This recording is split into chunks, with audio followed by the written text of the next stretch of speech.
Hello, everybody. Welcome back into stream 3,385 here on the 4th of January, playing some Lost Odyssey, Claire to the Throne edition of OBG. I am your host, Brawley. Hello. Welcome back. And I think my camera is probably fine. Where are we at? Over here somewhere. Main screen turn on. I still need to like muck with the placement here, but I fixed my camera, so no longer using the GoPro with a million, like I did not realize how wide that the lens was. I don't like it being that lens. I like it being a little more, tight in, on the featured person here. But anyway, hi, what's up? What's up? I'm feeling a little tired, still a little under the weather, but we're gonna get through it today. I have something fun planned today here for our first full week of the new streaming year, and the first full week of back from December to December, a horror month. We're gonna be playing some more older games, and that we're gonna be starting a game I've been looking at to start for a while, Lost Odyssey, which we I think has gotten a little bit more recent praise recently, as after Claire Obscure won its Game Awards, lead dev was been talking about how it was a big influence for the team when they're making Claire Obscure. So I'm down. I want to play it for a while actually, and we're gonna do that. We're going to do that, unless of course I don't like it, in which case I will just not do that. But I mean, I tend to look for reasons to like things, so I think we'll end up liking it in some capacity here. Give me a second. It is actually. This is so messed up. Why are you like this? Supposed to be, I'm noticing like my mic is like supposed to be like, I don't think it's supposed to just be limply resting there. Or is this thing maybe just too heavy for it?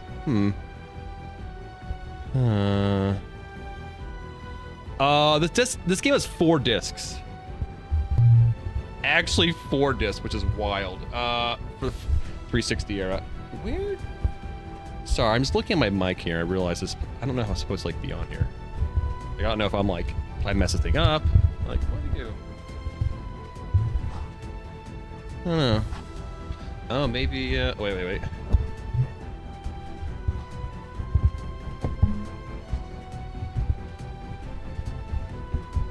Okay. I noticed there were a bunch of cords that maybe it should be suspended within. There we go. I think I got it now.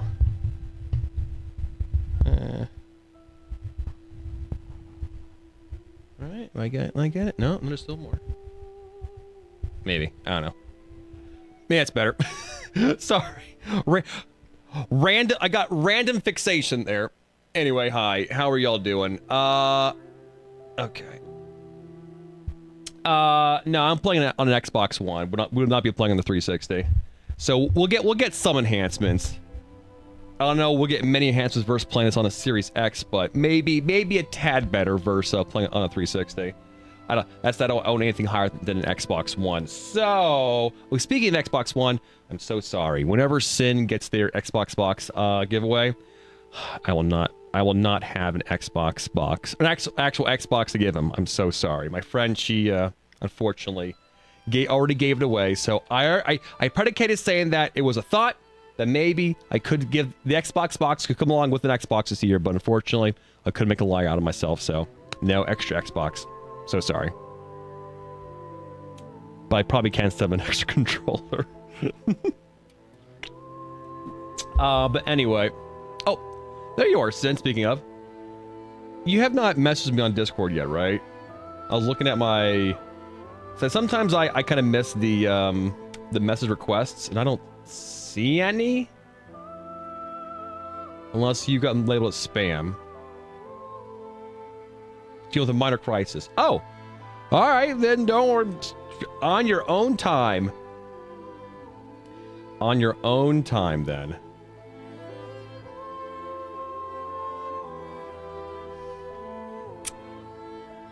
But anyway, hi. How are you, everybody? What's going on this week, though? If we're going to be playing some games here on the channel. Let's see here. Look at this. Look at the old schedule. So, I still have the horror scene over here. Oh, well, whatever. So Lost Odyssey today and tomorrow, of course, unless I don't like it, then in which case there's something else. But presumably we'll like it, so more of that.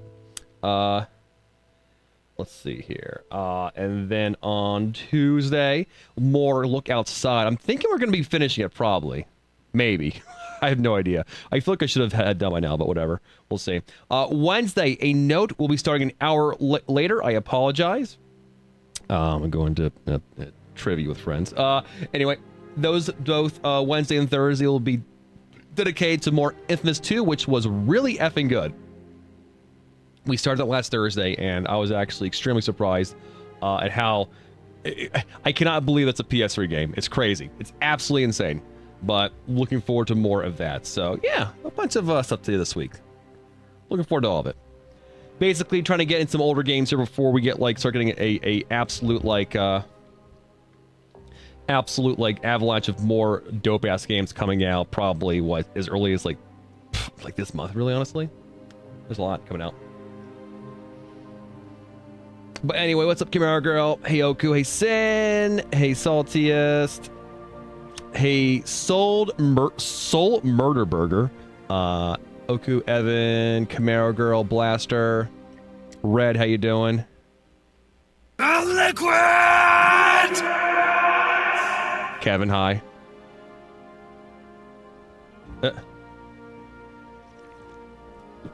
I have only ever said, hey, chat, once in the physical flesh realm, and I felt, I don't know, it felt weird. Even though I do know that the Zoomers do actively use hey chat as part of slang, but that's not the reason why I was using hey chat as part of slang. Well, can we rent some birds? Can we? No. Don't let them. Fine. I shall lead you to the promised land. No. No. Alright, give me a second here. Signing in my,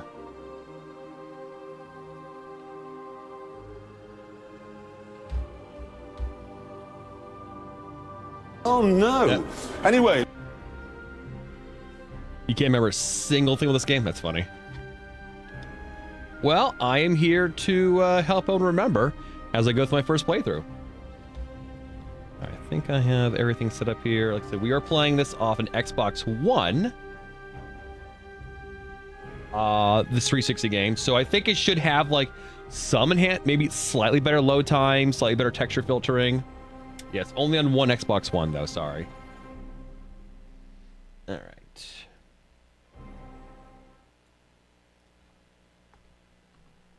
I think I have everything mostly set up here.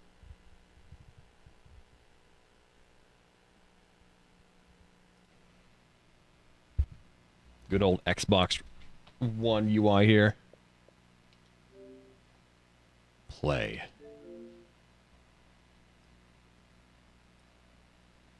I'm gonna figure out if I want my camera here or not. I don't know.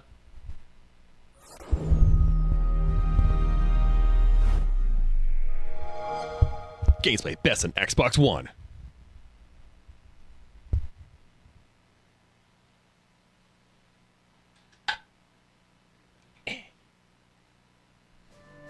Buckle up.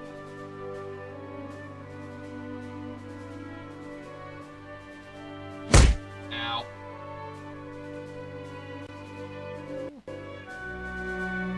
Oh my god! It's looking right at me. Sweet Jesus, it's getting closer. It'll tear me to shreds.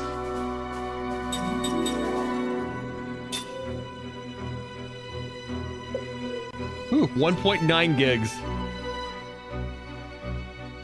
I am a shield of Rosaria, and I will do my duty. Ooh, that hit.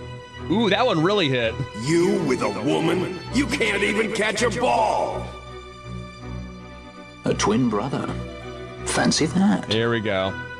For those of you not What in the know, fuck is a hot dog? That's my Clive impression. That's really good.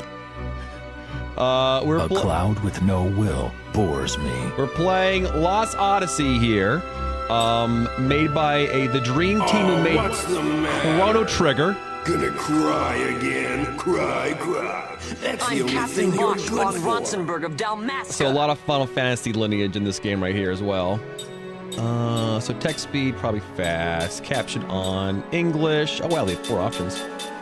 Battle cursor, do not save. Meadow, thou vile sorcerer, for thy crimes against church and crown, Don't know what that I is. shall have thy head.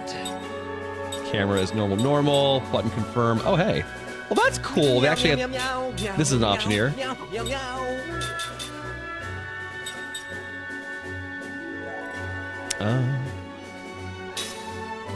Lali Lulelo. Gotcha. No, we're doing Final Fantasy, not Metal Gear. All right, they were good. Also, this kind of starting here is very reminiscent of like the PS2 era Final Fantasies as well. Okay, you kind of did all your settings first.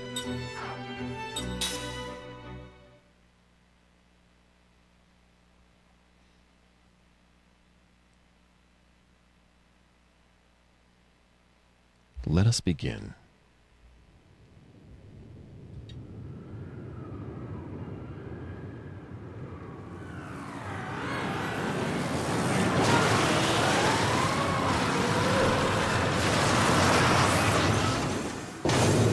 Wipe this meme from the face of the earth.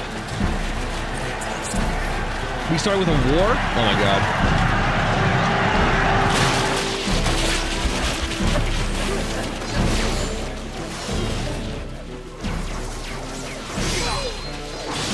Well, alright. We begin with war.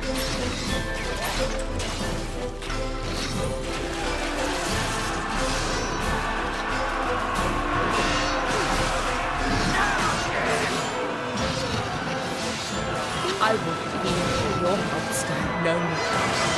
Nor will I suffer you to create another.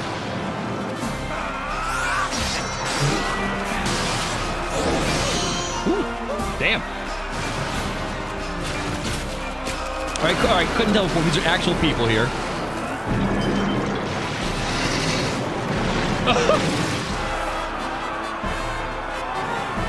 The robot just swept people?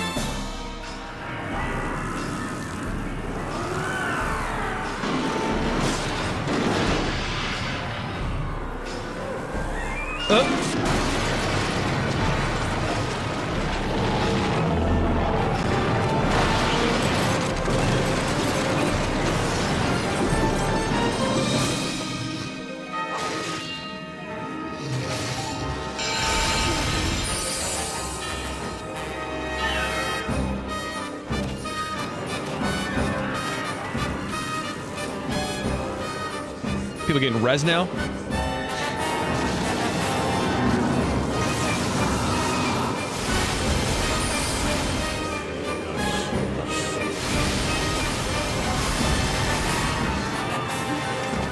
Imagine just getting res to just get killed again in war.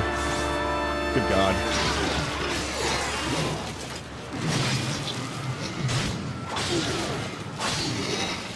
That's a main character, I think. That guy's on is on the main screen or the main box.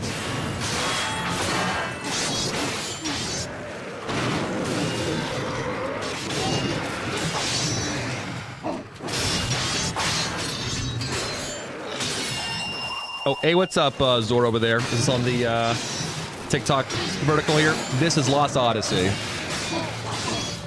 JRPG for the Xbox 360. First I'm playing it. You wonder if this guy with no helmet is important? Probably.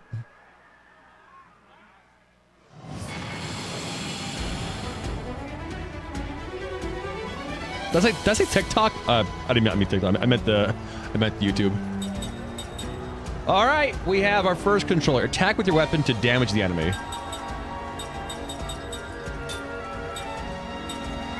Yeah.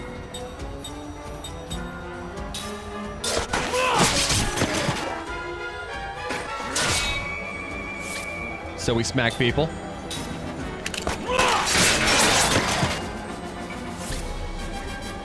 Little did you know that all of those cutscenes we're seeing were also taking place turn-based as well.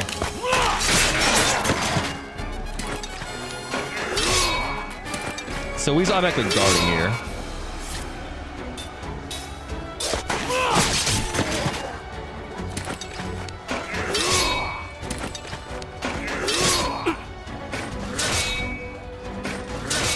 I feel like I can't lose this at the moment. So magic Ghent soldier.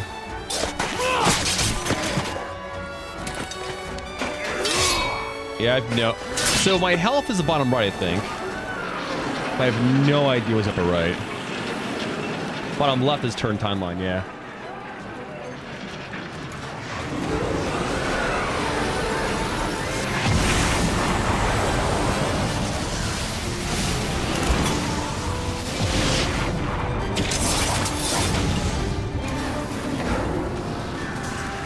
No fire.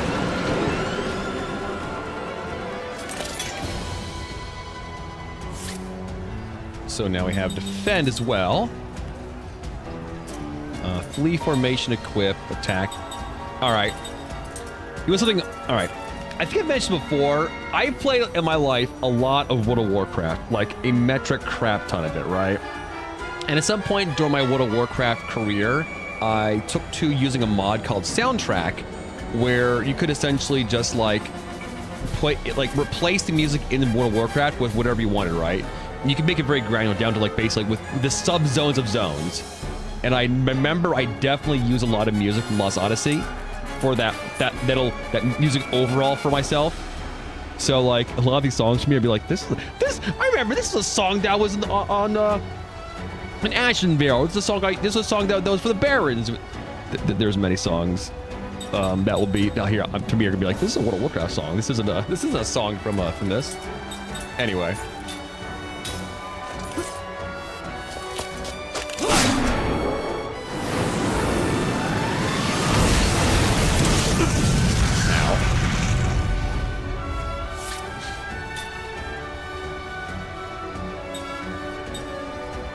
Attack it again. Oh, I did less damage at the time. Oh, do I go back and forth? GC down. All right.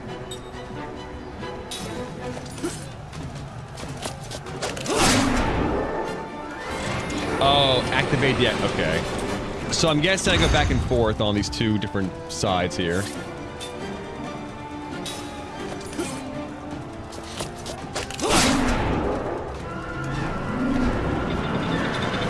For the dodge! Oh!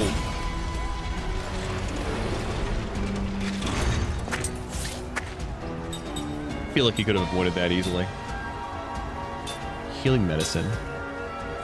I feel like considering how nimble he was in the cutscene.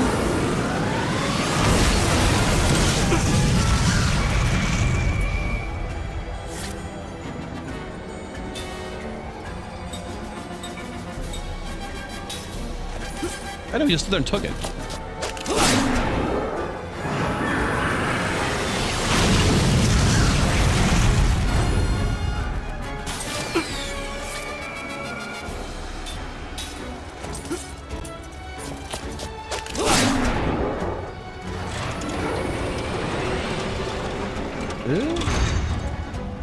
I think maybe I'll heal again. Okay.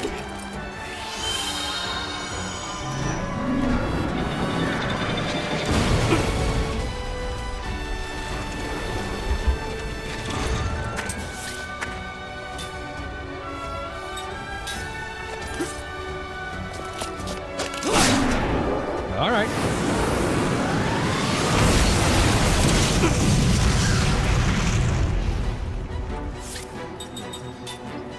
Healing medicine? Okay.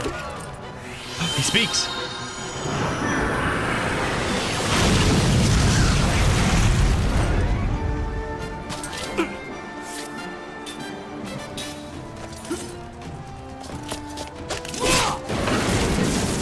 I wish there weren't as nearly as many cuts during the actual attacks.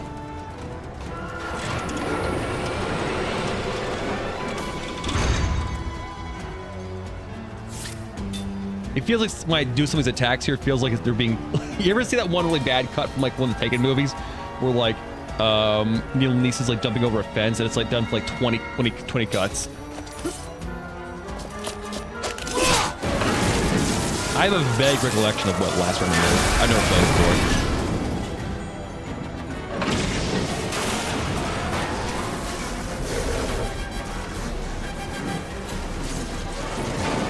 We beat it. Hey, we beat it. Or maybe not.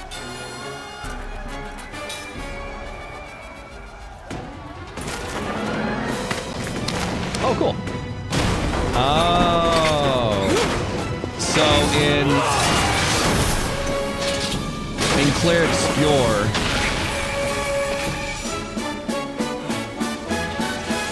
when you beat a boss fight, oftentimes you get a badass cutscene.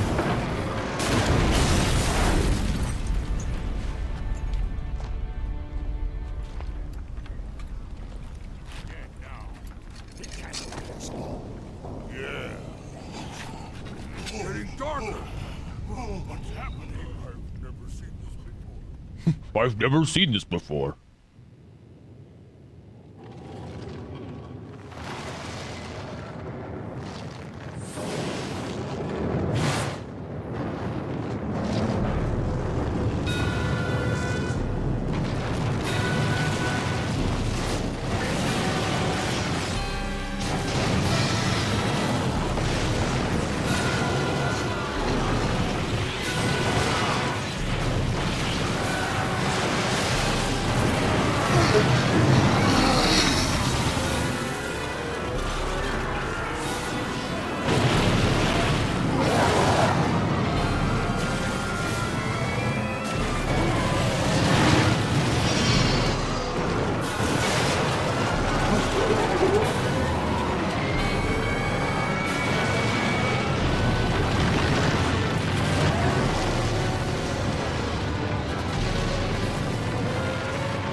Yeah, this came out in 2008, 2007.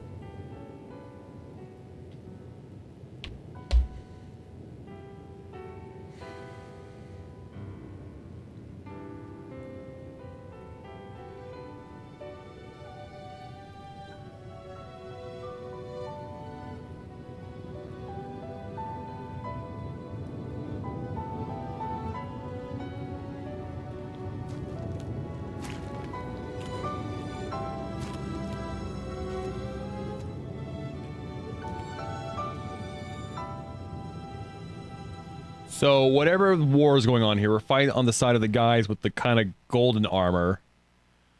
And then mid-battle, the sky just opened up. The Highlands of Wall, Hypocenter. I don't know what the hell happened.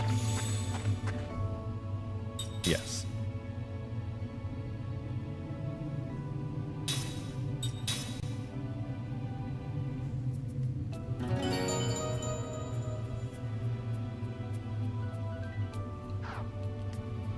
Like, the sky looks not full of a mountain. It looked like the clouds opened up and a freaking just mountain was there. They started bleeding lava everywhere. Now these guys are like zombies? What?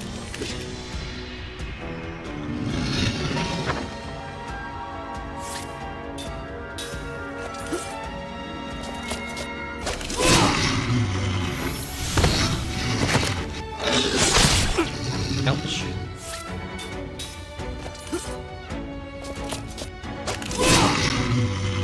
Alright. Cool. Boop, boop, boop, boop, boop, boop, boop.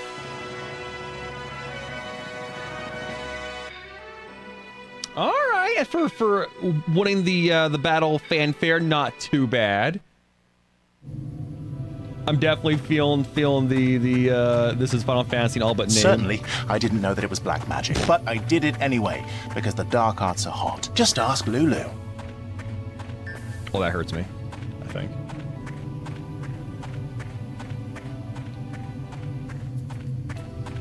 Oh. See ya.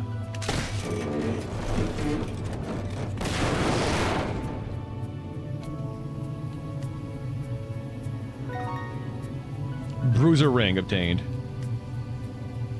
View the target ring system tutorial. Sure.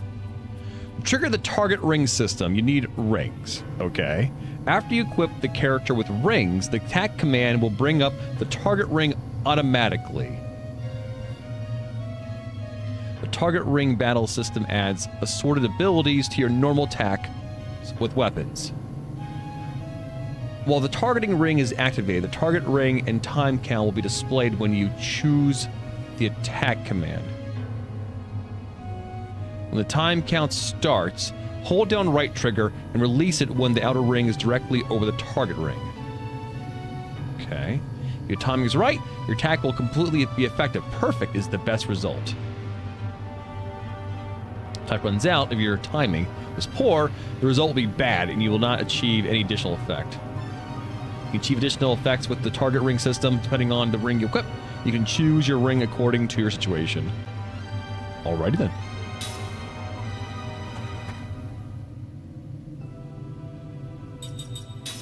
Like No, it's like Claire Obscure, the first game to ever do stuff like that in a turn-based RPG. You freaking plebs. Jesus Christ. Oh my god, he trucks. Oh my god, he trucks.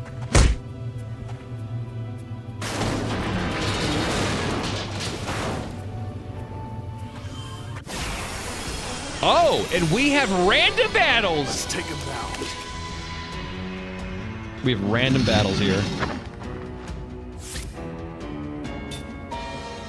Insane Kent Soldier A. All right. Oh.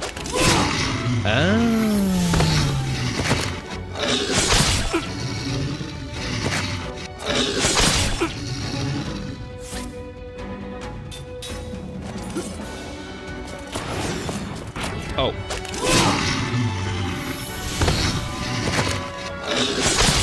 Don't hit me that hard.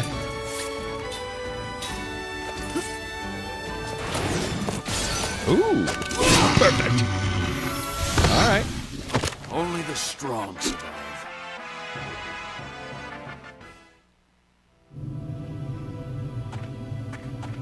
Oh, he trucks. Am I going this way?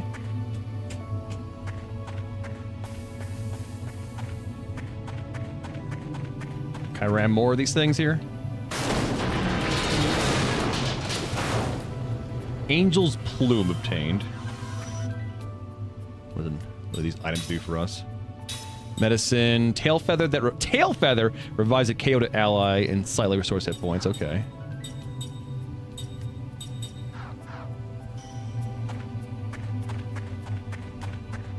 Are there more things to smash?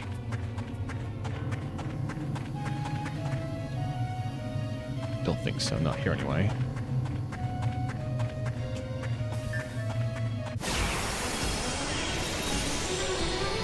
Let's take him down. More friends to kill.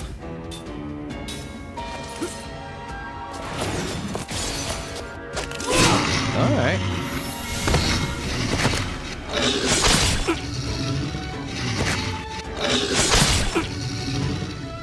There's cheaper to get all the pickups. Oh, that's a lot.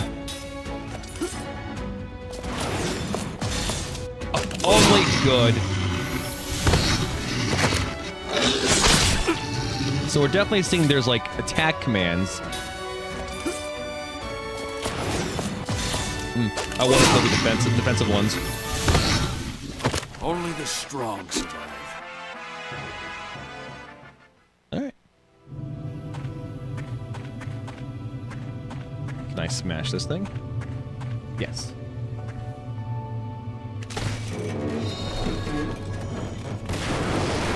mana herb.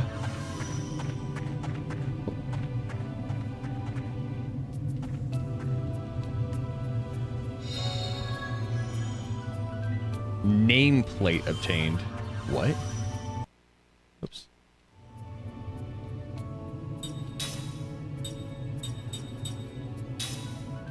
Found dropped on the Highlands of Wool. Okay. What is it you're after? World domination. That's not even funny, man.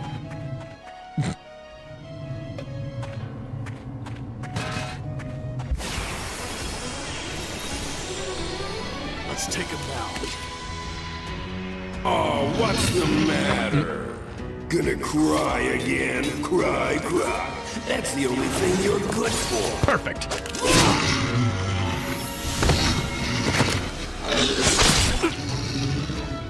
Homie gives me a little smack there. Perfect. It seems to be very forgiving. Only the strong survive. I wonder if that will change based on what kind of ring we're wearing. So there's SP to be acquired at some point, and we're also getting gold too.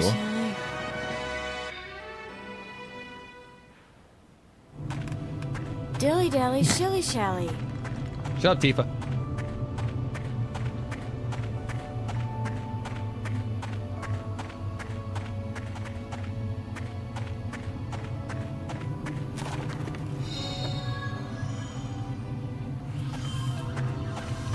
Smack the boxes.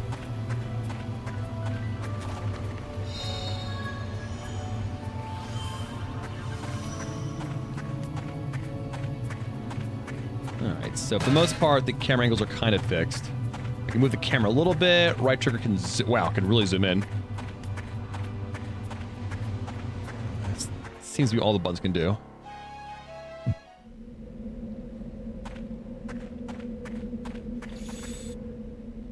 Sure.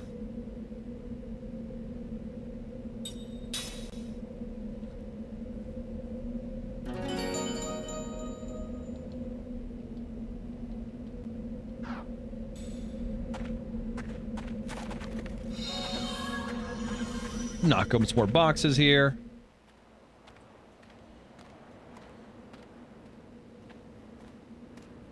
See anything? See. I think these were our dues, I'm pretty sure. Yeah. Here, let me help. Hold this. Hey. Hey. What? That guy over there. He's still alive. Huh? Hey, you!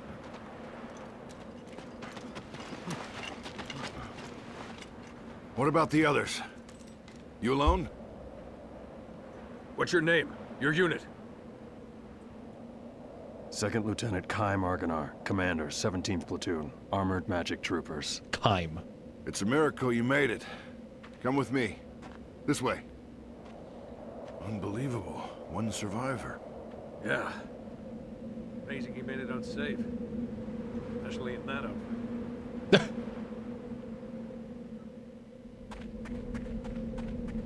That outfit, him looking like a real slut.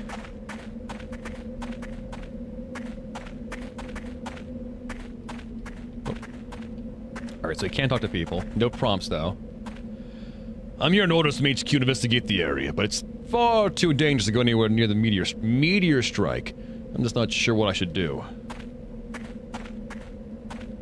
Amazed you made it out alive. You can take that armored car. It should be leaving very soon. The Highlands of Wool have become a field of the dead. Kent should consider their strategy now. I can't believe this war ended like this.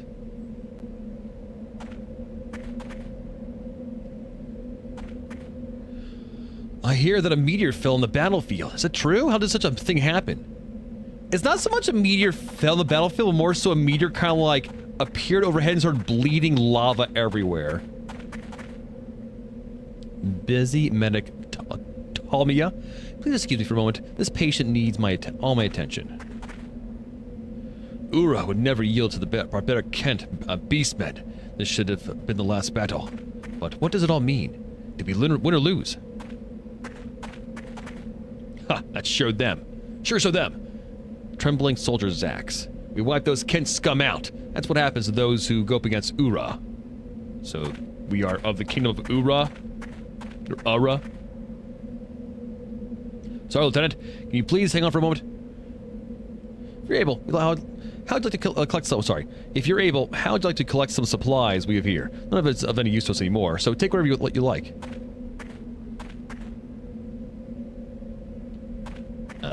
Where? On the table?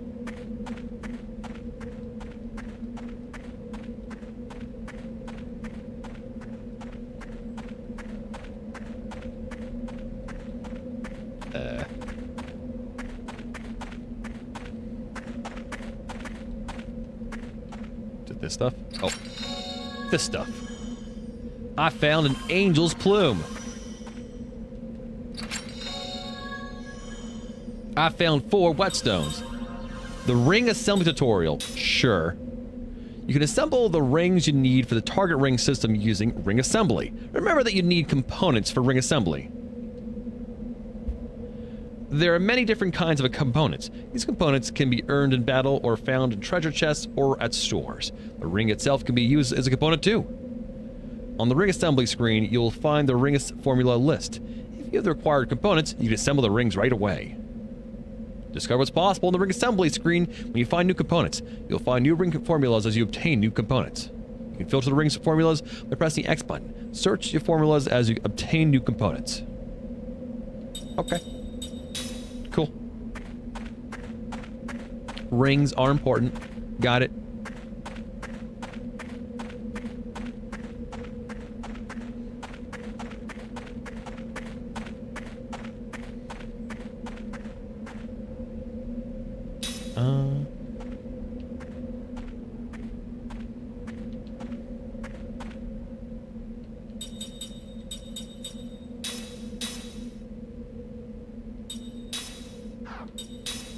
Links, okay. We have skill slots apparently. Oops. Ring assembly. The bruiser ring requires 4 whetstones. Bruiser ring ultra requires a bruiser ring and 6 guardian ore. Okay. I have not played Braver Default. No, I have not. Alright. We're pulling out! Let's move! Hey Seth, how you doing?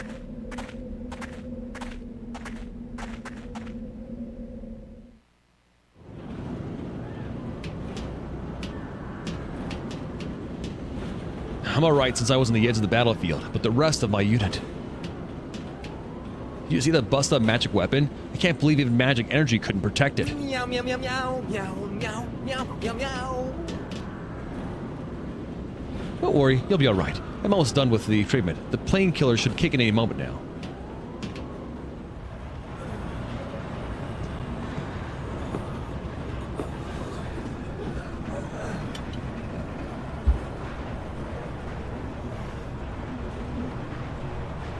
What's up?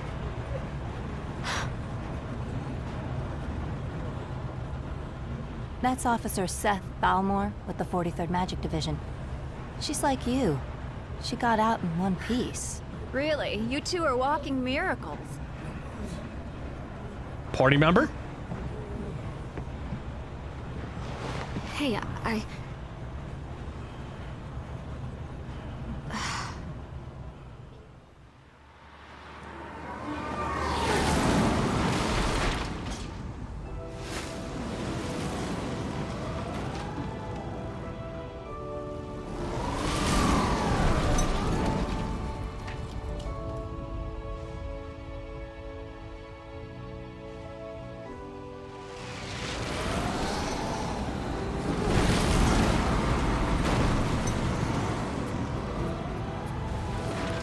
I was supposed to say, these things look deeply, deeply unsafe to ride in. Like, the thought of being in these things for like 1 second is already causing me to have instantaneous projectile nausea, motion sickness.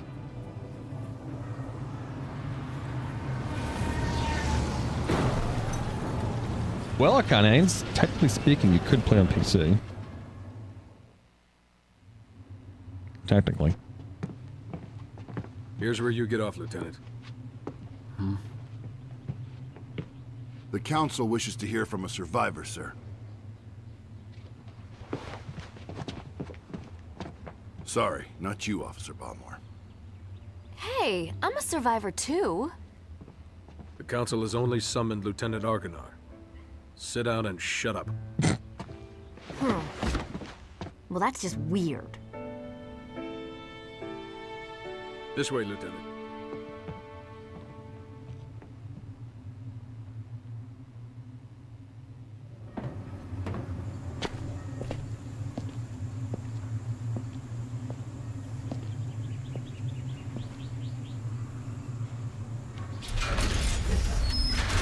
Follow me. So, I'm not gonna call like these camera tricks like all that like extraordinary, but the fact they're doing anything different than like what you see in most games, it elevates it above most others.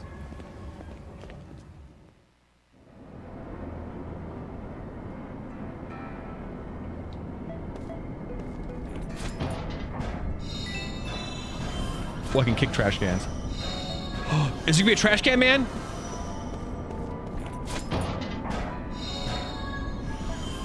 Is it Arcanites? Are you sure? Because people who made this game are a very specific group of people.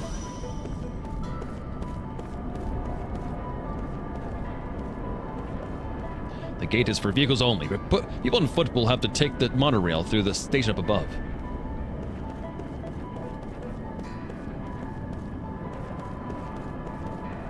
I see what you're saying. Yeah, that is true. I think this game was made by Miss Walker and another group of people. You're right. Wow, I appreciate your boy can absolutely truck. That is nice.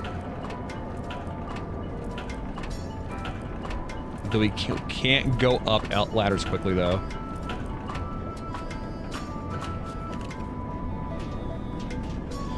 If you want to get into the city, you should get the lift at the tower up the monorail station. You can get right into the heart of the city with the monorail. Well, Miss Walker's best games are what? Are this, Blue Dragon, and, what do you call it? Fantasian?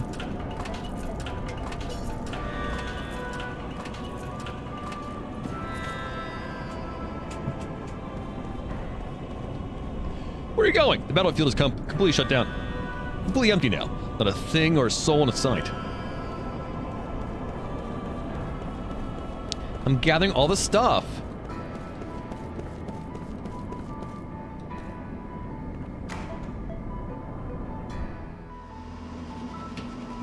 The Great Gate inside the tower. I have a soldier telling me he lost his helmet. Where the heck could it be? He said it dropped through the gap while he was going up the lift, but when he went back to fetch it, it was gone.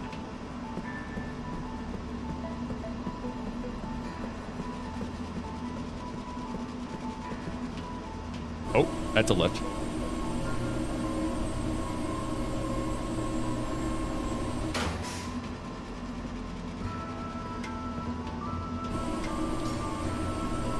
This feels so very old school, in that it's, you know, actually is old school.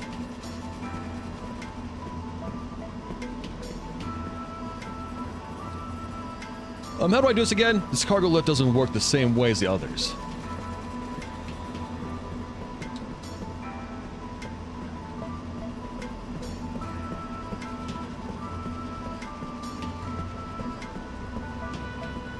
Take this lift, Lieutenant. The monorail is ready in the station above. To run... Yeah, I know. I figured that out. Lieutenant, Argonar, please take the central lift. The monorail is waiting up above. But what if I want to take another lift? What if I want to take this lift right here?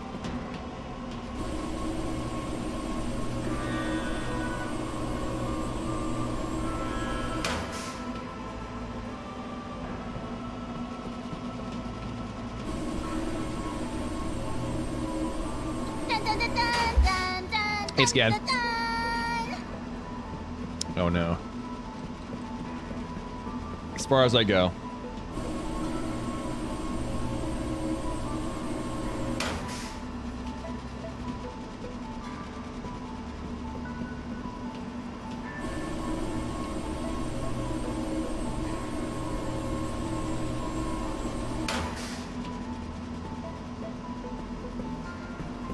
Okay.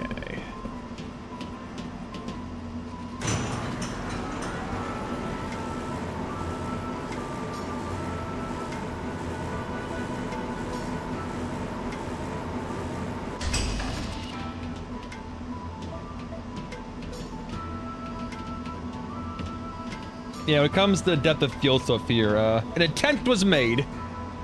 I think Gears of War tried to do it too.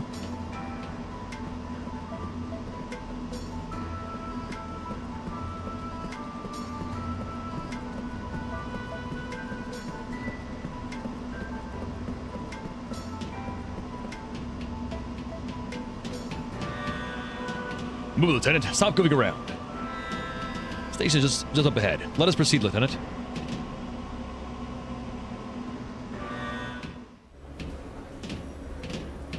Monorail, the Great Gate Station.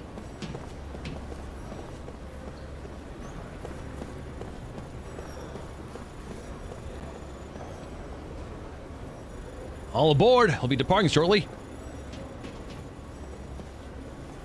Someone in my unit reckons a lone soldier survived the tragedy at the Highlands of Wool, but I can't believe anyone made it out alive.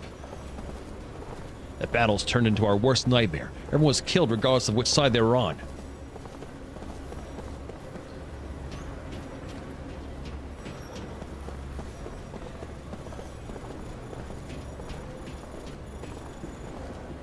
The train cars have been put on the commission to save on maintenance costs. Can't really complain though, since people usually ride it for free. Still, it's a bit stingy of them to do this.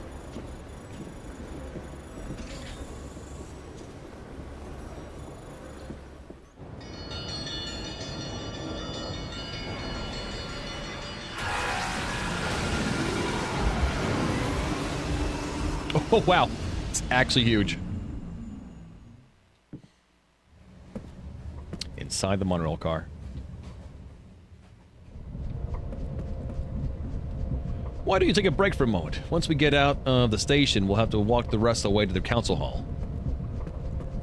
Hey, you're that guy, right? The soldier that can't die. I'm that guy. The 17th Division. That was the front line. They were smack in the middle of the Wool Highlands. No one could have survived that meteor crash. But here you are, without a scratch. Beg your pardon, Lieutenant, but it's really strange. The few we were able to save were far from the center of impact, and even those men were seriously injured. It's hard to believe that anyone could have survived that inferno. It's built different. Then don't believe it. Oh. The Council won't like that attitude. Come on, tell us. How'd you make it?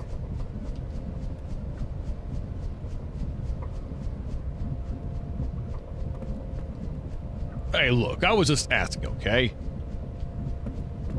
I'm angry at having lost so many of my comrades, too. There's no need for that kind of attitude. I don't want any trouble from you until we reach the council hall. They have my head over it.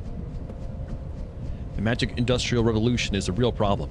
It brought us more wars, more problems, with monster attacks, even more troubles caused by magic energy.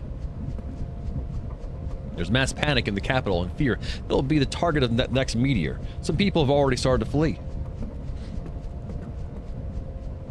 You've heard about the meteor that fell on the Highlands of Wool, right? Everyone died, it seems. It's terrible. They say the people from both sides were wiped out together on the Highland of Wool. What the hell happened out there? It'll be fine. This is exactly why we had the magic industrial revolution, to protect us from things like this.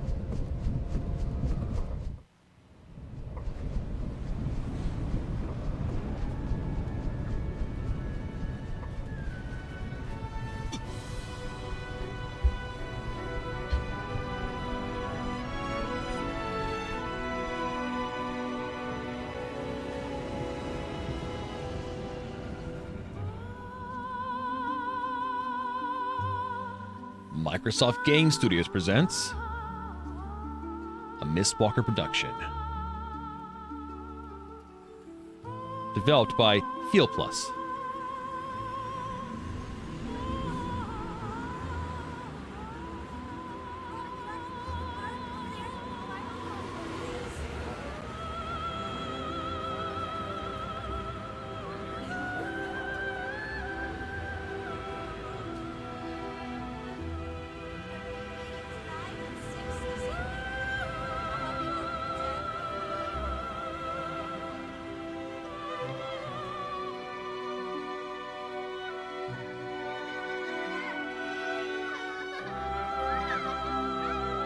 And this company still exists? Microsoft does.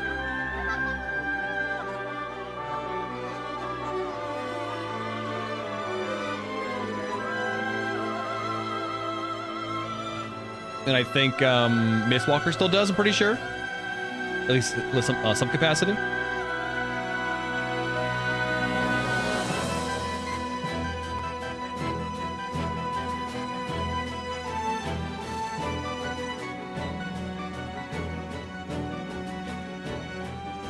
Lost Odyssey, a Final Fantasy.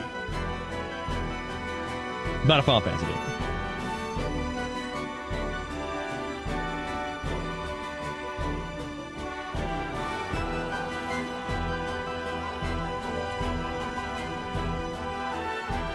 Jedi Temple. It kind of reminded me more of that building, the main building from that evil company in what do you call it, Blade Runner.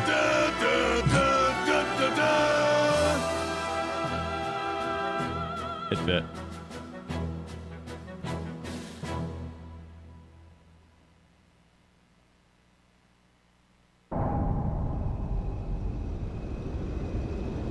Yeah, Tyrrell, you're right. Years ago, a new power manifested itself onto the world. With its discovery came the magic industrial revolution.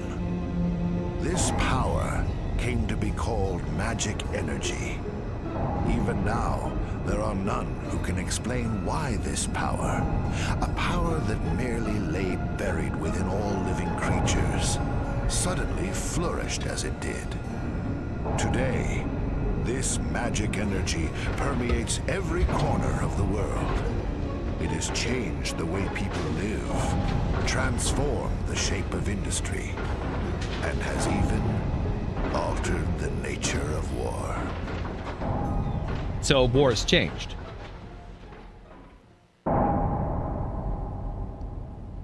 Ura Council. Is it true the Kents have Council requested Hall Interior.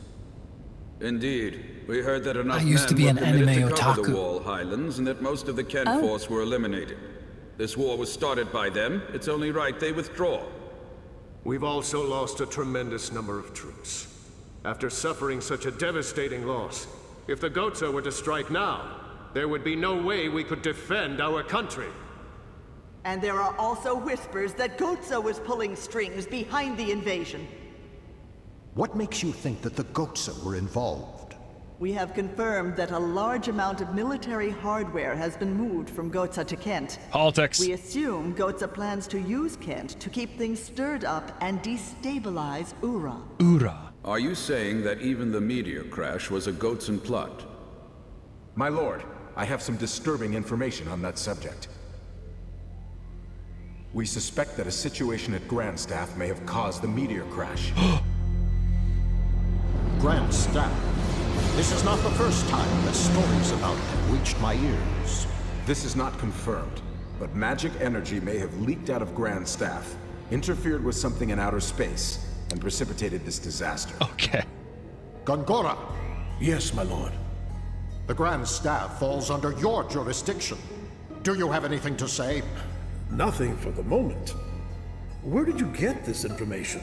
Construction of Grand Staff is going smoothly. Now that the forces of Ura have suffered such devastating losses, I think we have no other way to protect our land except with the magic energy that Grand Staff will provide. Devastation! We should hold off on debating the pros and cons of Grand Staff until we've thoroughly reviewed the world's current situation. That's half the voice in Skyrim right there. What you say makes sense, but our plan to use magic energy is a double-edged sword. With all sorts of rumors flying around, we might want to halt construction of Grand Staff. What? Only temporarily. As soon as it's clear that Grand Staff Also, had nothing to do with the meteor collision, we'll resume construction immediately. So all for one.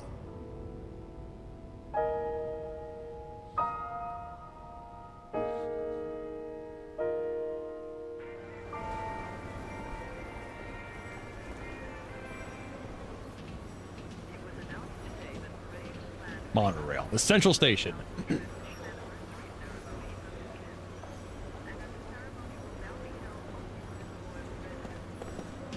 Thank you for riding the monorail today. We hope to see you again.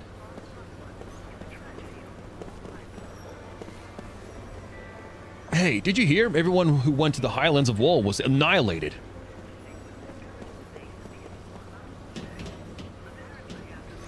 Get in the lift, Lieutenant Argonar. The council's waiting for you. All right. This monorail's not in operation this time. You can see the council hall over across the monorail. That's the nerve center of Uro's government.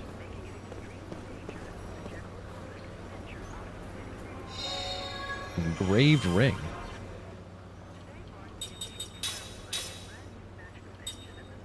Oh.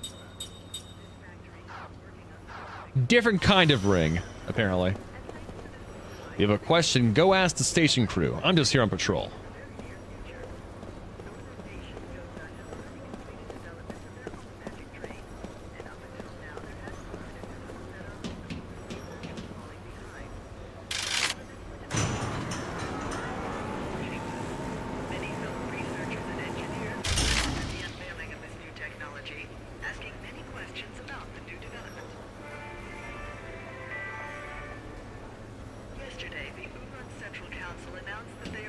We don't have time to waste here. Once we're out of the station, please follow me straight to the council. Let's get moving. Lieutenant Argonar, it's quite a long way to the council hall. I gotta save my game.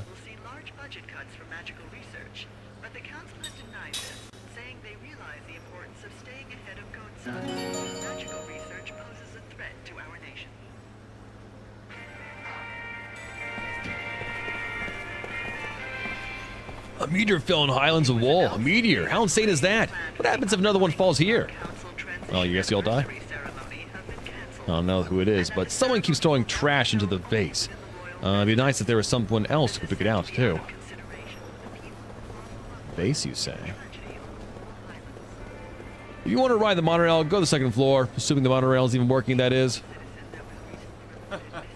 Ever since the magical Industrial Revolution, Uro's undergone tremendous growth. That sure is a force to reckon with. Oh, a dog. Of course the people are benefiting from the magical Industrial Revolution, although there are still some who fear this power that they don't understand.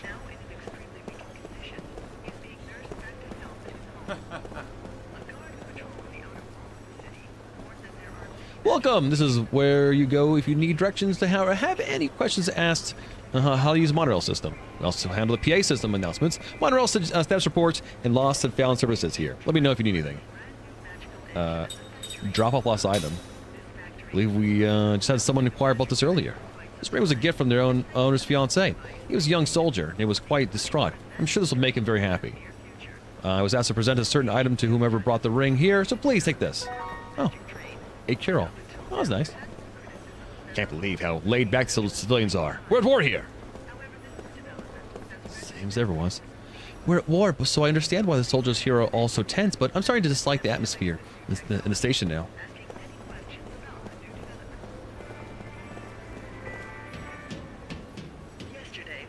No more wasting time. Get moving. You don't need anything in the station, do you? Let's hurry up.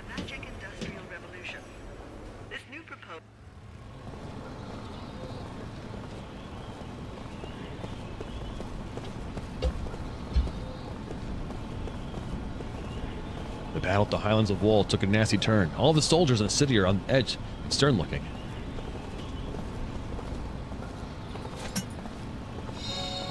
Two whetstones.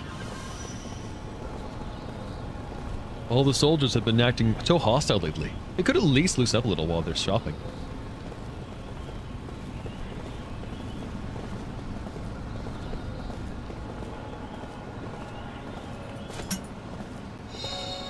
Nice.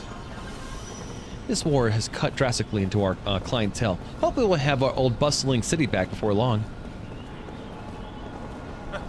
Hey there, what do you think? Isn't she a beauty? A real car running on a magic engine.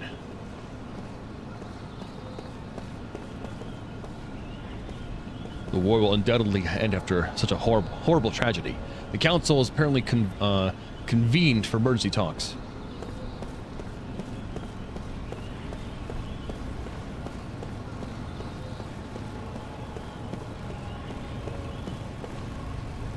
This is the boarding area for the magic taxis. Unfortunately, it's out of service this time due to orders from above. Wait, they ordered you to be out of service? Alright, fair enough. The monorail's free because it's wartime, but those guards on watch freak me out a little.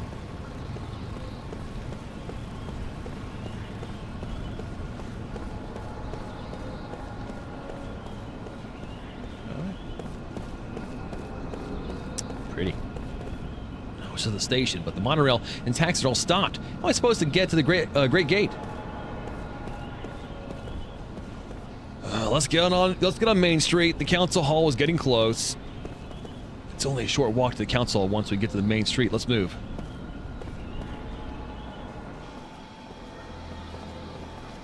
The city of Ura.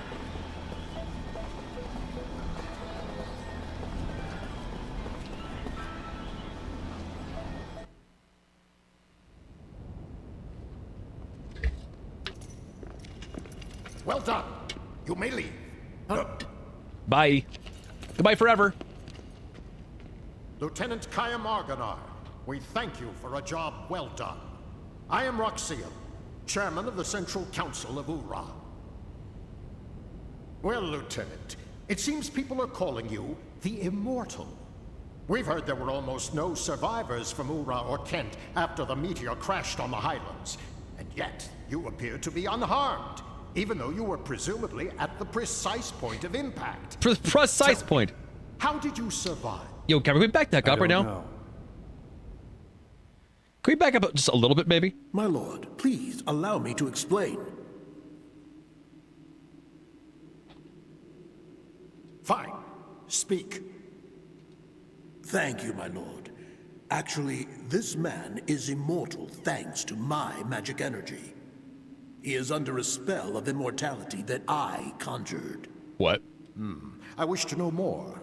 This immortality spell, how does it work? I don't know.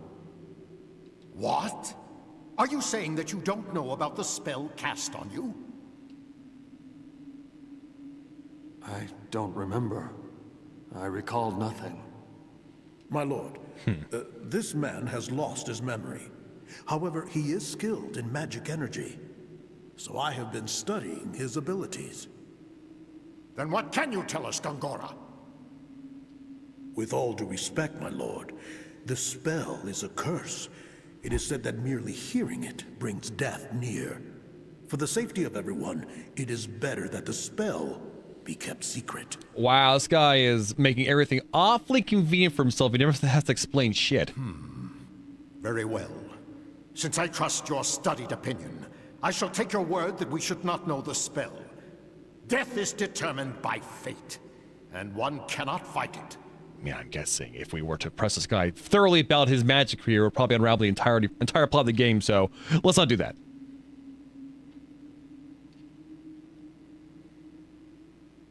Lieutenant, since it seems that you cannot be killed, the Council would like to bestow a special mission on you. We want you to go to Grandstaff. My lord. Gongora, you cannot keep this hidden any longer. Till now, construction has been left up to you, but we've lost contact with the site. It's just that... I'm being extra secretive. Gongora! Until we can confirm that Grandstaff project is safe, construction shall be suspended. Yes, my lord. So now, Lieutenant Argonar. You know of Grandstaff, under construction in the Sea of Baz? Sure. I've heard that it's a magic staff. Yes, it is. A really big one. As you just heard, all communications with the site have been cut off for some time now. Considering the danger from magic energy leaks, we suspect that no one can investigate the possible cause, except someone immortal. Well, there is someone else. What did you say? A total hottie I saw on the tram. At the Wall Highlands. Another immortal. Her name is Balmor.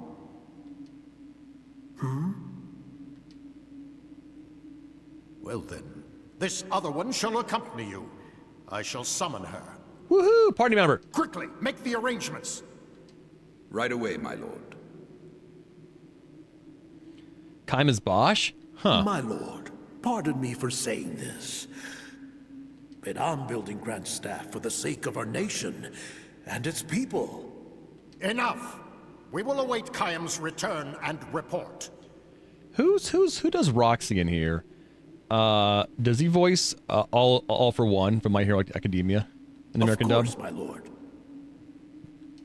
You are dismissed, Lieutenant.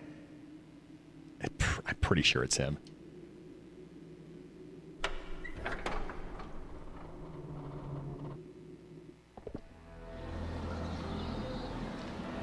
Thank you for coming, Lieutenant Argonar.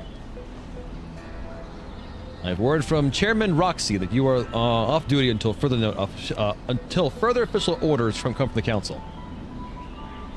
There's a fine in just along the street for you to stay and wait for your orders. We've already arranged for the council to contact you there.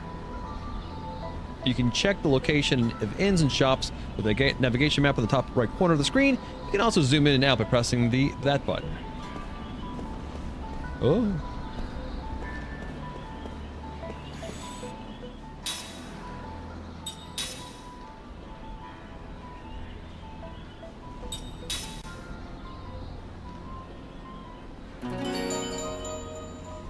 Cool.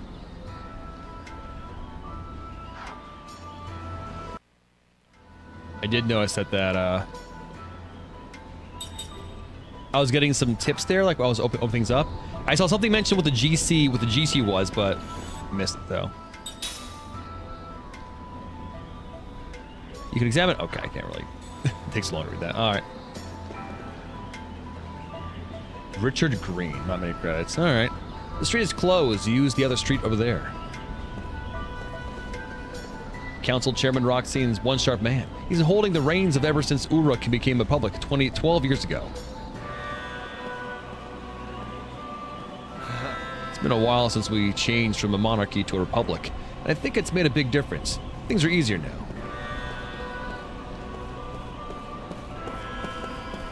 Highlands of Woe wiped out by a meteor? Was it magic energy? Yes. Hey, can I tell you a secret? There wasn't any magic when my grandpa was a kid. The magical industrial revolution has made life easier, sure, but it's also had a massive effect on nature. The magic industrial revolution is really something. We lived completely different lives before it came along. I'm searching for my husband. He belongs to the 98th Armored Magic Troopers Division, and I heard his unit was sent into battle with the Kent. I'm hopeful, but... sorry, lady. You best be looking for a new husband. Sorry.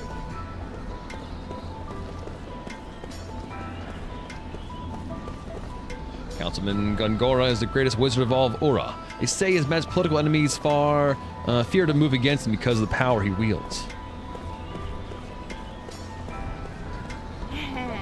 Lord Gungora, a member of the council, is also an expert in magic energy. No one can match him on the subject of his or its use.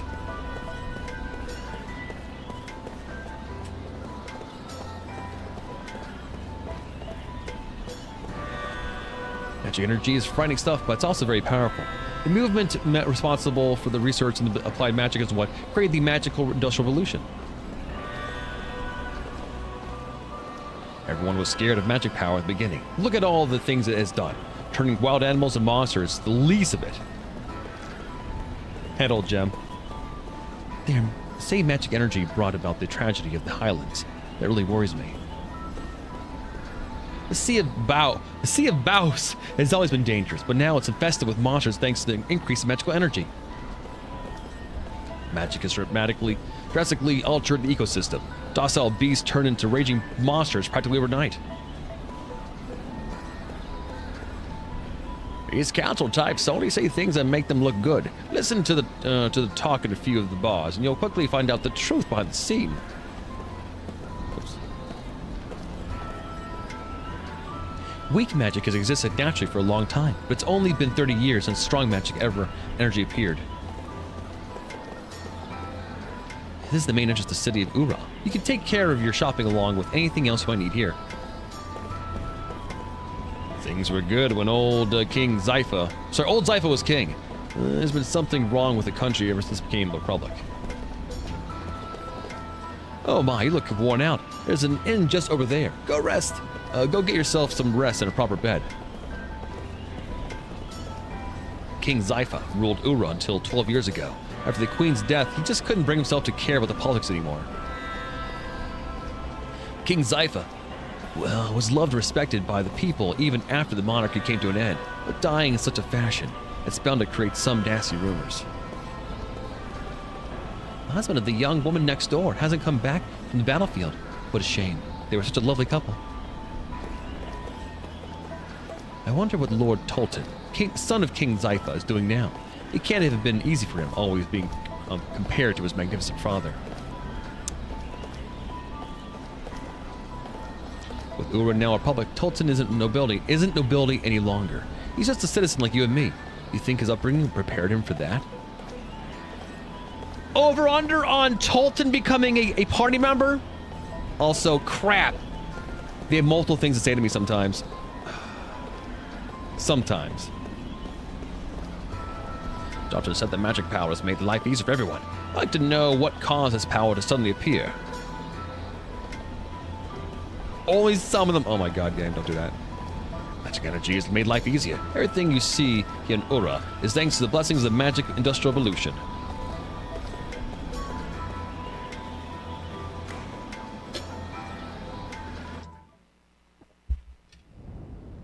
Oh. And now, counselors, I propose that Gongora be removed from Grand Staff Project. Oh boy. And control transferred to this council. My lord. In addition, I'm just a little guy. Lieutenant Argonar completes his investigation, I propose that Gongora be confined to his residence under surveillance. Those who disagree with my proposal, raise your hands now. It appears I have no choice but to agree. Why? I see there are no objections. It is decided. Whoever's a pee-pee poo-poo pants, raise your hand now.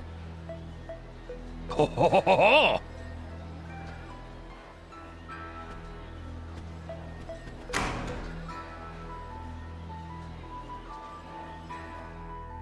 Meow meow meow meow meow meow meow meow meow.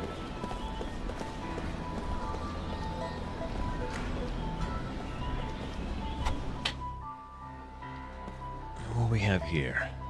The owner of the store often goes traveling to find quality items. I appreciate his enthusiasm, but we can't shop while he's away. That upsets me. Oh, I guess he's not here right now.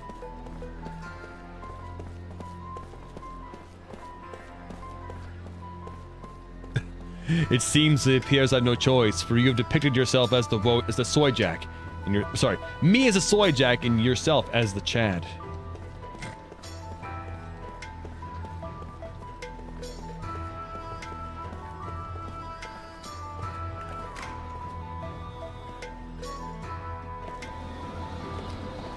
Alright. There's a park a bit down this road. You'll run into Gongora's mansion. You just keep on going after that. If you're heading to the Count Central Station, make a turn at the T intersection over there.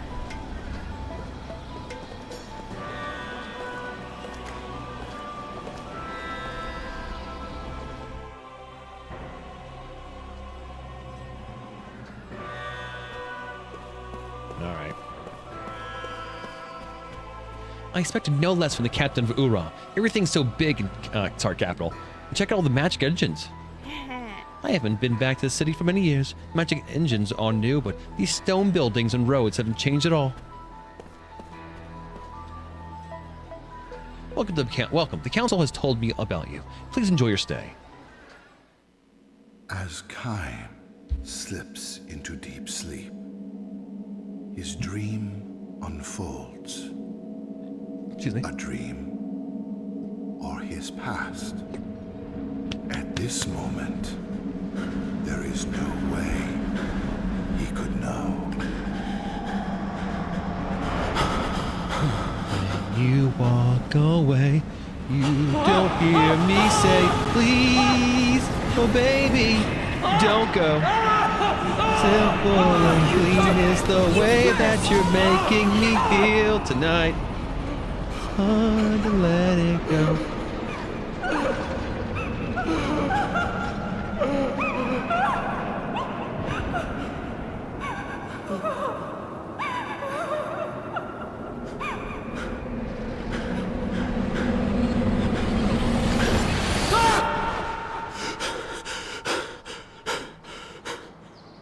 She was in the bed, my guy?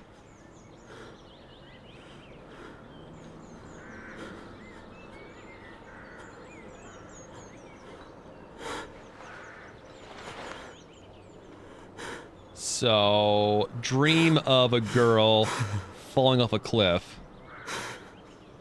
And another girl being there.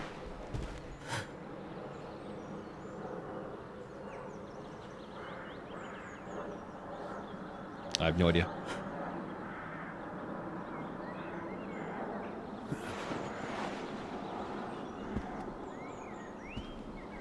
Showing emotion.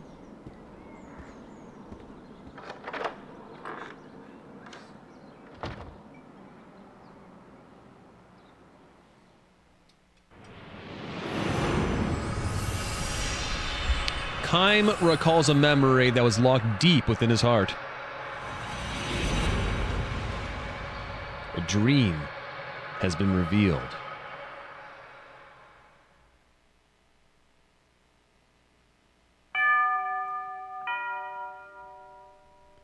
The family members have tears in their eyes when they welcome Kime back to the inn from his long journey. Thank you so much for coming. He understands the situation immediately. The time for departure is drawing near. Hana's departure. Too soon. Too soon.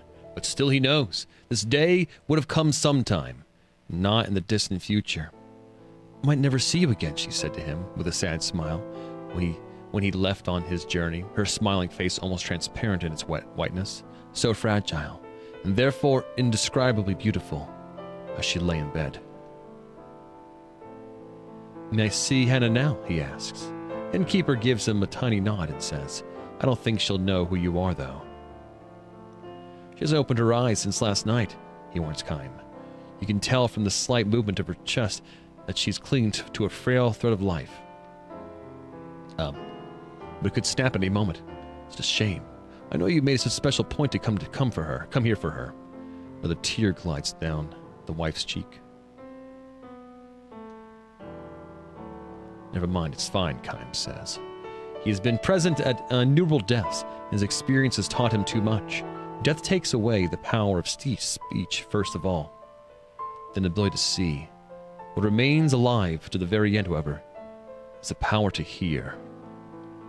Even though the person was lost consciousness, it's by no means unusual for the voices of the family to bring forth smiles or tears. Kime puts his arm around the woman's shoulder and says, I have lots of stories to tell her. Looking forward to this my whole time on the road. Instead of smiling, the woman releases another large tear and nods to Kime. Anna was so looking forward to hearing your stories. Her sobs almost drowned out her words. The innkeeper says, I wish I could urge you to rest up from the travels before you see her, but... Kime interrupts, his apologies. Of course, I'll see her right away. There is very little time left. Hannah, the only daughter of the innkeeper and his wife, will probably breathe her last before the sun comes up. Kime lowers his back to the floor, quietly opens a door to Hannah's room.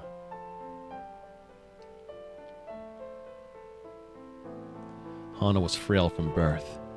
Far from enjoying the opportunity to travel, she rarely left the town or even the neighborhood in which she was born and raised. This child would probably not live to adulthood, the doctor told her parents. So this tiny girl with extraordinarily beautiful, delicate features, the gods had dealt an all too sad destiny. That they had allowed her to be born the only daughter of the innkeepers of a small inn by the highway was perhaps one small act of atonement for such an inequity. Hannah was unable to go anywhere, but the guests who stayed at her parents' inn would tell her stories of countries and towns and landscapes and people that she would never know. Wherever new guests arrived at the inn, Hana would ask them, "Where are you from? Where are you going? Can you tell me a story?" She would sit and listen to their stories with sparkling eyes, urging them on to new episodes with and then. When they left the inn, she would beg them, "Please come back and tell me lots and lots of stories about faraway countries." She would stand there waving until the person disappeared far down the highway, give one lonely sigh, and go back to bed.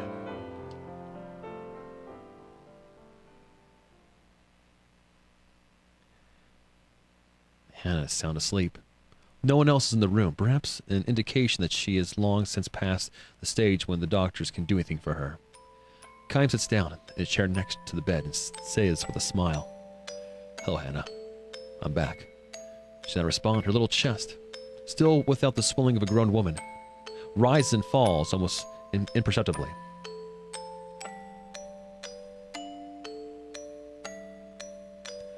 "I went far across the oceans this time," he tells her.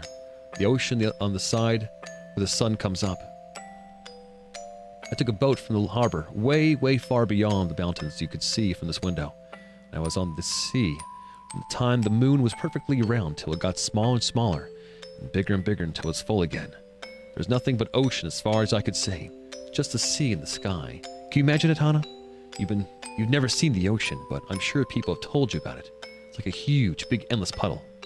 Kaim chuckles to himself, and it seems to him that Hana's pale white cheek moves slightly. She can hear him, even if she cannot speak or see. Her ears are still alive. Believing and hoping this is to be true, Kaim continues with the story of his travels. He speaks no words of parting. As always with Hana, Kaim smiles with a special gentleness he has never shown to anyone else, and he goes on telling his tales with a bright voice, sometimes even accompanying his story with exaggerated gestures. He tells her about the blue ocean. He tells her about the blue sky.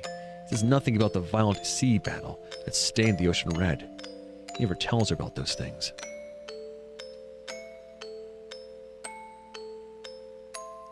Hana was still a tiny girl when Kaim first visited the inn. When she asked him, "Where are you from, and will you tell me some stories?" With her childish pronunciation and innocent smile, Kaim felt a soft glow in his chest. At the time, he was returning from battle. More precisely, he had ended up one battle and was on his way to the next. His life consisted of traveling from one battlefield to another, and nothing about that has changed to this day. He has taken the lives of countless enemy troops and witnessed deaths of countless comrades on the battlefield. Moreover, the only thing separating enemies from comrades is the slightest stroke of fortune. Had the gears of destiny turned in a slightly different way, his enemies would have been comrades, and his comrades' enemies. This is the fate of the mercenary. He was spiritually worn down back then and feeling unbearably lonely. As a professor of eternal life, possessor of eternal life, Kaim had no fear of death, which is precisely why each of the soldiers' faces distorted in fear, which each face of a man who died in agony was burned permanently onto his brain.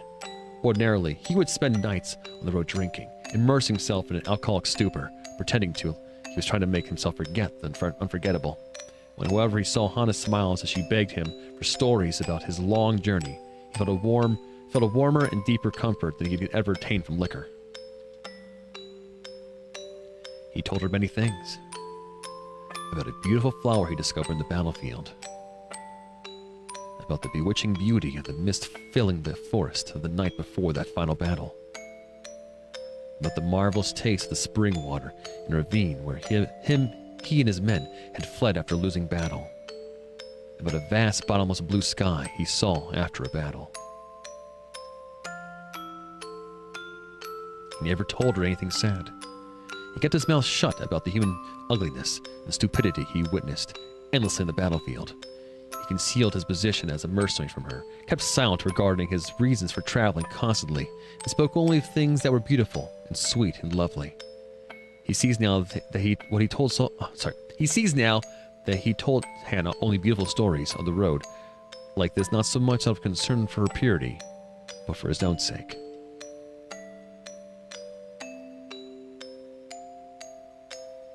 Staying in the inn where Anna waited to see him turned out to be one of Kaim's small pleasures in life, telling her about the memories he brought back on from his journeys.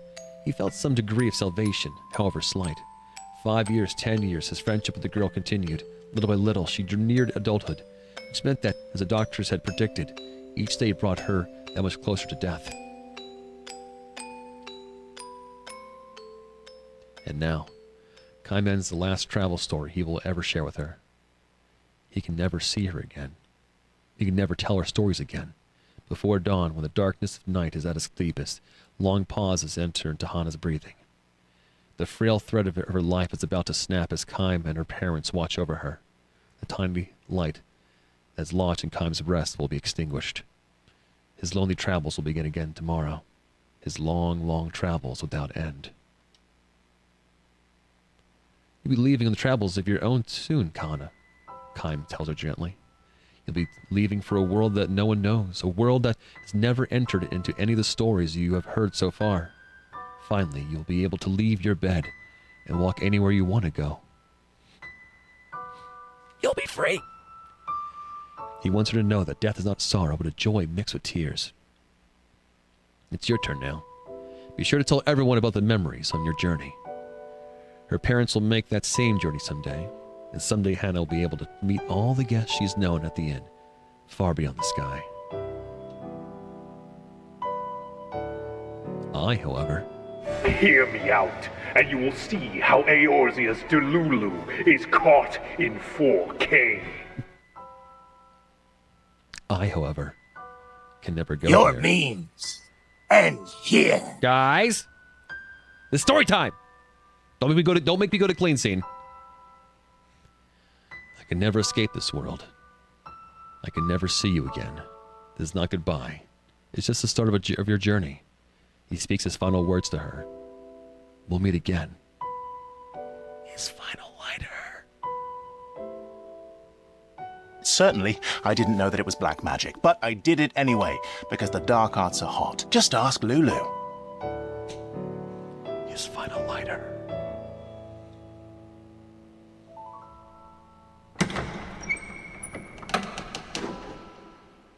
Hana makes her departure. Her face is transfused with tranquil smile, as if she had just said, "See you soon." Her eyes will never open again. A single tear glides slowly down her cheek.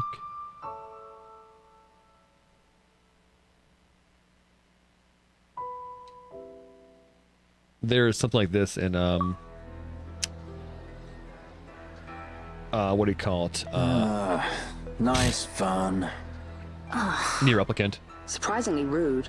Try to grow up, please. Yes. Kaim's mind is filled with lost pieces of his past memories. Certain sights or conversations can bring these memories back in the form of dreams.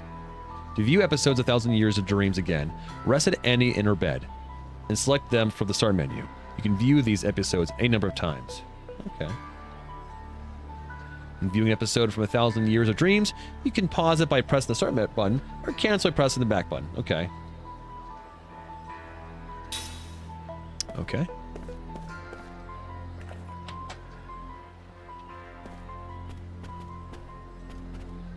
Have you been to Uro in a long time? This is my first time. I'm looking for a job to make something out of my life. Anyone can become a council member so long as they are capable. That's my goal for the future. We all need to have big dreams too, right? Dreams, you say?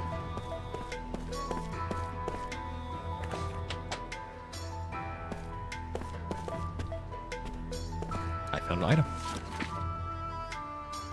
Guest book. To our dear guests, do you have any questions, comments, or suggestions? Kindly write them down here. We came here for our honeymoon. We'll never forget this experience of a lifetime. We'll treasure it forever. Thank you. It rained the whole time. How could I have any fun? It's like bad weather just follows me around. The soldiers were loud, everything was expensive, so I go home. At least the girl was really cute, and her food was good. What? This is my first time in the city. It's been an interesting and meaningful trip. I'd like to visit again. I came here to send my son off to the army. Such a kind-hearted boy. I'm worried that he won't fit in with those military types. I just pray that he'll be back safe. Ooh. I rode the monorail. I saw the castle. I played with the dog. I'm going to go to my grandma's house tomorrow. I can't wait. This is unlocked. 20,000 years of dreams unlocks.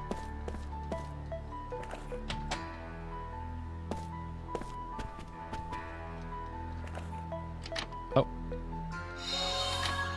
Oh god, we open up everything here. And the opening animations are so slow! Ura street map, Great Gate, downtown Ura, the palace, and transportation in Ura. The Grand Gate. This magnificent structure serves as the entrance to the city of Ura, as well as providing protection from enemies. The monorail station has become an essential part of Ura's transportation, and it is one of the blessings from the magic industrial revolution. The beautiful sights are the most memorable part of Ura. The charmingly authentic flagstone boulevard melts seamlessly into the wonders of modern magic engine technology to create a wonderful blend of old and new Ura in one unique view.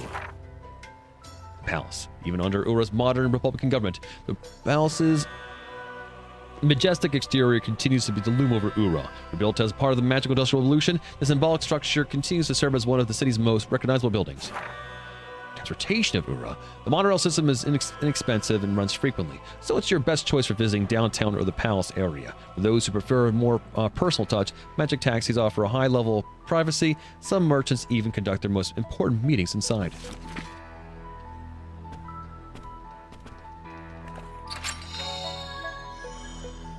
Holy Night Charm.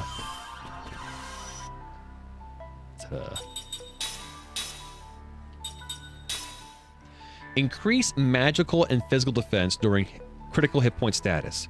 Learning progress. Uh-oh. Uh-oh. We got Lumina and Pictos here. Uh-oh. Uh-oh.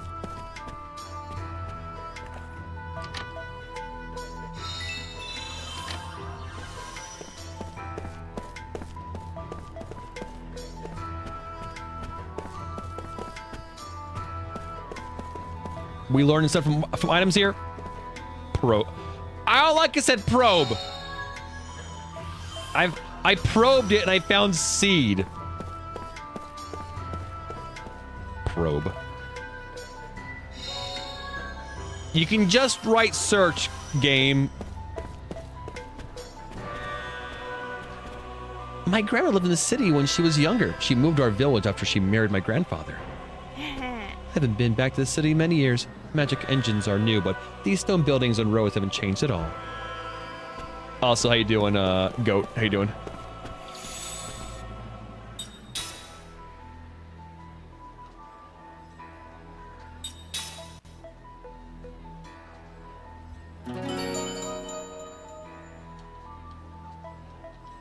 Well, this is my first time playthrough. And assuming I end up liking it, we'll probably just keep on going with it. It seems interesting so far. What are you doing in the back door here? You don't belong here. Get out! Shut up. Do what the hell I want. Maybe I don't do whatever the hell I want.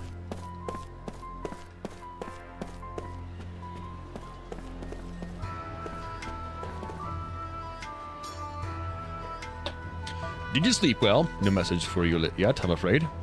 We'll hold any messages that come to you here, so please don't hesitate to take a stroll outside. I'm sure you like to forget the horrors of the battlefield. Oh, by the way, feel free to use any of the items you find here. They are accompaniments of the house. Even ones I find in rooms that people are currently in? Alright, fair enough.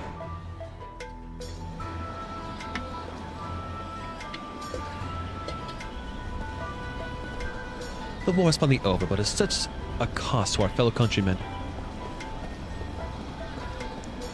Magic engines are so useful. I don't know how we ever did it without them.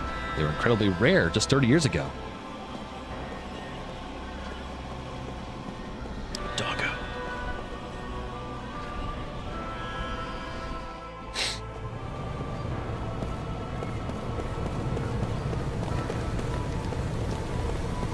Industrial area that sprawls below is a crown symbol of this magical industrial revolution. The people who live here make the lavish lifestyle of Ura possible.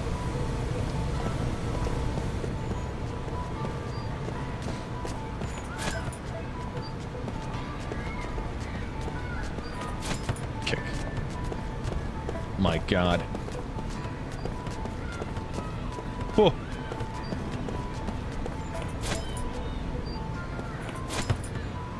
Fun. No one else is here today. That park is ours. The hell?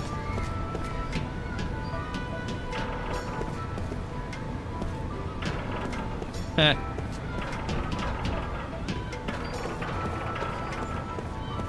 Covering this kid's day.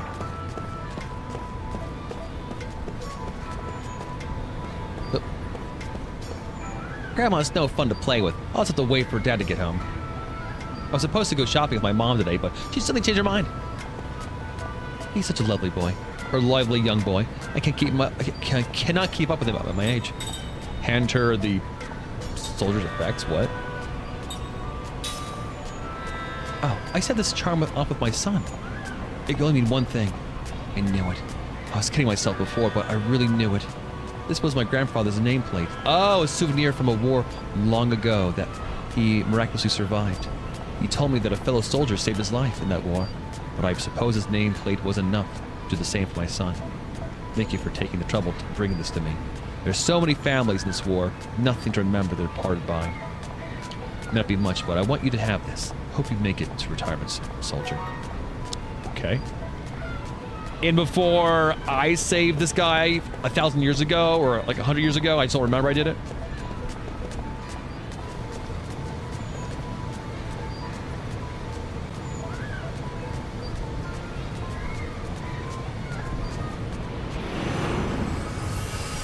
Uh-oh. Kine recalls a memory that was locked deep within his heart. Oh boy. A dream has been revealed.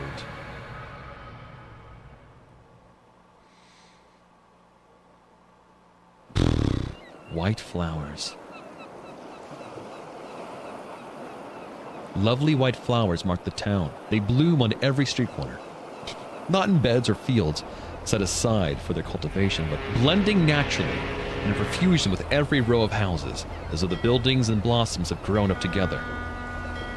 The season is early spring, and the snow still lingers on the nearby mountains, but the stretch of ocean that gently laps the town's southern shore is bathed in refulgent salt sunlight. This is an old, prosperous harbor town. Even now, each day, its piers see many cruise ships and freighters come and go. Its history, however, is sharply divided between the time before and the time after, an event that happened one day long ago. People here prefer to talk about it. The watershed engraved upon the town's chronology. The memories are too sorrowful to make stories out of them. Kime knows this. Because he knows it, he has come here once again. Passing through, the tavern master asks him. At the sound of his voice, Kime responds with a faint smile. You're here for the festival, I suppose. You should take your time and enjoy it. The man is in high spirits. He has joined his customers in glass after glass until now. He's quite red in the face, but no one shows any sign of blaming him for overindulging. Every scene in the tavern is filled with, and the air reverberates with laughter. Heavy voices can be heard now and then as well from the road outside.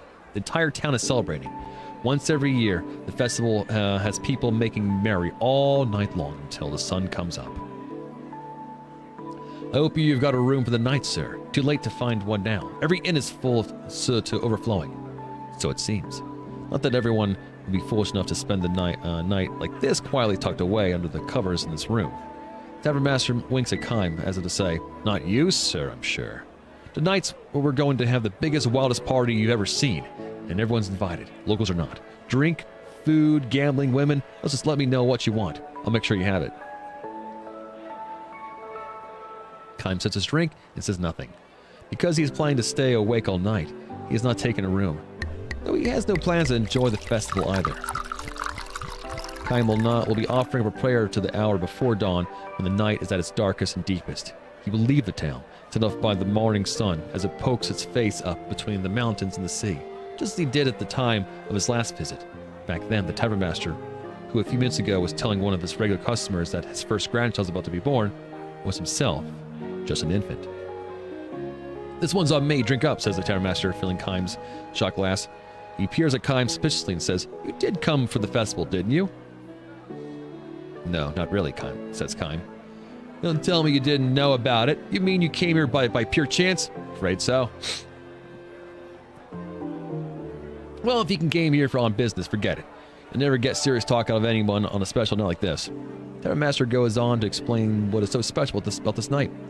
You must have heard something about it once a long time ago. This town was almost completely destroyed. There are two kinds of events that divide history into before and after. One is the birth of death of some great personage, a hero or savior. The other is something like war or plague or natural disaster. What divided this town's history into before and after was a violent earthquake.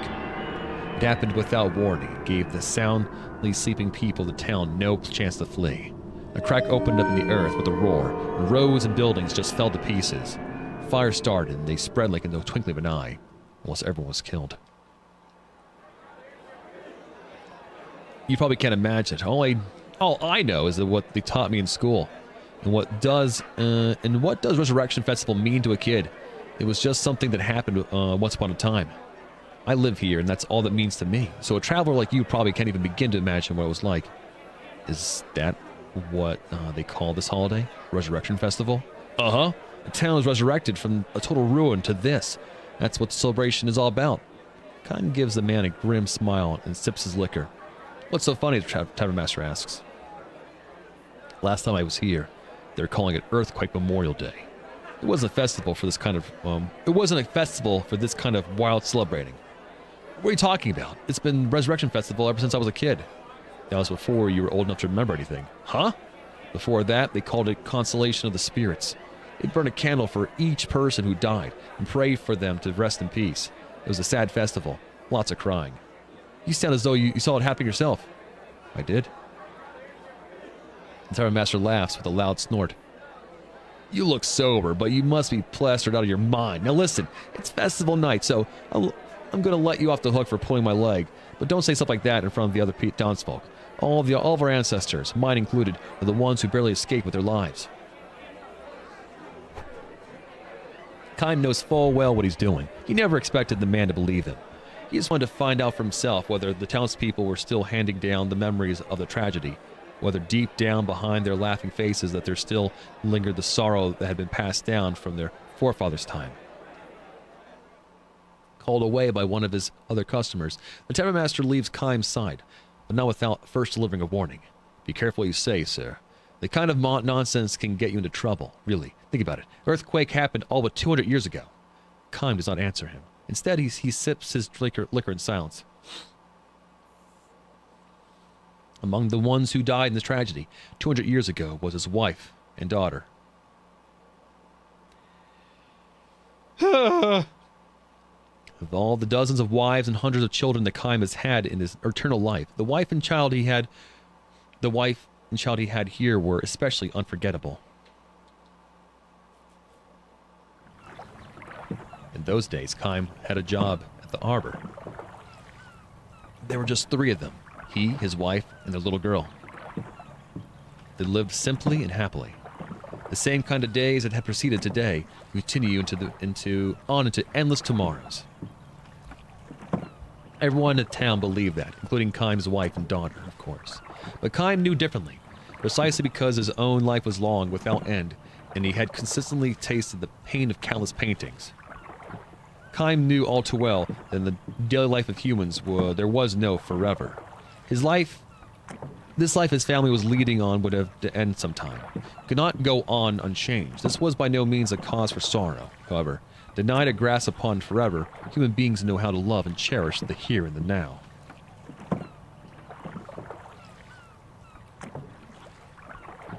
Kime especially loved to show his daughter flowers. The more fragile and short-lived, the better. Flowers that bloomed with the morning, sun and scattered before the sun went down. They were everywhere in this harbor town, lovely white flowers that bloomed in early spring. His daughter loved the flowers. She was a gentle child who would never break off blossoms that had struggled so bravely to bloom. Instead, she simply watched them for hours at a time. That year, too. Look how big the buds are. They'll be blooming any time now, she said happily, when she found the white flowers on the road near the house. Tomorrow, maybe, Kime wondered aloud. Absolutely, his wife chimed in merrily. Get up tomorrow and morning and have a look. Poor little flowers, though, said the daughter. It's nice when they bloom, but then they wither right away. All the better, said Kime's wife. It's good luck if you get to see them blooming. That makes it more fun. Arthur sparks. It may be fun for us, answered the girl, but think about the poor flowers. They work so hard to open up, then they wither in the same day. It's sad. Well, yeah, I guess so. Momentary air of sadness flowed in the room, but Kime quickly dispelled it with a laugh. Happiness is not the same thing as longevity, he proclaimed. What does that mean, Papa? It may not bloom for long, but the flower is happy if it can open up for the prettiest blossom and give off the sweetest perfume it knows how to make it with while it is blossoming. The girl seemed to be having trouble grasping this and simply nodded with a little sigh. She then broke into a smile and said, It must be true if you say it so, Papa. Your smile is more beautiful than any day, any flower. Sorry, your smile is more beautiful than any flower in full bloom. He should have said it to her. Kime later regretted that he had not. The words he had uttered so carelessly, he came to realize, turned out to be something of a prophecy. Well, now, young lady, he said, if you're getting up early to see the flowers tomorrow morning, you'd better go to bed right now.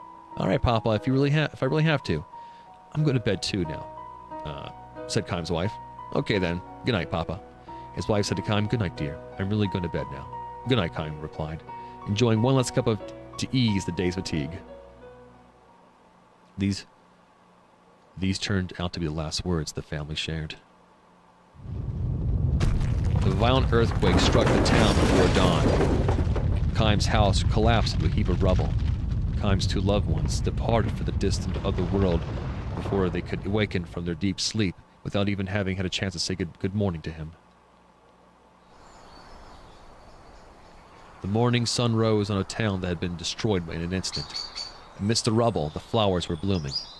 The white flowers that Kime's daughter had wanted so badly to see. Kime thought to lay a flower in the offering on his daughter's cold corpse, but abandoned the idea. Could not bring himself to pick a flower. No one, no living being on the face of the earth, he realized, had the right to snatch the life of a flower that possessed the life for only one short day. Kime could never say to his daughter, you go first to heaven and wait for me. I'll be there before long. Nor would he ever know the joy of reunion with his loved ones. To live for 1,000 years meant bearing the pain of 1,000 years of partings. Kime continued his long journey. A dizzying number of years and months flowed by, years and months during which numberless wars and natural calamities scourged the earth. People were born and they died. They loved each other and were parted from the ones they loved. There were joys beyond measure and sorrows just as measureless. People fought and argued without end, and they also loved and forgave each other endlessly. Thus was history built upon as the tears of the past evolved gradually into prayers for the future. Kime continued his long journey. After a while, he really thought about the wife and daughter with whom he had spent those few short days in the harbor town, but never forgot them. Kime continued his journey. In the course of his travels, he stopped by this harbor town again.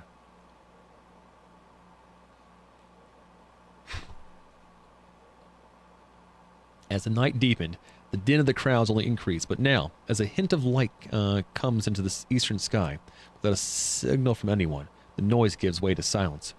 Kime has been standing in the town's central square. The revelers, too, have found their way here, too, one at a time, until almost before he knows it, the stone-paved plaza is filled with people. Kime feels a tap on his shoulder.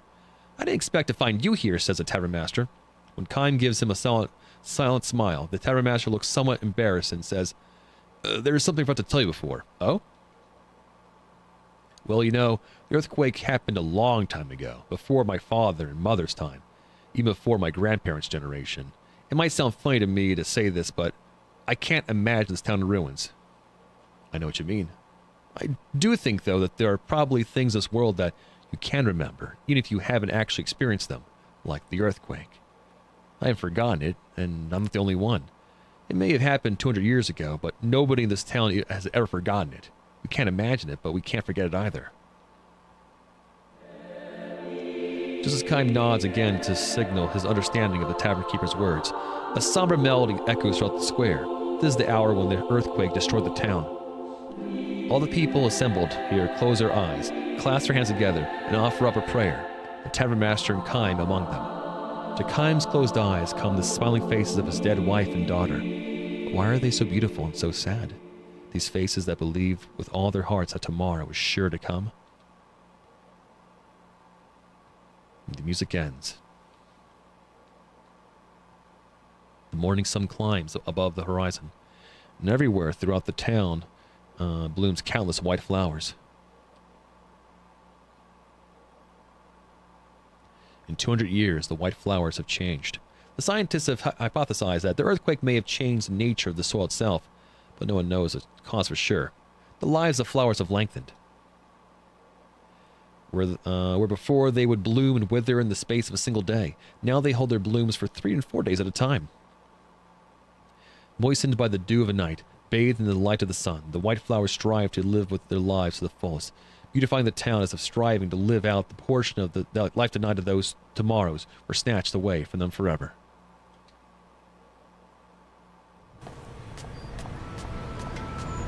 And that family's gone. They were just standing there. He was just standing there until he just left. Oh my gosh. Woo! Alright. Hey, cat. I can't pet the cat. Hey, Matrix, how you doing?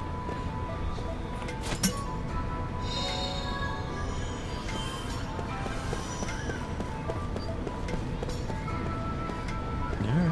What's up, my guy? Listen, Argonar, is it? Councilman Gongora is currently serving his suspension. I believe you have your own mission to handle, yes?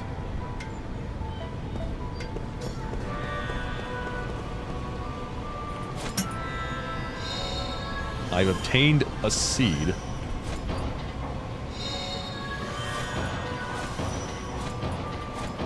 Oh, I hit it multiple times. That's funny. Probe.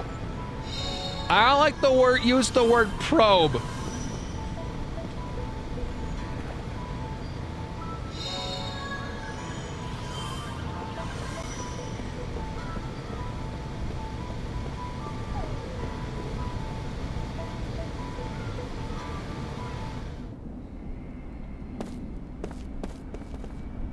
Gungora's mansion, his garden. You am I watching? No, I'm playing the video game. What do you mean?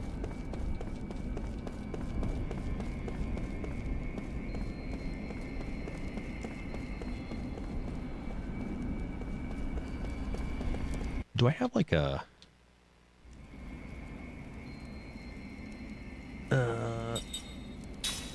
there's all our dreams. Oh wow, there's a bunch of them. Holy crap. Ring assembly. Can't do any of that. Formation. Oh wow. How big could our party be?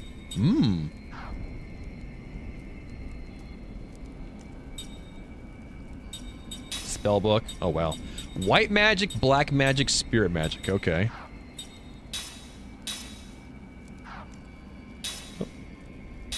Crisis defense boost. Okay.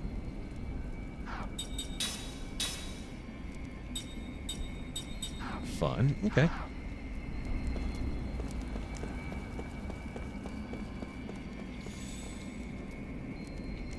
Say the game, please.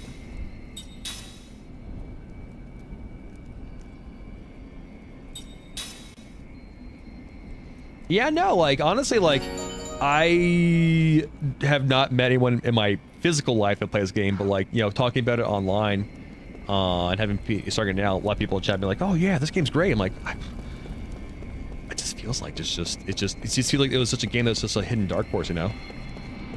Lord Gongara's not seeing anyone this time. Just between you and me, none of his servants are searching for you right now. By direct orders of the council, no one's allowed to see Lord Gongara. Give up and go away.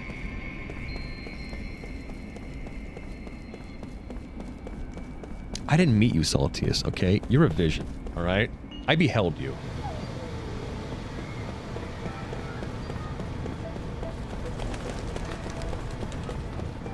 Oops. Sorry, but no one's allowed through here. Use the detour over there. Okay.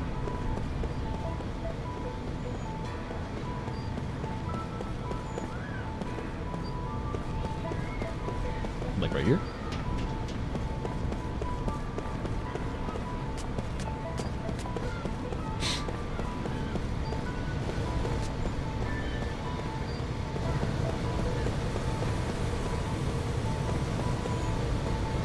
Examine. Oh. Okay. Touch all the things. Industrial area that sprawls below is the crown symbol of the magical industrial revolution. The people who live there make the lavish life. Oh, yeah, put that one.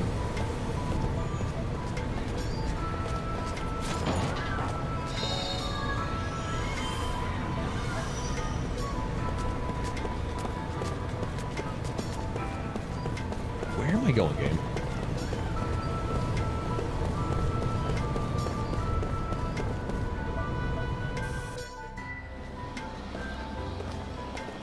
Am I going? So I walked up there. Oh, here we go. Whoop, sorry. Oh, look out. Sorry, miss.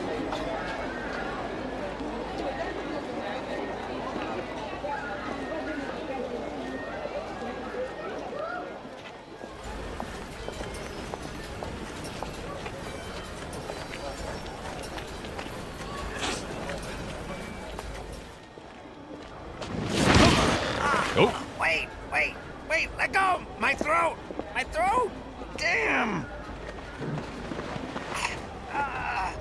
Why are you following me? You're Kai Marganar! I mean, Argabar. Orgagor asked me to do it! It's the truth! I'm supposed to tell you to go to his manor. He has something important. I was already there! To tell you! You are? Jansen, messenger for Lord Gongora. At your service. Jansen.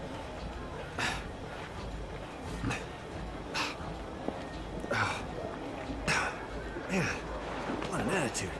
Jeez whiz.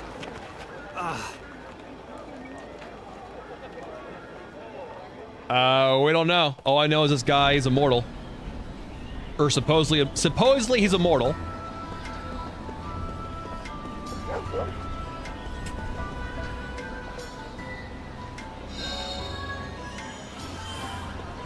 And that makes him a badass, apparently.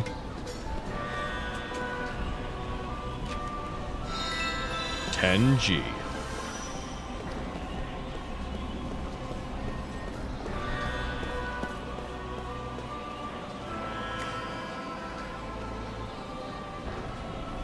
What is this building here? The Virno's Tavern. There have always been rumors that King Zypha was assassinated. That's true that my money is on Chairman Roxian. Between you and me, I think Gongara is the one who killed King Zypha. The magic industrial revolution is the proof. Council's telling us we have won the war, but can it really be called a victory at the cost of this many lives? My son-in-law went to the highlands of Wall. We don't know what's happened to him. My grandchildren are all so little. Can I take your order? Or perhaps I can convince you to treat me to something. Nah, funny. I received 100 G's.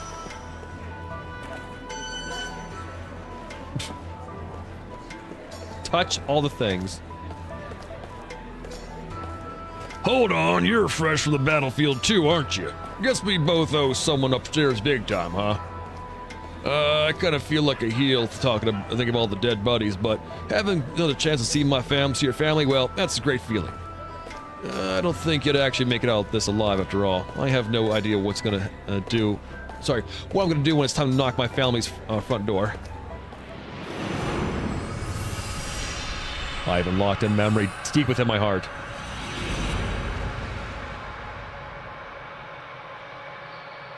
There's a lot of these. Maybe we'll begin all right. I imagine there might be many streams of this. Maybe we'll do 1 or 2 per stream. It seems like we're getting a bunch of these. I kind of want to get to our first dungeon, maybe. The war is over, but the hard time comes. But how about a drink to help you forget for a while? So we do need to talk to every NPC if we want to unlock all these things. Got it. So you're the immortal who survived the Highlands of Wall incident. Are you even human?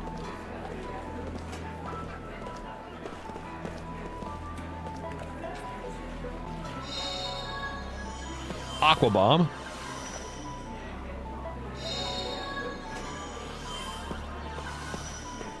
Those beastly Kent must have attacked Ura to take over our magic industries. With such technology and their filthy paws, they could elevate themselves from the barbarians they currently are. They seem to have... They really seem like they had shit comparable to us.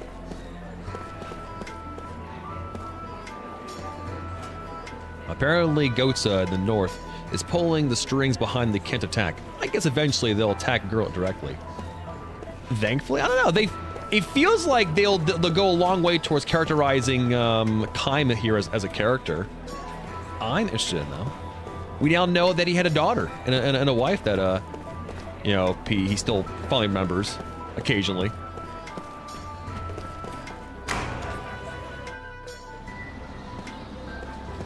I have a feeling all the stories are gonna be sad, though.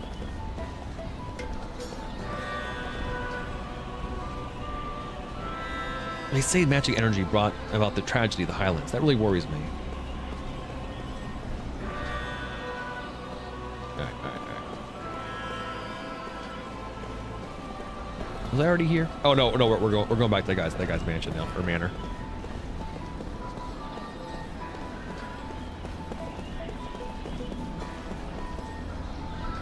Have you heard about this? A connection of mine and the council told me Councilman Gongora isn't confined to his private residence. Could it be true? The soldiers in front of the house are protecting him, but rather keeping him inside?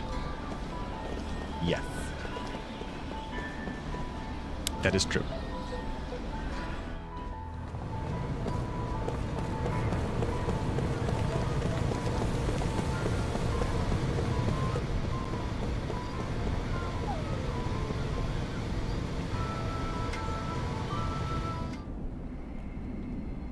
Also, I'm out of liquid refreshment. Doing one of those would have been give me extreme cotton mouth. Be taking a break here in a little bit as well.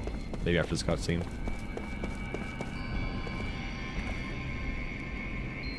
Lord Tolton is currently visiting. Please wait a bit longer. Oh.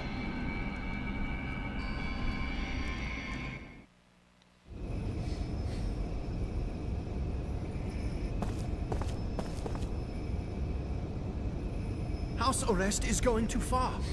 I have firmly opposed Roxian on this. Do not despair, Gongora. Thank you, Your Majesty. It is much more than I could have asked. Your father would have been pleased. I could never fill my father's shoes. And now that Ura is a republic, I am simply a citizen like everyone else. I am no longer Your Majesty. I respect the royal blood that flows in your veins. It is only fitting that I offer the respect you're due. Do not be foolish. People will think you're a dissident who wants to restore the monarchy. I'm truly happy but that I you am. have come to see me. You've always been so kind. You taught me the rudiments of magic. I cannot help but be kind to you in return. I cannot understand Roxian. I believe he intends to stop work on Grand Staff. It makes me angry, Gongora. Our entire nation has benefited from magic energy, yet he does not understand the significance of Grand Staff. If we can increase magic energy with Grand Staff, just think how much better our people's lives would be. We would no longer need soldiers. You have seen the future of Ura, and how Grand Staff can make it happen. Roxian's vision is too narrow for our nation to grow. I am sorry you had to witness that. There is no need to apologize. I'm happy Your Highness understands. But even if they stop Grand Staff, we could develop a newer and far better magic engine. Please let me know what you need, Gongora. I can help you. I am unworthy, Your Highness. This guy's grobbing just a little too much, I think.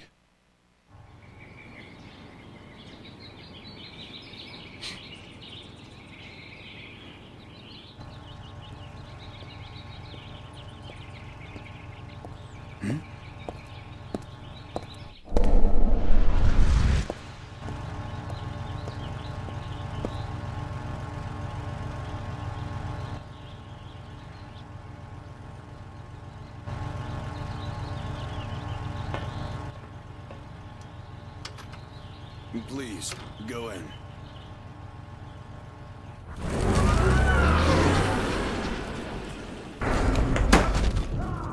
Buongiorno. I gotta fix my alerts. Hello, Smokaloke Raiders. Also, first off, thank you very much, Smokaloke, for making the unwise decision to go to board for 100 months. Much appreciated. Thank you. Oh, hi everybody. Welcome in. I'm not sure what Smoke was playing.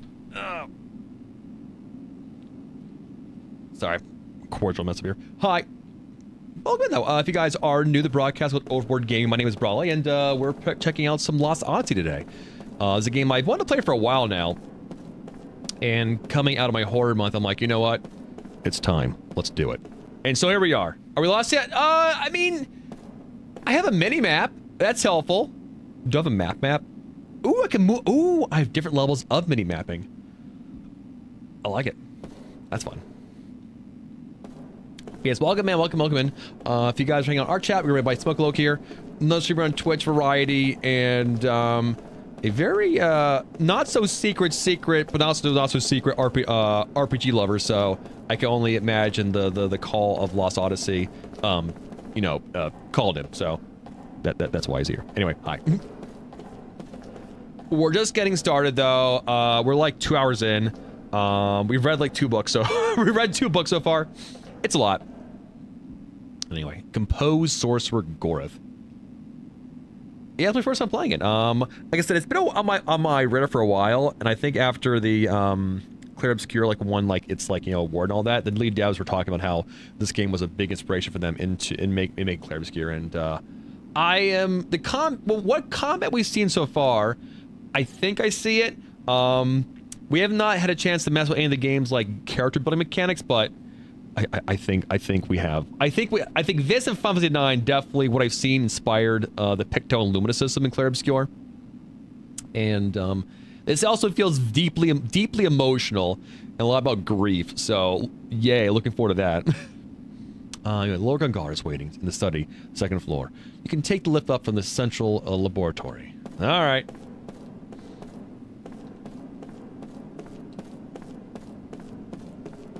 Well, Lieutenant Argonar, your host, Lord Gongara, has been waiting for you. Yeah, what about looting all the shit, though? But yes, plotline of this game so far is there's a war between Ura and Kent. Our guy who was working for Ura was fighting the battlefield, was kicking ass, and all of a sudden a meteor appeared above the battlefield. Lava started bleeding out of it and killed everyone in the battlefield, except our dude and one other person. And now everyone's kind of heralding him as some kind of immortal. And we're now here in the city about to basically go on a mission for the council to kind of I guess, ascertain how good Kent is in terms of after that big battle. This one councilman who just got deposed. Actually, no. I think we're getting sent to Grand Staff, right? That's right. Our Ura is making a facility called the Grand Staff, which I guess is supposed to amplify magic. A councilman who was working on it has been deposed because they don't trust what he was doing there. We're being sent to go there to ascertain it, and I've been disconnected from Xbox Live apparently. And the game is good so far. And also, character absolutely is immortal. The game has made no attempt to hide the fact our character is immortal. Gungora's Mansion, Magic Research Lab. Oh, my controller just... the hell? It's plugged in. Excellent timing. Lieutenant Argonar, Prince Tolton has just left. Those lowly hacks of the council, how dare they get in the way of Lord Gungar's research?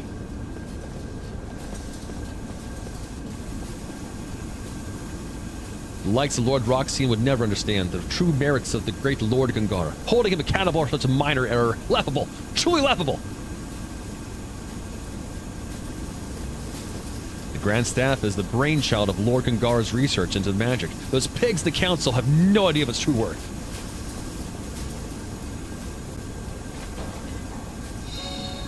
I like how I kicked it without... while I was looking at those people. Yeah, it's a 360 game, and 720p. It's definitely attempting to hide some of the more glaring aspects of his graphics, I feel. But overall, it's pretty good, I think. I received things.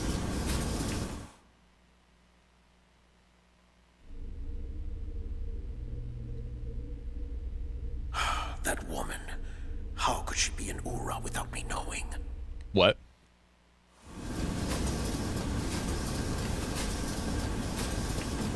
Yeah, it definitely is trying to do depths of field tricks here, which to varying degrees of quality, I'd say. Lord Gongora is on the second floor as always. Use his lift if you want us to go see him. I do want to go see him, but maybe first want to loot things first. I appreciate this game has many aspects that kind of slow things down. But one thing it doesn't slow down, this guy fucking trucks. When we hold down the run button. That I appreciate. Yeah, well, and Lord Gongora. Yeah. I've talked to you already. Can I go in here?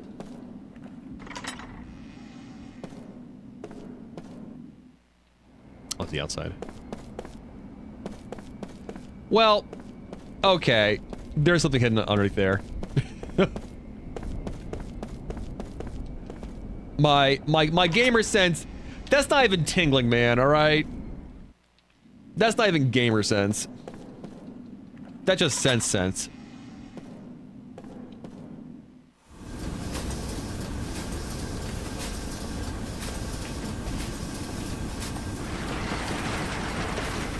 Alright.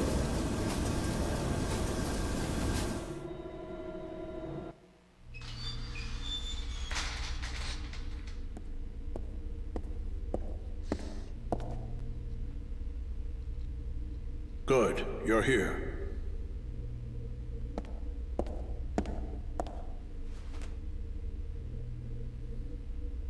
I asked you here for only one reason. Hold on. Does that guy like to watch? What's going on here? What is it? Oh no. Great, here he comes.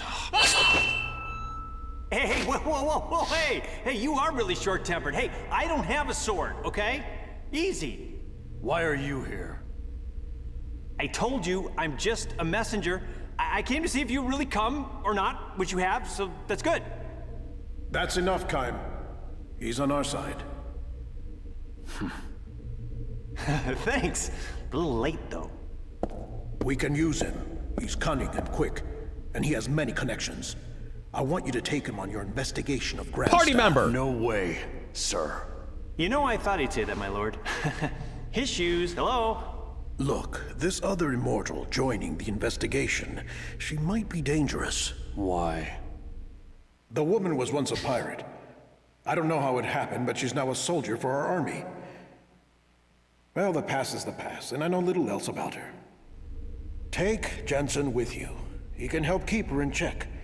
Despite what else he may be, he has a healthy respect for women. Which is a good thing? You know, I heard she was a looker, if you catch my drift. Oh. I mean, you've seen her, right? Okay, be that way. You guys are way too serious. Pirate. All right. Understood. Sir, the fur on your brow tells me you know a lot more about me than you're letting on. Remember, Kaim, you're the only one I can trust. Why? Please ask him why. I can't leave here for a while. Why? The Grand Staff is my life's work. Why? So if something is wrong, I want you, with your immortal powers, to find out what it is. Why? Understood? I don't know. Maybe. You'll be briefed later. You should go now. Shouldn't I be briefed now? I'll be right behind you. Oh, he's gonna be fun to work with. This is for your trouble. Wow, nice. You know, my lord, I've been thinking, working with this guy, it's like playing with fire. I mean, did you see his eyes? I mean, that's creepy. I got a bad feeling about this whole thing. I mean, this little guarantee is not gonna be enough, I'm afraid, to keep an eye on him. They said they got a bad feeling. We're playing a Final Fantasy game. You're already under a magic contract. Don't get greedy. Magic contract. Whoa, hey, okay, that's some serious mojo, buddy. Easy. Is your fee still unsatisfactory? Okay, not funny. I'm not laughing, okay? I didn't stick my neck out for this, okay? pain in the ass. Beth.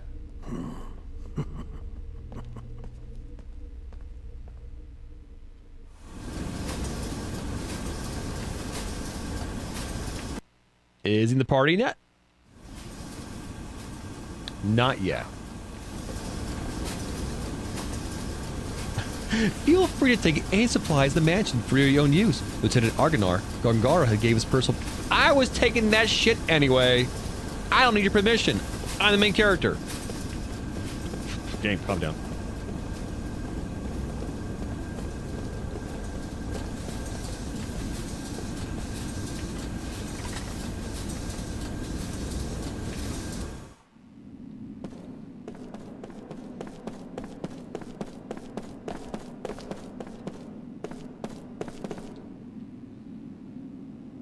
All right. Lieutenant Argonar, do you have everything you need for your journey? You should prepare yourself well, so you may be better fulfill the expectations of Lord Gongara. Having you coming in unhired could damage Lord Gongara's reputation. The council won't look kindly on it.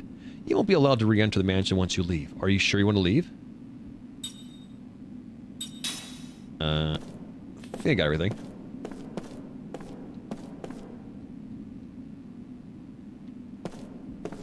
Hey, sorry, how you doing? Yeah, I think I got everything. Let's go.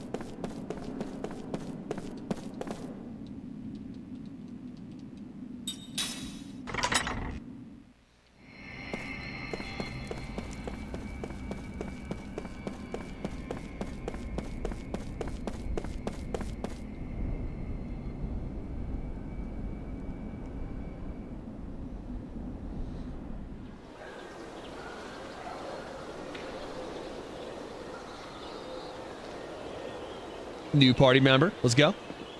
Hey! I've been looking everywhere for you. I heard about the Grand Staff investigation. Looks like we both got the short end of the stick. It's not enough that we just keep surviving, eh? Cool. There's always something. So, what did you learn in the council? Nothing to do with you. Oh, really? Say, haven't we met somewhere before? Hmm? Ugh. Nothing to worry about if you can't remember. Neither can I. You too, huh? I can't recall a thing. All I know is that my name seems to be Seth Balmore. People say I used to be a pirate. Isn't it strange that both of us lost our memory and are immortal? Yes. Maybe we met a long time ago. Probably. I sort of get that feeling when I look at you. When we met before, were we enemies? Or allies? Or maybe even lovers? Looking forward to starting our journey tomorrow, Kaim Argonar. Tomorrow? You still haven't been contacted by the council? You set out for Grand Staff tomorrow morning. I thought you would have heard by now. Oh, and by the way, I'll be joining you on your little trip. So you are going with me then? Being late is strictly forbidden.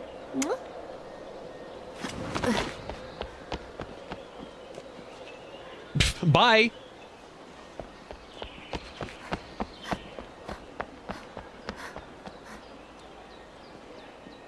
She's like, I'm an introvert. I just spent it all of my social energy. I must go home now.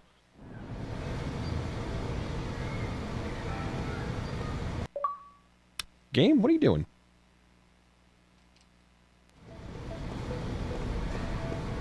Alright, well, we're going to continue on with more Lost Odyssey. I'm intrigued. Hopefully we can get to our first dungeon here. Because, like so many games of the era, the beginning is slow. But anyway, I'm going to stand up, stretch, go to the bathroom, get some drink, come back, and I'll be back in a few minutes for some more OBG, for some more Lost Odyssey. See you in a few minutes. Enjoy the tunes. Which is going to be stuff from Claire Obscure. Enjoy.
right, buddy. Welcome back for some more OBG and for some more Lost Odyssey. Kill tunes, and we're back. Also, I would like to apologize in advance. If the stream just disappears randomly, sorry. I'm having some weird power things in my house right now. I noticed that when I was on break, the heater behind me is actually for some reason not working right now. But I think it's the circuit like I think was tripped. And also I was in the bathroom, the lights kind of flickered for a second, so that was cool too. I thought the stream went down, but didn't. Seemingly, right? Right. So yeah, we're good. I think anyway.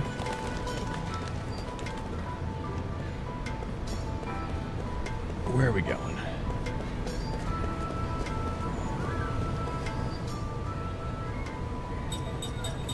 And we don't have a party yet, it seems like. All right.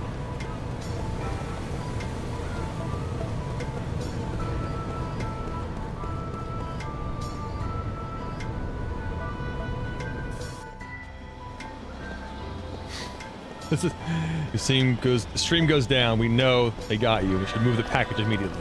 Over to Blue Raven. Okay. I'm Blue Raven. Why am I Blue Raven?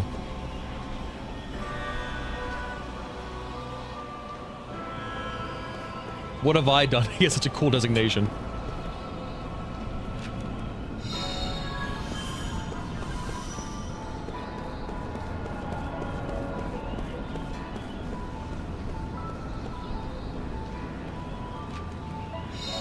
I like how there are items hidden behind all these different notes here. This work has cut drastically into our clientele. Hopefully we'll have our old bustling city back before long. Hey there, what do you think? Isn't she a beauty? A real car running on magic engine.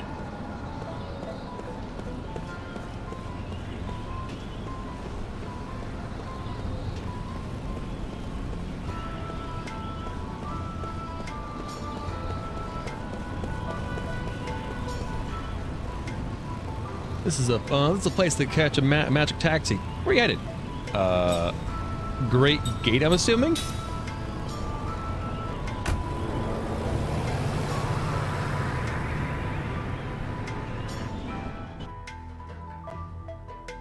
Have you played Fantasian yet, Shem-Elias?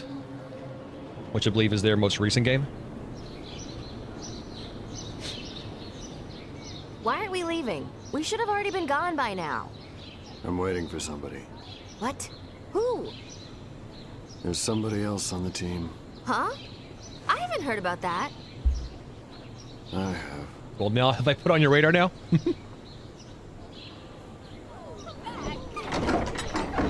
Yeah, I like it so far, Wendell.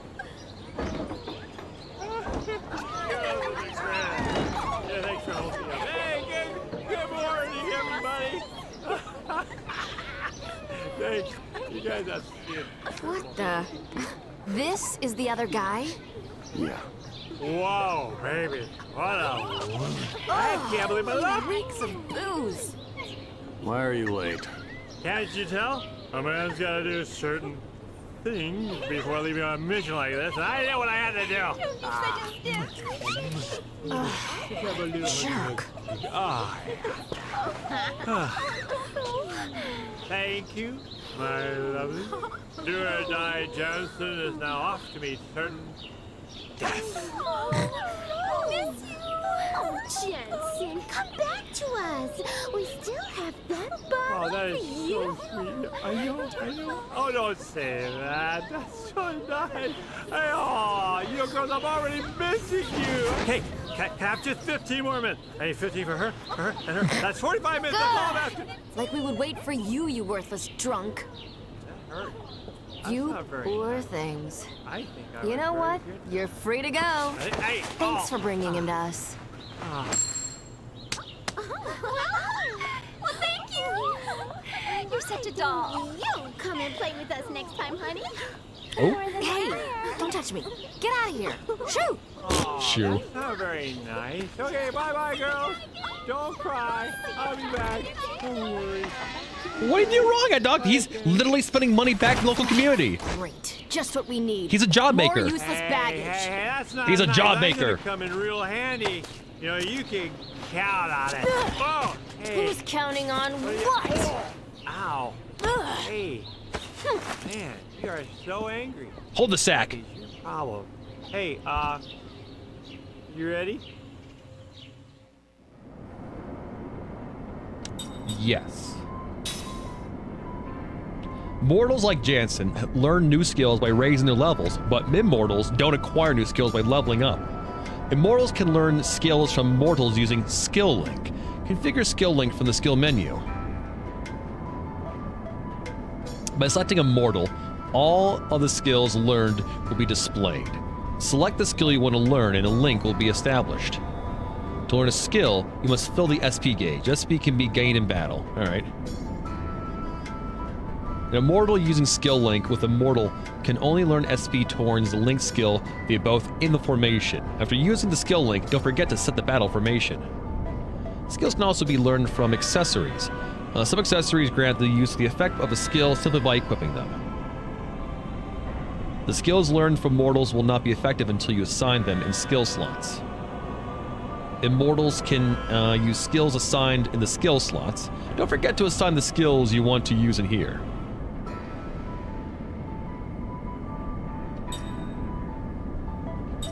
No.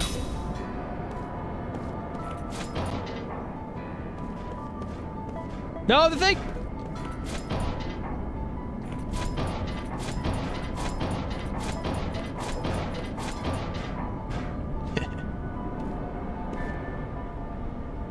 Alright, so Kime, Seth, and Jansen.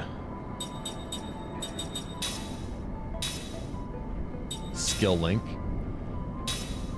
So I can learn white magic and black magic from Jansen and steel. I guess let's learn black magic?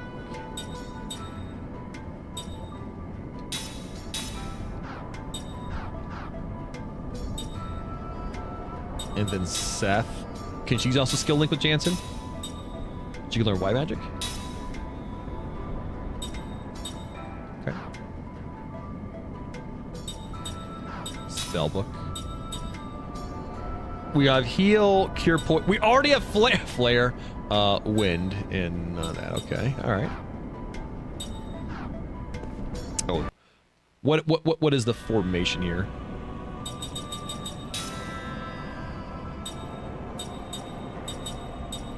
That's a lot of slots.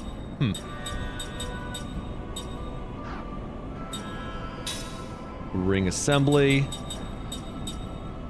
I can make bruiser rings.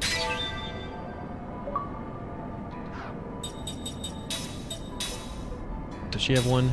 Oops. Okay.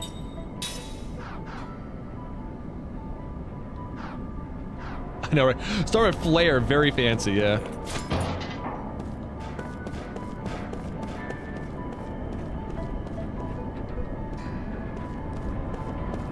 I mean, even though you're immortals, I mean, you can't be captured and tortured for eternity.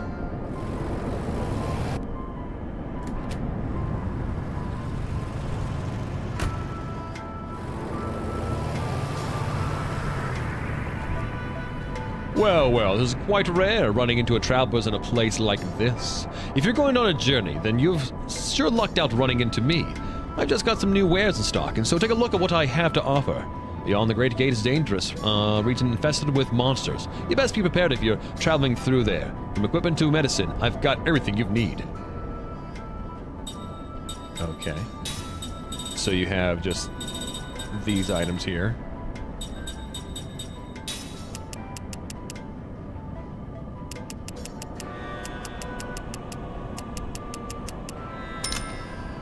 Sure. Those are attacks. Mana herbs.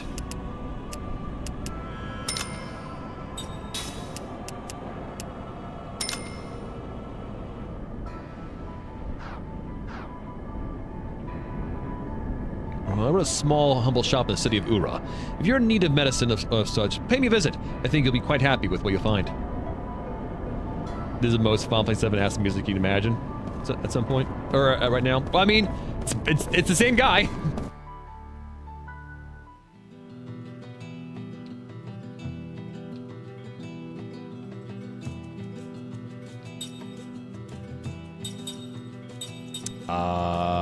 I guess the Ypsilon Mountains North.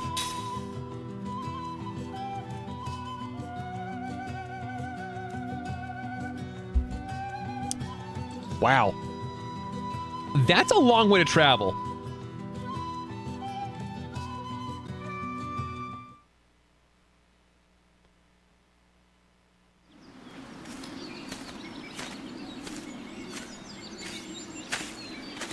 Easy, Buck. I just gotta follow him. This is like a death march. Hey, we gotta get through that. There's no road. Pull yourself together. If this is all it takes to wear you out, we're in trouble. Yeah, well, I don't wear out in bed. Once we get through here, there's the Ypsilon Range. Those mountains are steep and rugged. The weather is unpredictable. And since the ground is unstable, we have to be on the lookout for rock slides, too. Of course, I expect to see you take a tumble into the canyon before we see any rocks doing it. Yeah, funny. You know, Lord Gongora was saying you have a problem with your memory, right? I mean, you sure know these mountains well enough. And of course, you know you shave your legs every day and you pluck your eyebrows.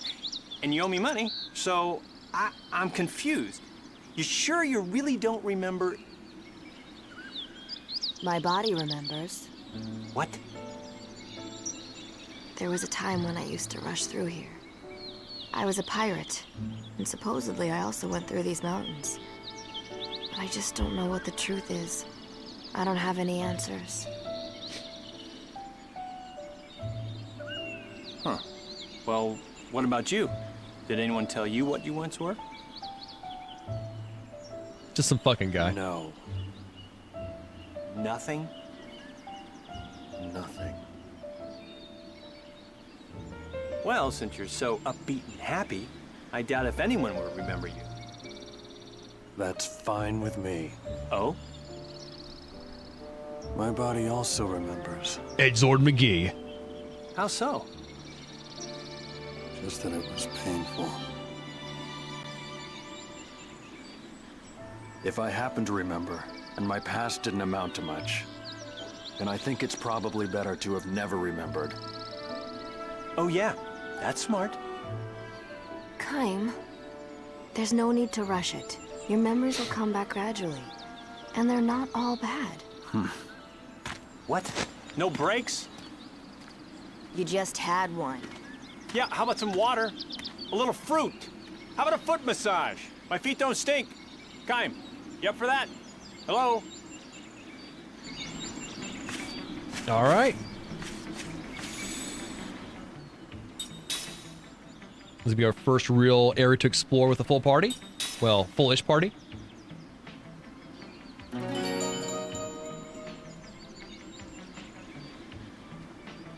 Yeah, the little camera work things doing here seems very 24-esque. It's cool, no. I would say it's there. I wouldn't say it's like, it doesn't feel particularly artful to me.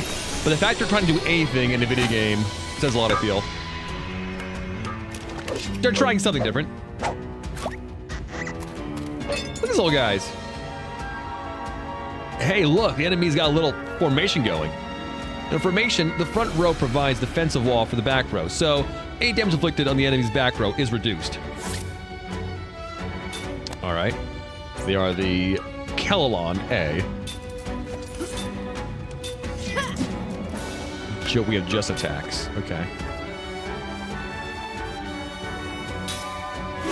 You can see how tight the formation row's defense is with this. Oh, I'm blocking something here.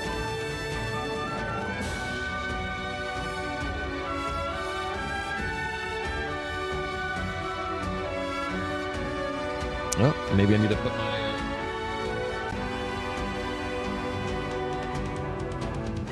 chat. Maybe you can go to the bottom right there.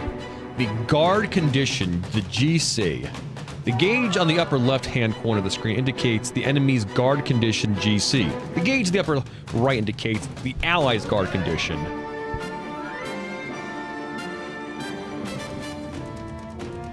Guard condition is made up of total HP of the front row. By attacking enemies in the front row, you can reduce their guard condition. Easy enough, right? Get rid of enemies in the front row, and the back row start losing defenses. Oh. Ha! That's not bad at all. See how the guard condition has gone down? The higher the guard condition, the less damage you can cause to the enemies in the back row. When the guard condition reaches 0, any damage inflicted will no longer be reduced. I'll be in the back row, so guard me well, alright?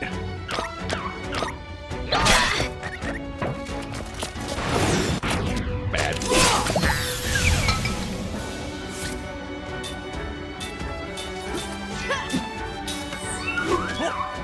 Oh, look, they're casting a spell! Adorable! Here's a hint for you. See the action display in the bottom? Yes. Oh my god. Well, you punched out the guy who was trying to cast a spell, right? That extended the amount of time he needs to pull off the spell off. It's called casting interference. Oh, cool. You managed to cause enough interference you can even evade the spell from popping up to the next turn. Interesting. Well, enough talk, I'd say. Let's take care of this rabble. Good. Oh.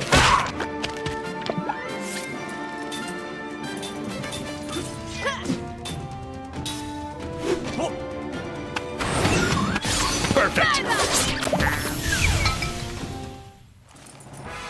Phew. That was a close one. Her sword is really cool looking. So no gold, but we're getting SP now. View the spell tutorial. Sure, game. Spells can be bought in stores or learned by raising your level. Merely acquiring a spell does not mean you can use it. Spells can only be used when you equip the skills needed for the spell in question. Use the menu to view this list of spells you've learned in the spell book. This will also display the MP required, casting time, and which characters can use each magic. Alphabetic letters represent the casting speed within one turn. S is the fastest. It will go from A to H. The number represents how many turns required before the spell takes effect. Interesting.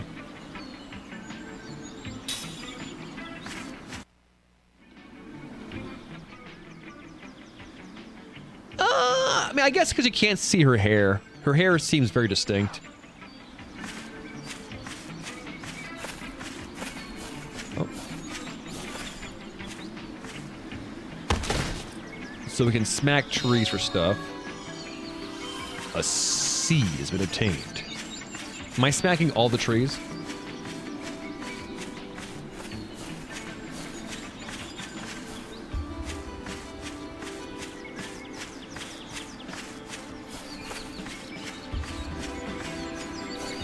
We're not smacking all the trees. Only most of them. Oop. If it's a fight you want, you got it.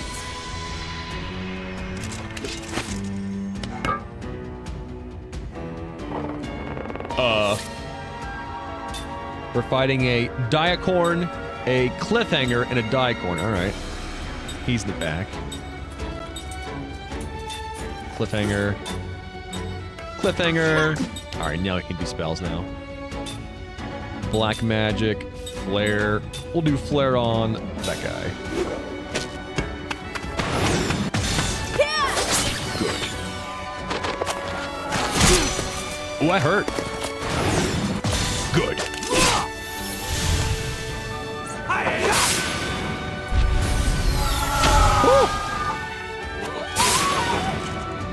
That's pretty OP. Ow. Not cool. Oh, our skills. What are skills? Steal? Oh, good.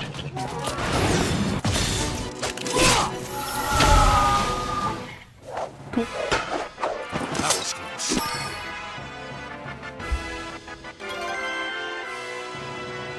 Level up. Oh. I thought they said that, that immortals don't level up. Or they don't learn things from leveling up. My bad. We got SP, gold. Kym learned level 1 black magic. Seth learned level 1 white magic. Jensen learned level 2 black magic. Alright.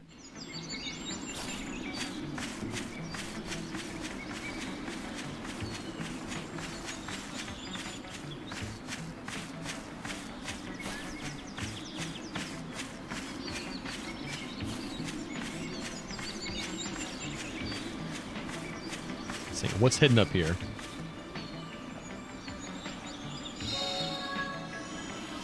A mana herb.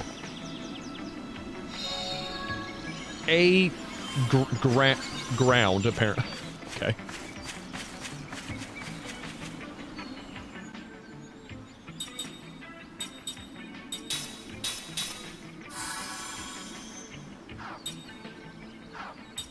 Yeah, I found some ground, apparently.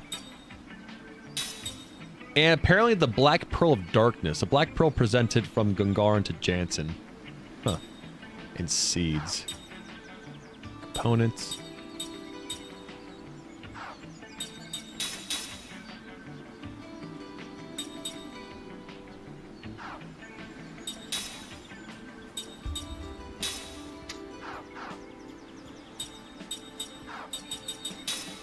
It's like I'm making new rings other than the bruiser ring.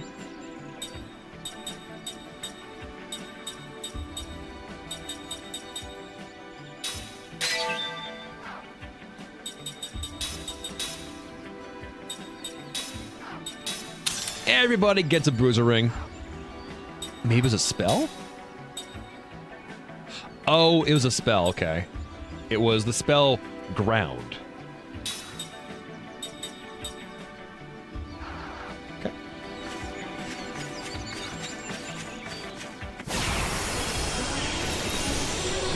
Are you some kind of beast?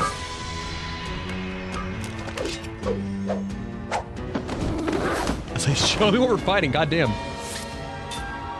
Daggerbird, alright.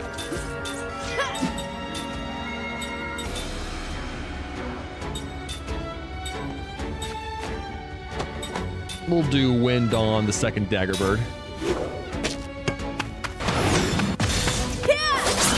Good. Ouch. Ouch.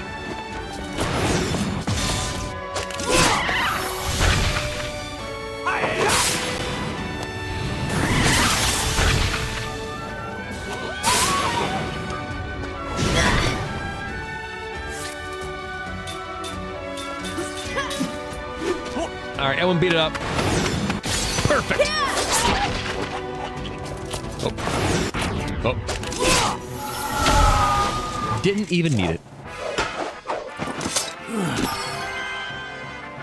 Cool. Kime learn Christ defense boost. Okay, so that was the item we got.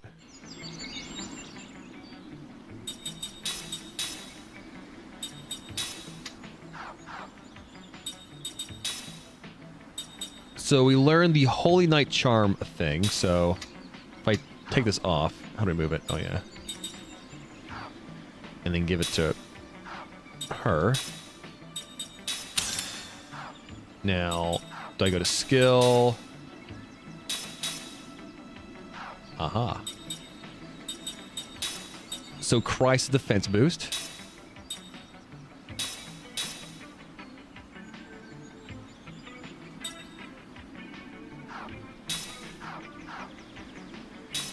Actually, so skill link. So we learn Black Magic 1 from him. So now we can learn Black Magic 2 from him.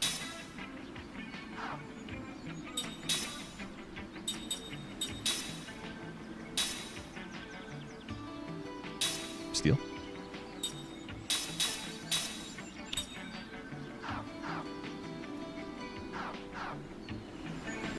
Oops.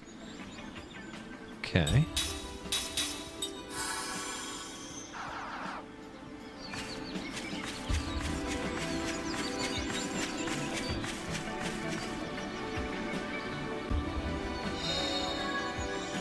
Flare bomb.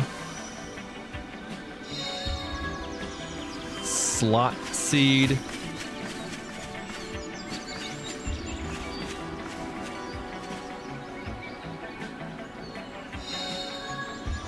Two antidotes.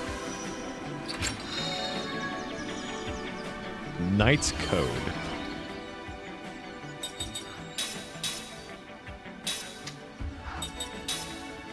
Recovers GC when using defend while being attacked. Oh, that's kind of cool.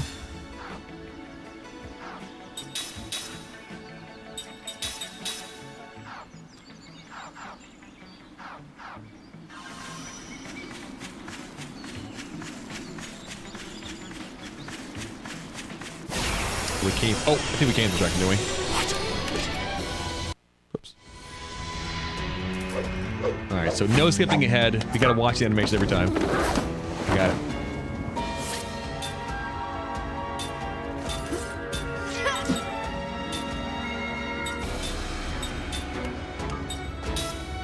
All right.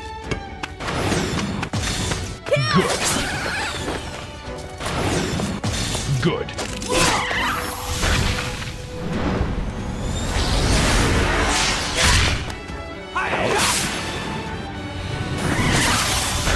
Good shit.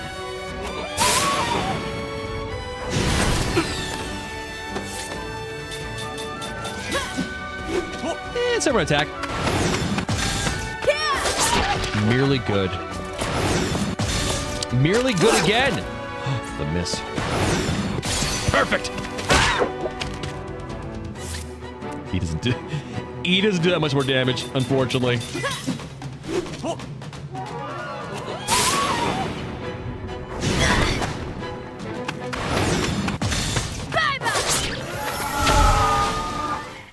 Yeah, he doesn't do that much more damage. What did you expect? With the bruiser ring, unfortunately.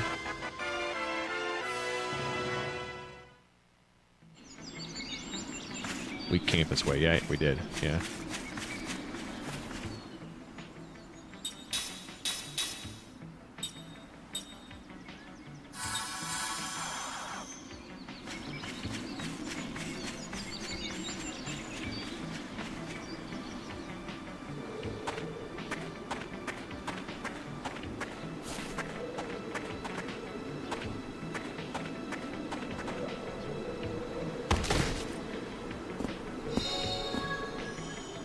I like how instinctively how we know which trees are the ones to kind of ram into.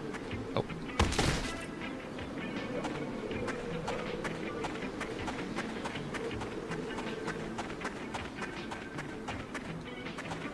No, he's definitely a caster.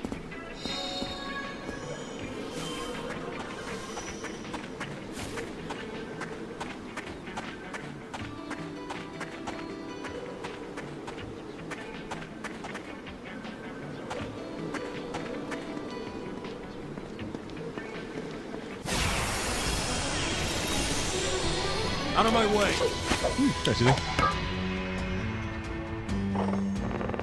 This time we have 4 friends to deal with. I'm gonna use black magic. I will use flare on this cliffhanger.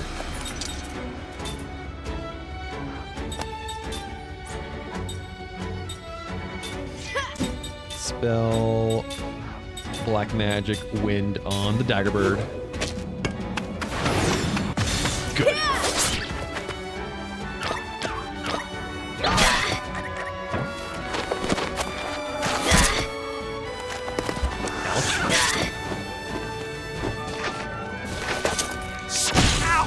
How dare you?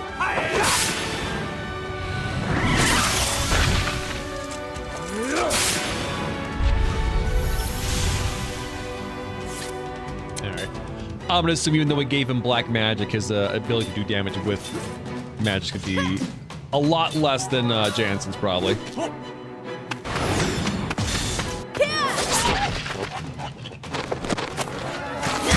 Ouch.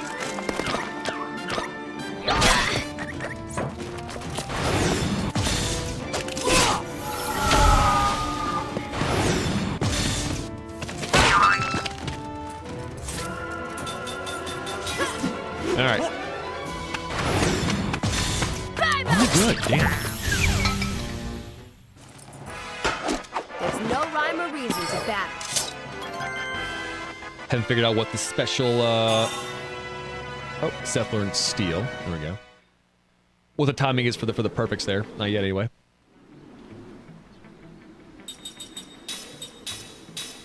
So we can learn steel.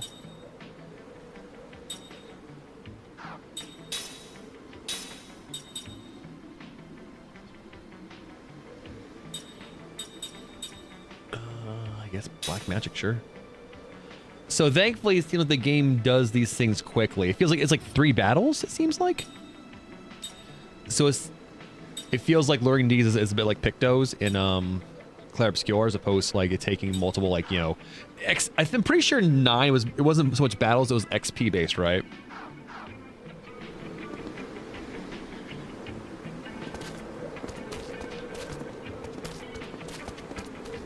Hey, I want to ask a favor. I'm just gonna ask this once, okay? Will you listen?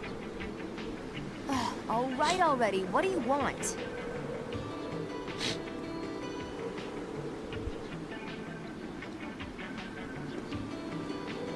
Whining. Okay. Is that all you can say? Can't we just rest in that hut over there? All you do is complain, complain, complain.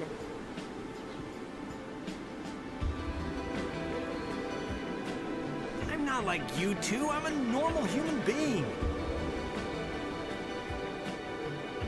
Just a normal guy. All right. Let's rest. Thank you.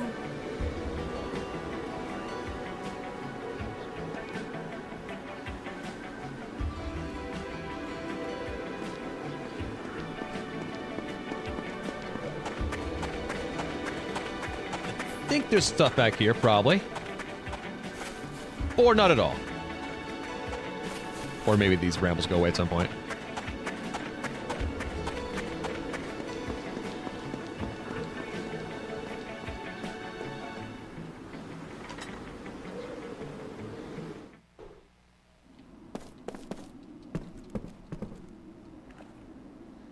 What's going on here in the mountain hut? I have obtained seed. The road to the peak lies beyond the door. I guess it's getting late, though. How about we call it a night?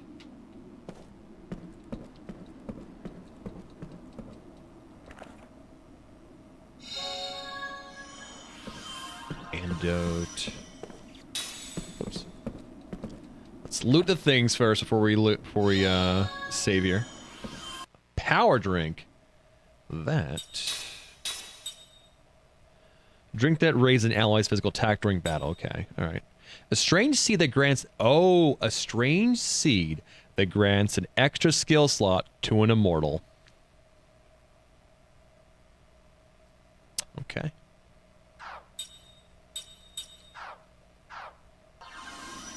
I'm beginning to see the inspiration here. Now, it's interesting because I definitely remember how you gain skills in Final Fantasy 9, right? But as Alec points out, it could take a while to kind of get the XP needed to get an item ability onto a character, right?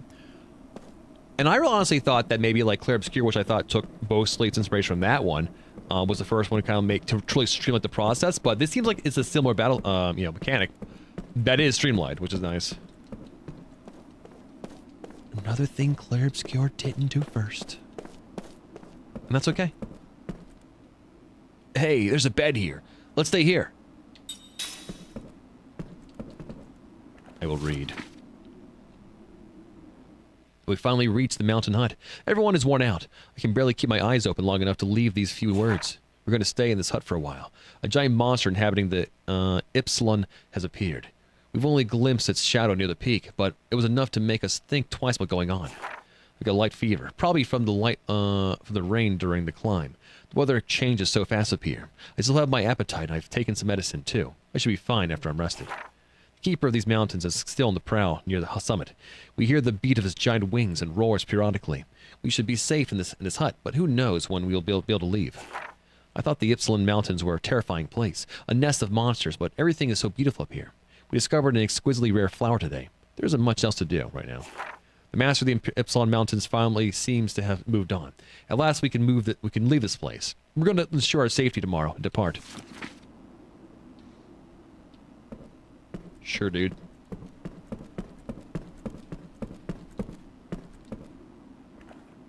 Examine.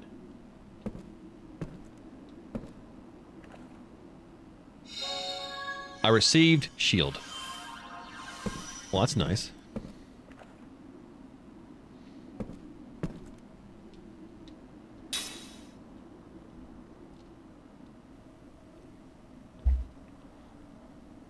And yeah, she got that speed stat.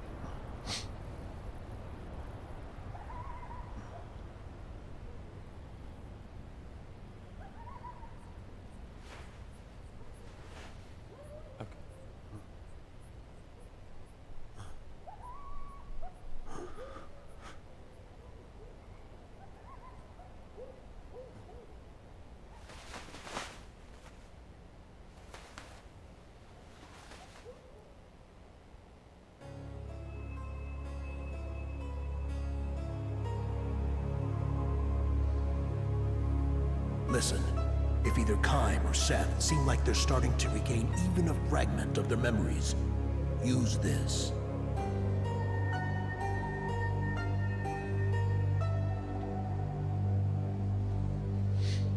What is it? Son of a bitch!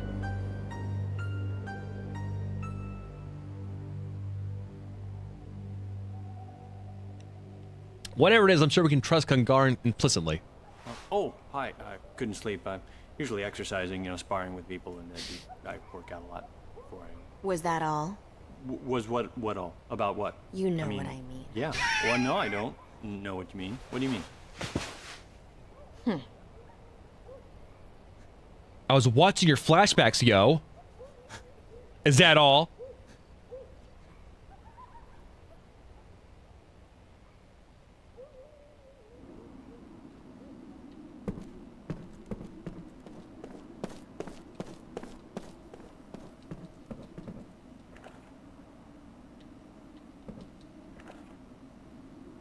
I found search glasses. Okay.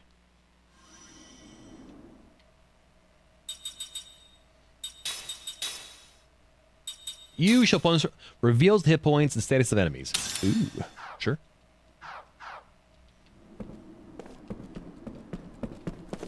All right, moving on. Good morning, Kime. Once we leave here, we'll almost be at the peak. Let's get moving. All right. The Ypsilon Mountains, Northern Ridge. Oh. Wow, there is shit hidden everywhere in this game. Goddamn. The air feels humid. Well, it's not going to rain. I know the weather. I have a sense about these things. And the sun's going to break through any second, and you'll be peeling off the clothes. Trust me. Right. Oh, great. It's raining. What'd I say? It's going to rain. I knew it. Hey.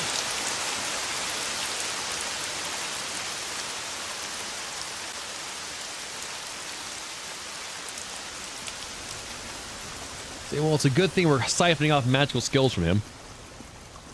Meanwhile, at Castle Yura.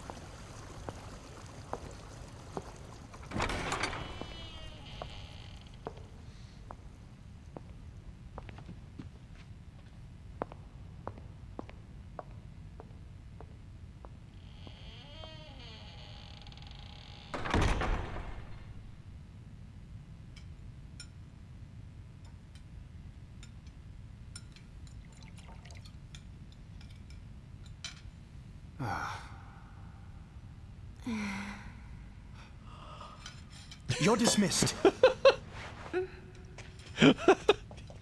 See her face? Oh my god.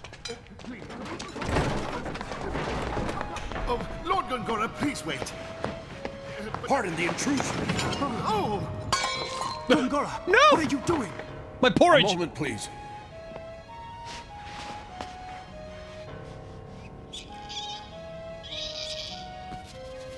What is going on, Gongora? Answer me! The council has placed you under house arrest! Behold.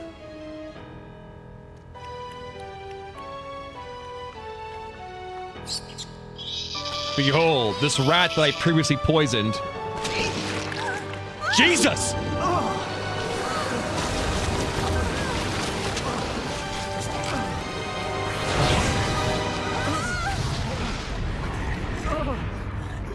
Gongora, what is the meaning of this? There are those who do not wish the monarchy restored to power. But I do not wish it to be restored to power. With all due respect, while some fools completely support our current republic, there are also those who long to restore a powerful monarchy. With this guy. Regardless of what your highness may desire, our country struggles with two political forces, the past and the present. You must be aware of this. Fortunately, I was able to sense your danger through magic energy. Sure. Even though I am under house arrest, I could not allow you to be harmed. Sure. There are many ways I can secretly move from my manor to yours, your highness. But if Roxian knew you had been out of your home, you would be subject to even tighter restrictions. Tighter? I can look after myself. Even I, tighter. however, cannot. Had you not come, I would have ended up like that mouse. Would you have, though? You can always rely on me, Your Highness. Thank you, Gongora. Thank you. Like I said, over under on his soup is perfectly fine, then Gongora just like tricked him with the fake mouse. Pretty sure it's happened there. Cause I don't look at Gongora. I don't trust him. Just saying. Well done. Ah. We'll have to push him harder. Ah. I'll be in touch when the time comes. Ah.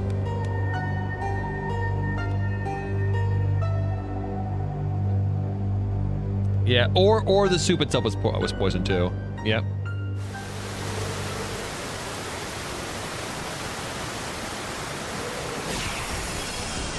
Now, do we find the rain? Yes, we have no choice. But we don't find the rain, though. Boo.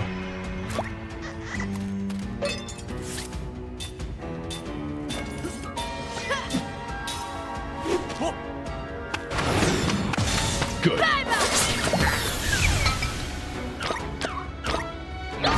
Ouch. Ouch. Miss.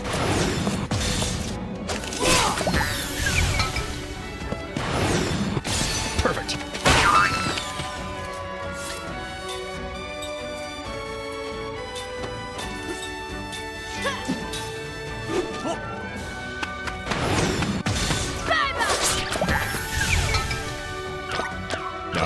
No. Bad. I'll get there eventually. That was close. Kaim learned level 2 black magic. Seth learned crisis defense boost. Cool. So I have to go to skills. Seth.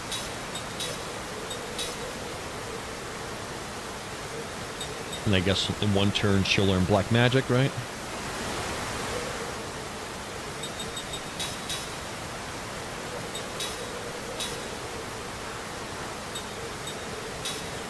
So...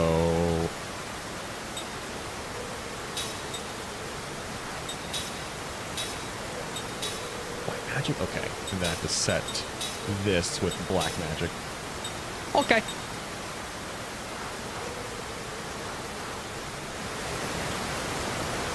Not too confusing. But I imagine once we start getting more and more characters, both mortal and immortal, we'll start having to do a lot of shit there on that screen. We'll see that.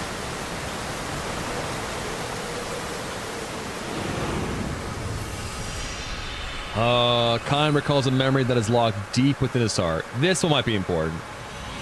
This one might be relevant to what we're doing right now. A dream has been revealed. All right, read this one.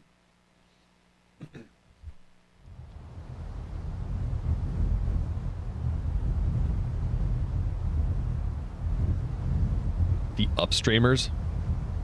Me?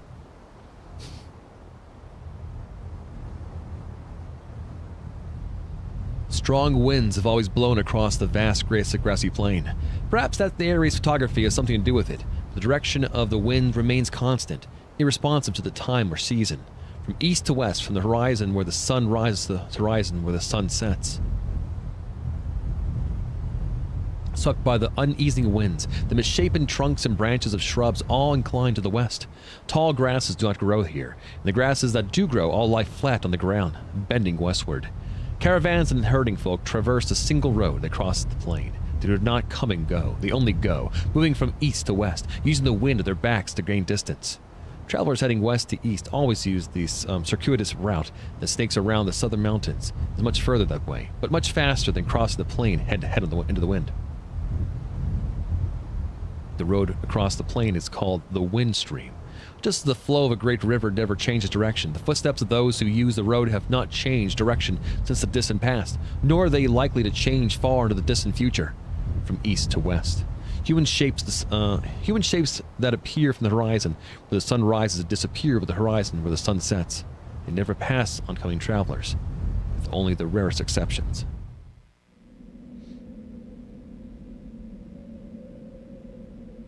The first time she passed Kime on the windstream, the girl was just an infant.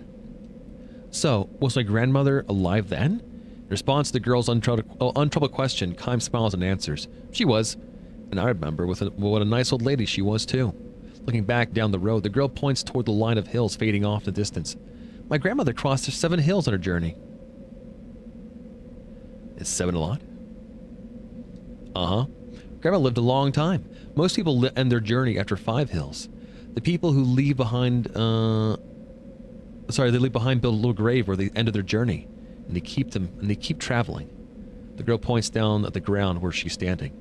As far as I've come, she says with a proud, happy smile. The religion of the girl and her family profess a pious belief that if they devote their lives to walking eastward against the flow of the wind stream, they will arrive at the easternmost source of the stream itself. People call believers in that religion the upstreamers. The word carries a hint of fear and sadness, but also a trace of contempt and scorn. The upstreamers are devoid of worldly desires. They live their lives for no greater purpose than traveling eastward on foot. They are free of doubt. They give birth to children en route, and they continue their journey while raising their children. When they age and their child's strength gives out, their journey ends, but their family's journey continues. From child to grandchild to great-grandchild, the belief is carried on. How slow are they going? The journey of this girl's family was begun by her late grandmother, who began walking from the wind stream western verge with her son, who was then the age of the girl is now. The upstreamers do not walk for the entire year, of course. During the season when the winds are especially strong, from late autumn to early spring, they take up a residence in various post towns scattered along the road and earn day wages by performing tasks the townsfolk themselves refuse to do.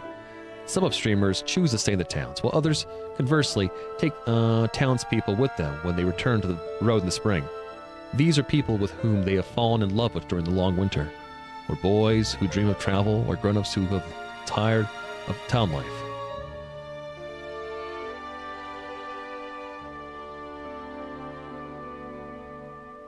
Such are the reasons the townsfolk look upon the upstreamers with such complicated gazes.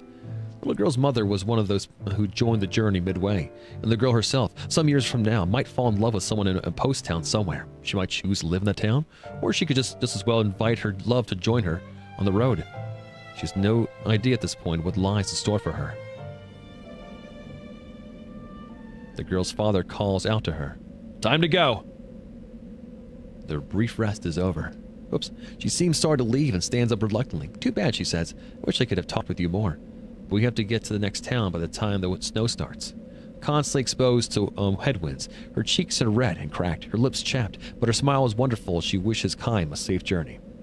It is the serene smile of one who believes completely in the purpose of her life, without the slightest doubt. "Will I see you again somewhere?" she asks. "Probably." Kime answers, smiling back at her. But he can never match that smile of hers. He is now in the midst of a journey that will take him beyond the western end of the wind stream. He heads to the battlefield as a mercenary. By the time the western battle is over, a new battle will have begun in the east. It'll be a long, cruel journey, with nothing to believe in. When he meets the girl again along the way, Kime's smile will have taken on even more shadows than it has now. Perhaps as a parting gift of sorts, the girl sings a few short lines for him. "This wind, where does it blow from? Where does it start its journey here? Does it come from where life begins, or does it begin where life ends?" "Goodbye then," the girl says, trudging on, one labored step at a time, hair streaming in the headwind.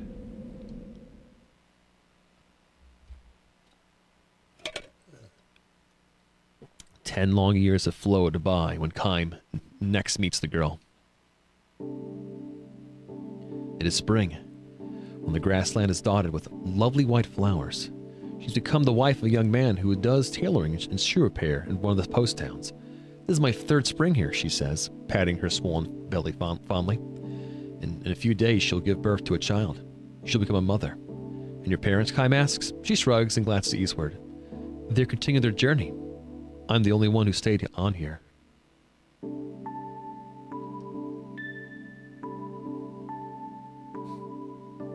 Kaim does not ask why she has done this. Continuing on the journey is one way to live, and staying in a town is another. Neither can be judged to be one more correct than the other. The only answer for the girl can be seen in her smiling face. But never mind about me, she says, looking at him suspiciously. You haven't changed one bit from the time we met so long ago.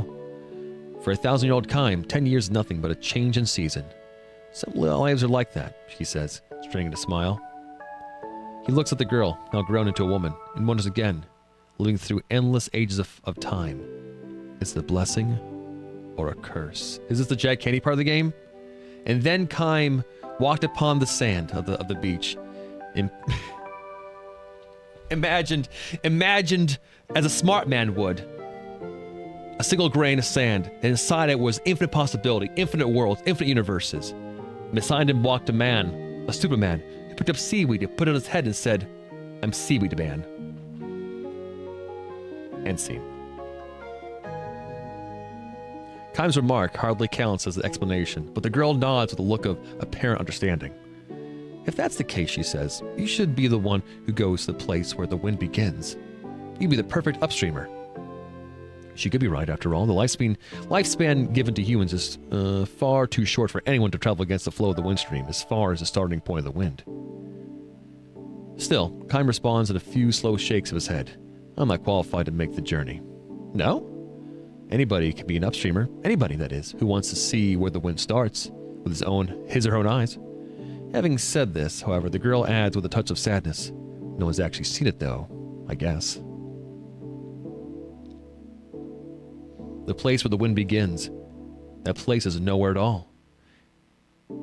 Even if, after a long journey, one were to arrive at the eastern end of the wind stream, the wind would not be blowing there, and not just an east wind, west wind, north wind, south wind, wind without limits, without end. Human beings who cannot live forever, daring to take a journey without end. This might be the ultimate tragedy, but it could just be as well be the ultimate comedy. Kaim knows one thing, however. One cannot simply dismiss it as an exercise in futility.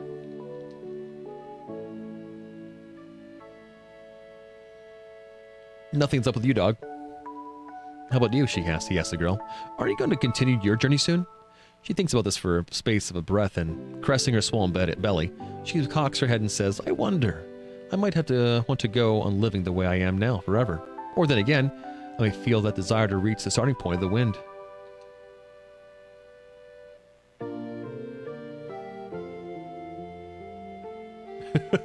If a kid asks where rain comes from, I think a cute thing to tell him is God is crying. And if he asks why God is crying, another cute thing to tell him is probably because of something you did. All the upstreamers, without exception, say that you can never know what might trigger a return to the journey. One day, without warning, you slough off the entire town life and start walking. It's not always a matter of running into an upstreamer and being lured back to the road. Plenty of people set off on their own all of a sudden. The teachings of the upstreamers say that all human beings harbor desire for endless travel. They probably are not aware of that desire because it is stashed away so far down the breast that it is deeper than memory. The instant something brings it to the surface, a person becomes an upstreamer. Even you have the desire, the girl says to Kaim. I wonder. It's true, she says. No question. The look in her eyes is as straight on and free of doubt as it was the last time he met her. Fixing him with that look, she points to her own chest. I haven't completely lost it myself. But I'm sure you're happy with your present life. Of course I am. Do you really think the day will come when you want to set out on a journey, even if it means giving up that happiness? Instead of answering, she gives him a gentle smile.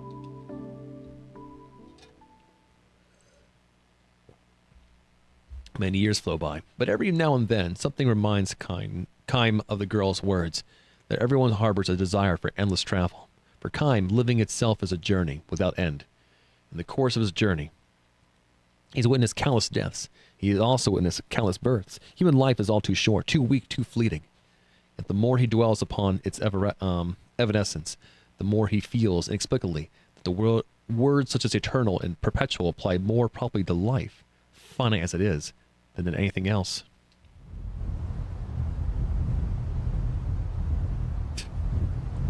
Traveling down the windstream for the first time in many years, Kime spies the funeral of an upstreamer.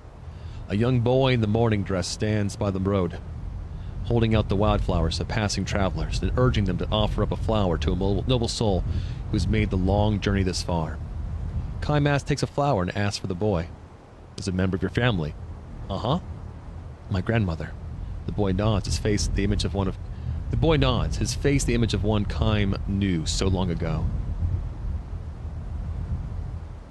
The old woman lying in her coffin must be the girl. Kime is sure of it. Grandma traveled a long, long time. She brought my daddy with her when she was just a little boy. He was a little boy. See the hill over there? She started walking from way, way beyond it, and she got all the way here. So the girl must have set out on her journey after all. Turning her back on the town life, leading her child by the hand, she trod her way along the endless journey. Her wish to aim for the place where the wind began would be passed down to her child, her grandchild, and on through succeeding generations. To head for a land one could never hope to reach, and to do so generation after generation. It is another endless journey. Guys, I think this is a big metaphor. I don't know. What do you think? What do you think, chat? Is it a tragedy? A comedy? Perhaps this serene smile on the face of the old woman in the coffin is the answer. Kime lays a flower at her feet as an offering. The family members who have traveled with her join together in a song for the departed. This wind, where does it blow from? Where does it start this journey? No. Does it come from where life begins? Or does it begin where life ends? The wind blows. It swept across the vast grassland. Kime takes one long, slow step towards his destination. Have a good trip, calls the boy. Red and cracked as the girls were so long ago. His cheeks soften in a smile as he waves to the departing traveler.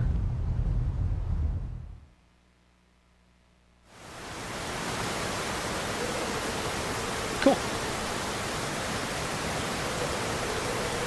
I'm getting notes of free run here. Obviously, free run came after this, but this feels like I feel like you get like free when you might be enjoying this too. This feels a little more melancholy than free run is, or rather tends to be usually anyway.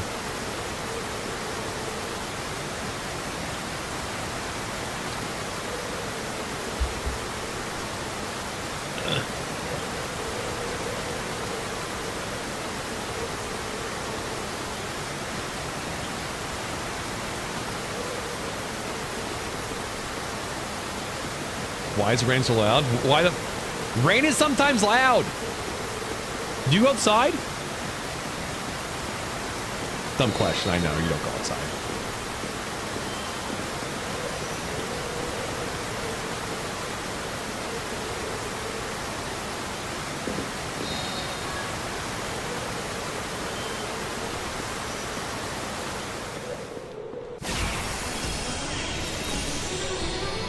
This does not look good!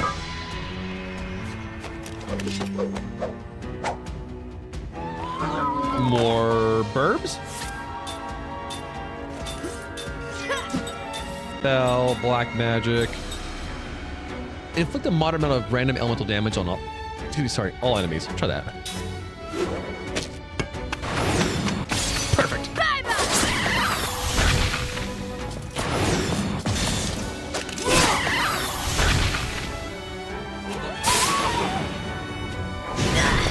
Ouch. Oh, okay. So if someone is set to attack an enemy and they die before it ends, or die before like you get a chance for their turn, they lose their turn. Okay.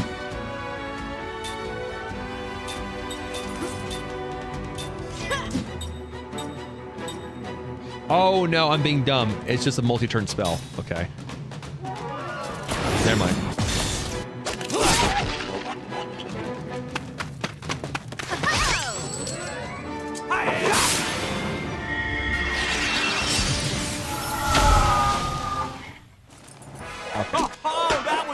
That's right. We did learn that there are multi-turn spells in the game.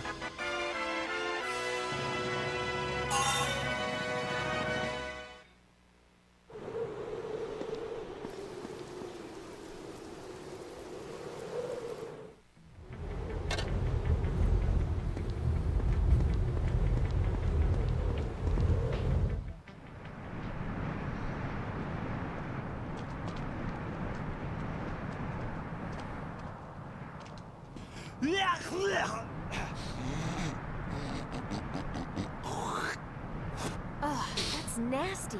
Cover your mouth. Ooh, I'm freezing here. Hey, turn around. Whoa, what a view. Whoa, what is that? The Grand Staff. That's where we're going, I think, right? Bushes. Oh, that Grand Staff. That light has got to be magic energy. The staff must be leaking. I've seen that. I've seen that somewhere. Seen it? Where?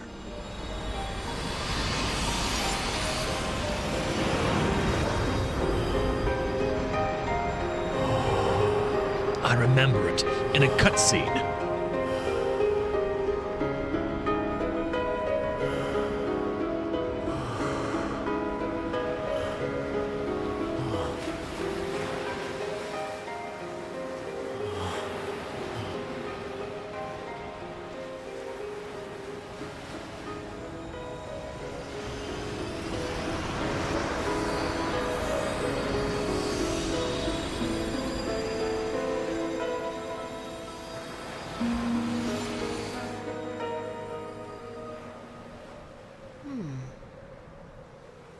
Don't remember.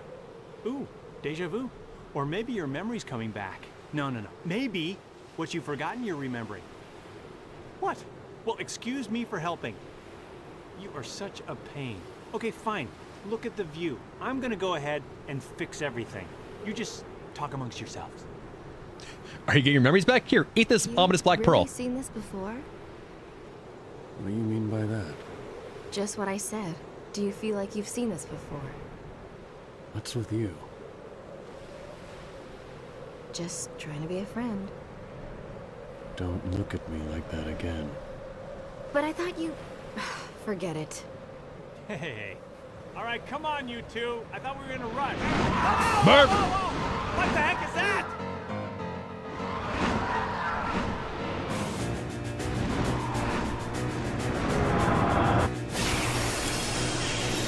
If it's a fight Alrighty. you want, you got it.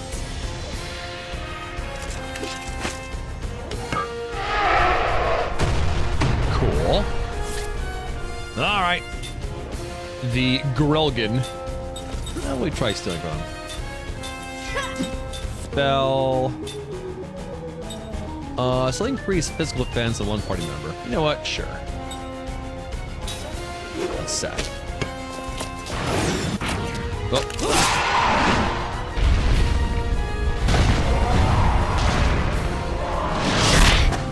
Well, good thing I chose her. And she's poisoned.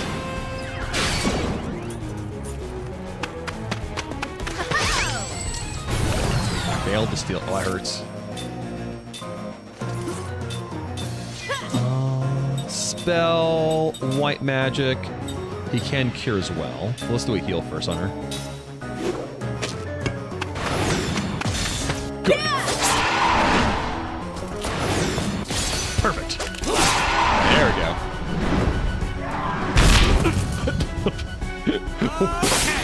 That was a full-on slap. Oh my god. Amazing.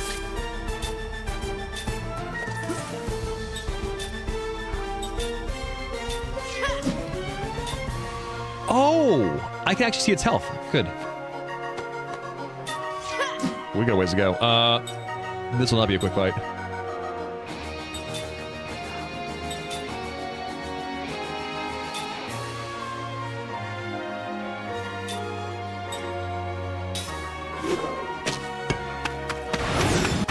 Oops. Perfect.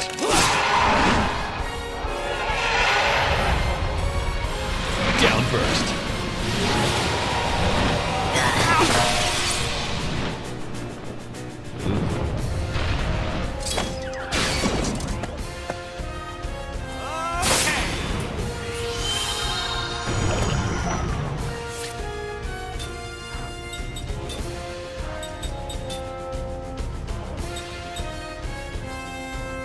let's see. Healing medicine, flare bomb, power drink. And that recovers 1 point number from one. Any. Okay, secure all is basically remedy. Okay. I think we're just gonna do a healing turn.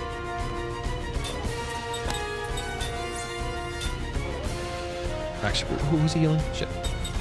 Item, heal yourself. Item, heal yourself. Spell, white magic, heal yourself.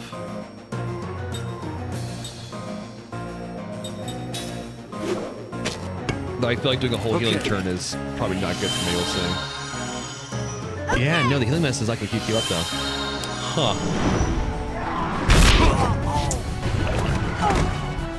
This is... huh.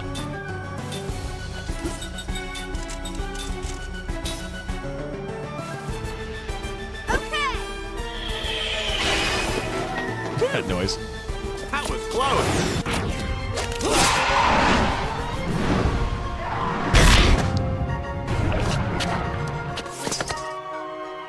I can't keep up with this.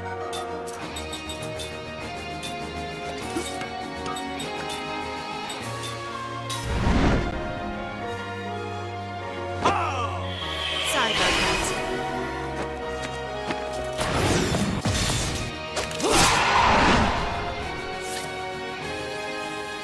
Yeah, no, I don't know if I can keep up with this. This is a lot. We're not even halfway through his health yet.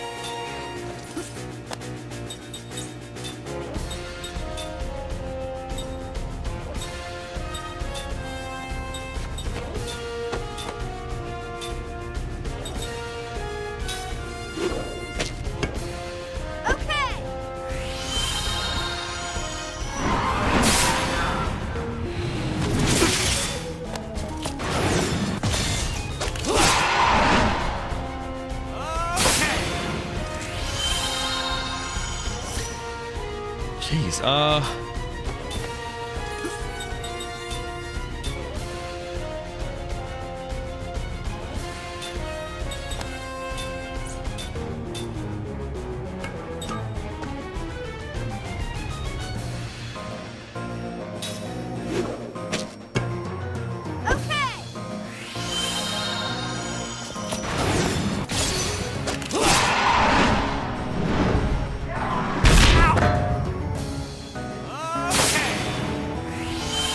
cool. Yes, Lothario. Well, it's my first night with it, and I'm getting my ass kicked here.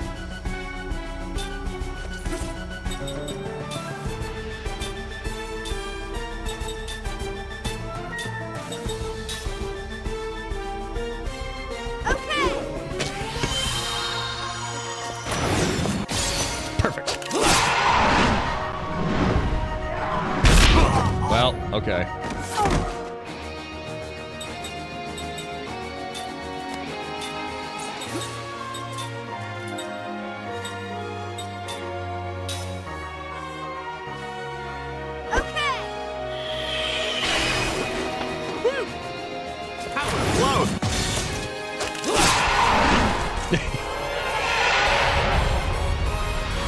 Downburst. Whoa.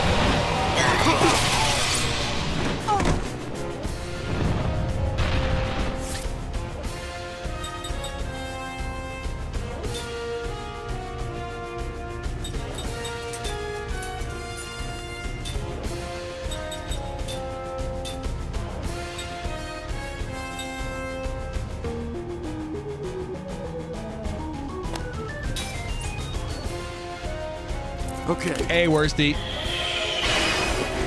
Whew. That was close.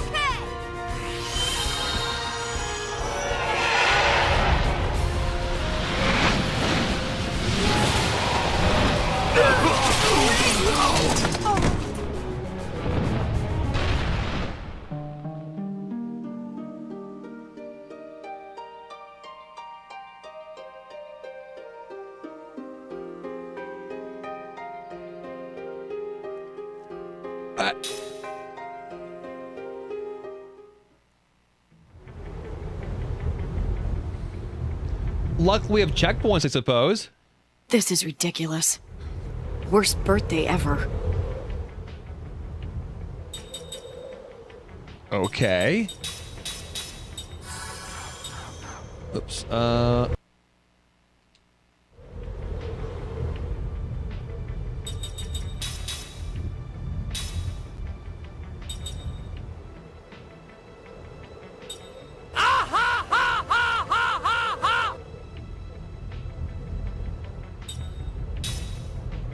I mean, it's supposed to teach you that burst attacks, healing won't carry most of the game. I get that, but that's kind of all I really have right now. And if he does his 2 AoEs on me, that's kind of it.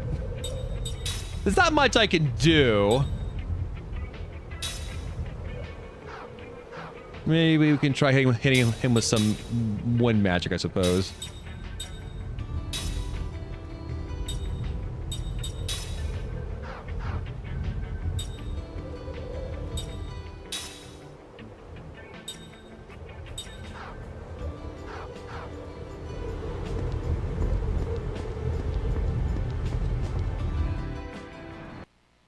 We can skip cutscenes. Cool.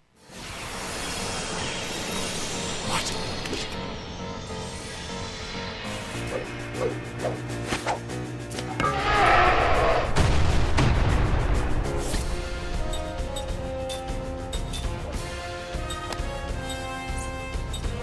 to aim you to sleep.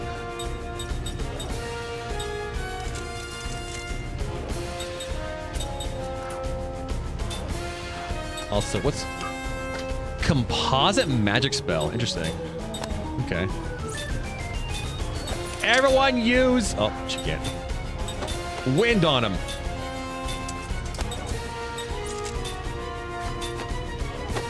Oops, black magic.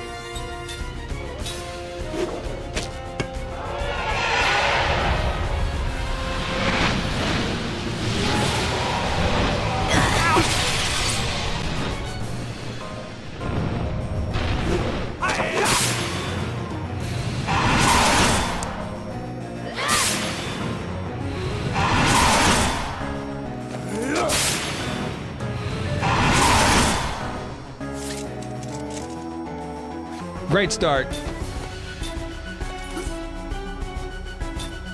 So yeah, so not win then.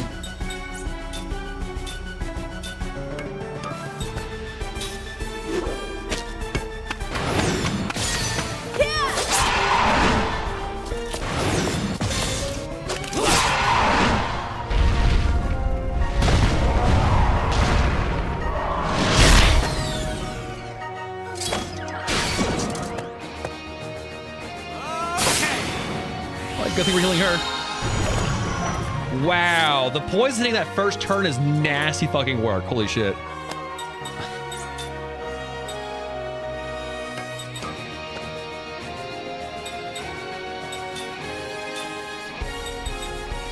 Yeah, no, like, I'm gonna, like, for a turn, just, heal a team here, and it's not gonna... Okay.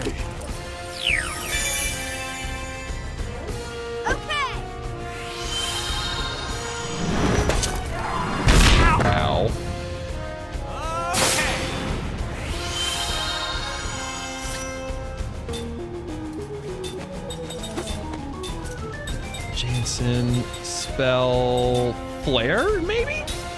Does not work well with fire, perhaps? Okay. Perfect.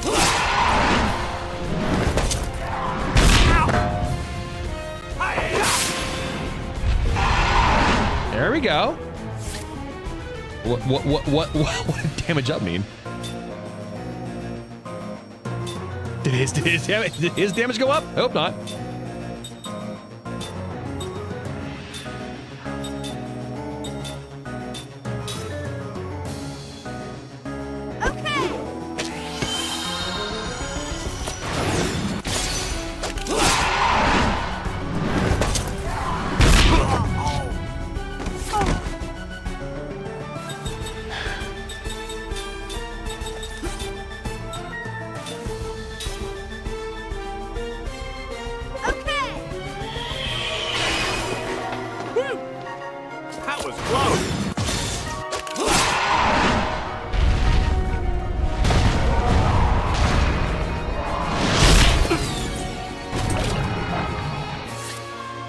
Cool.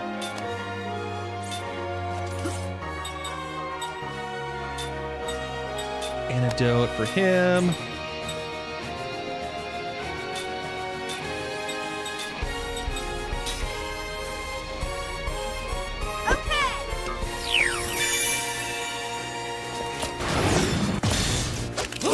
Only good, not perfect. Cool. Loving the wasted turns. All right.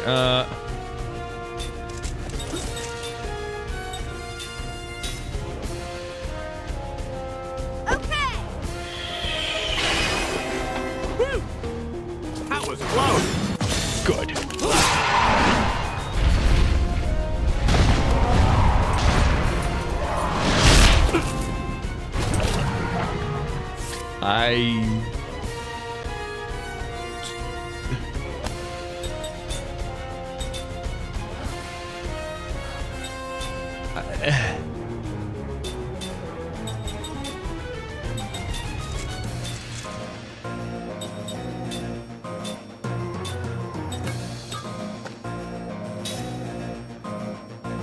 Jansen. Okay.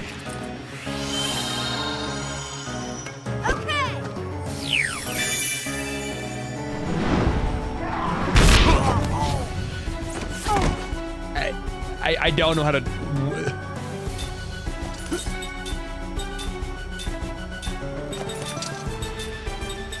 Both use flare. I don't know. Okay.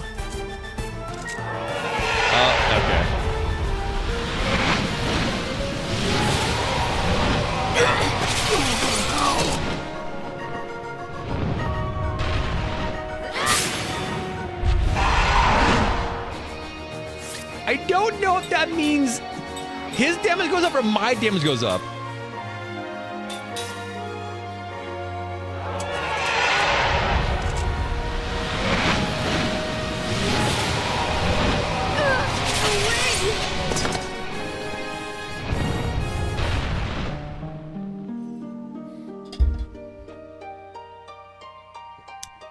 Huh. I don't think I can do this. Like, literally with what I have now, I don't think I can do that.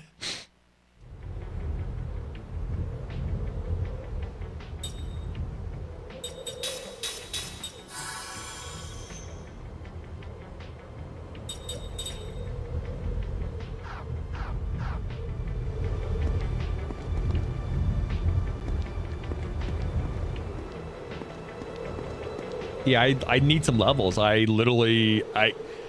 The moment, like, he does his AoE once, that's pretty much like, I'm fucked. I am, like, completely fucked. If it's a fight you want, you got it. Well, that's not good. All right.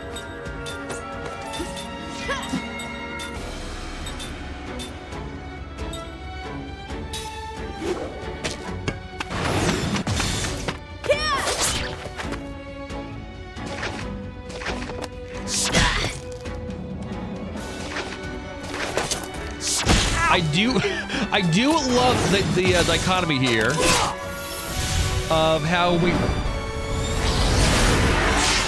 we fight like our normal enemies, they do basically no damage, and that boss is insane.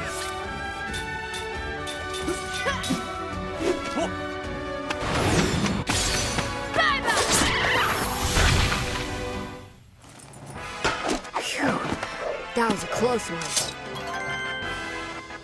No, this game's not for the PC now. Learn fractal analysis.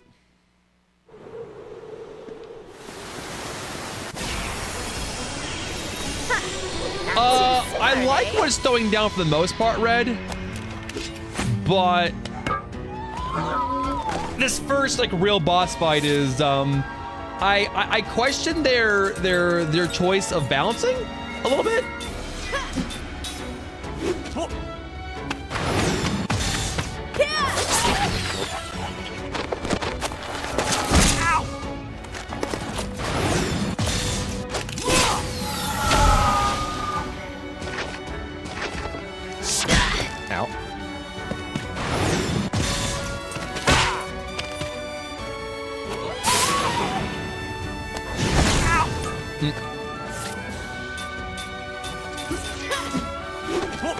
I mean, it's not so much getting the hang of it, it's just that, like, my character's like, had, like, nothing to work at the moment, so... Whoops. I got nothing to work with, so, a boss fight where the boss can just randomly just go, alright, 2 turns in a row, I do damage for 200 plus. I'm like, oh, okay.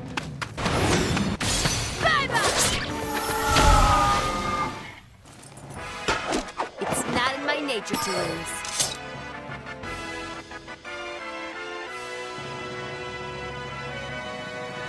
Okay, so it feels like we are no longer getting XP anymore. Am I getting that right?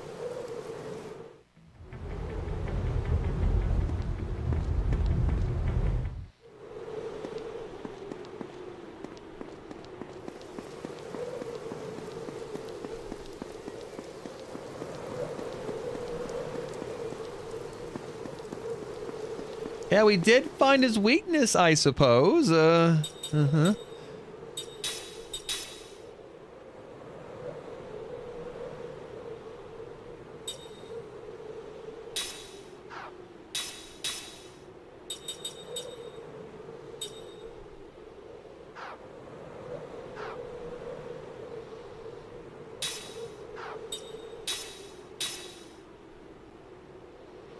So it was using flare, right?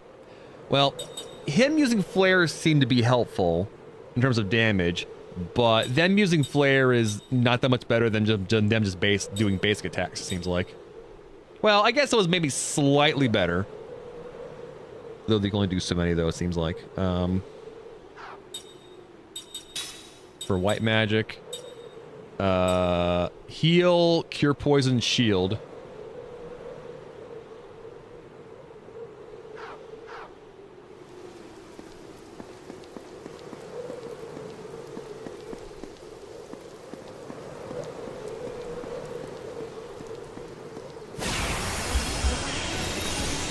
Man, this is getting old real quick.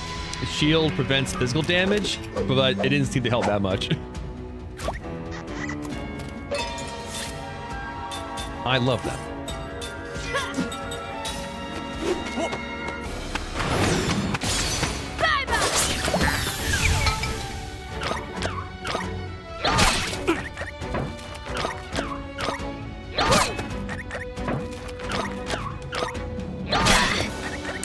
Like I said, we're fighting enemies that do 0 damage to me, and the boss is a little tuned, a little cracked, I'd say.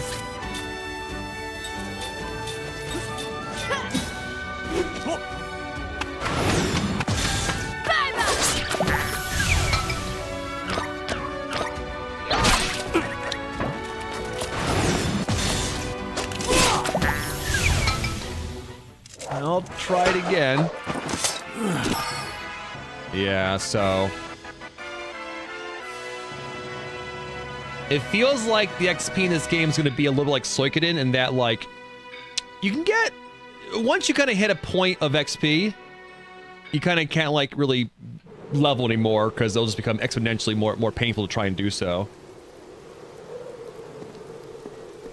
So I think with this is the level what we're at. The game that says I can do the fight at. So all right, sure.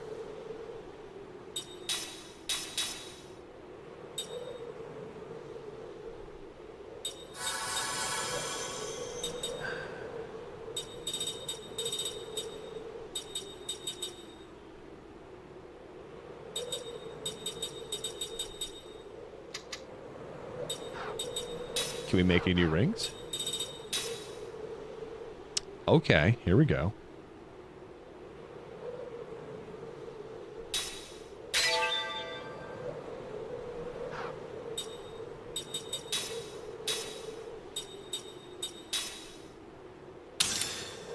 All right.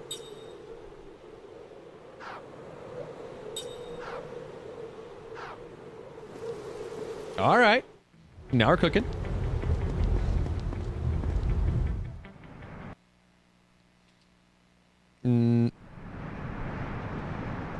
No, that affects our base attack. Oops, skip. So his base attack should have fire now, I believe.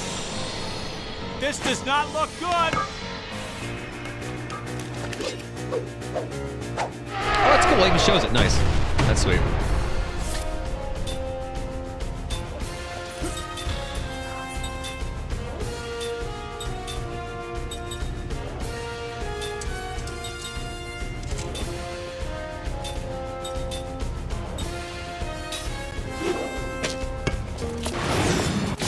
Perfect.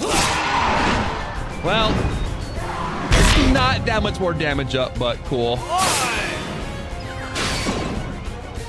Get some shields up, I guess.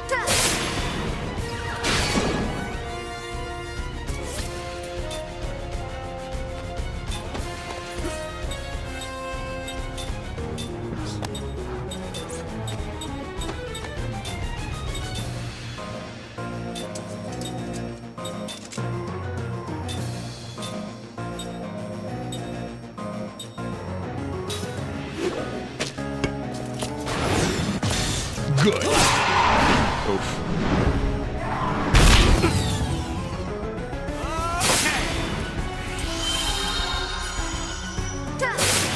All right, hope for the shield will help too.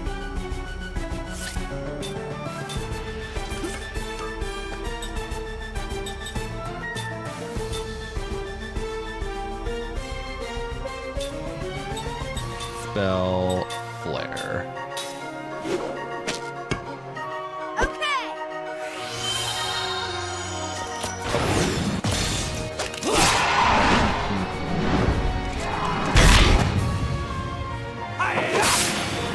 It feels like the shield reduced the damage by 20.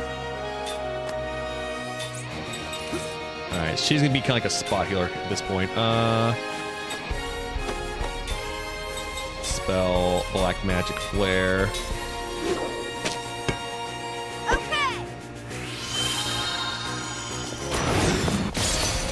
A little better.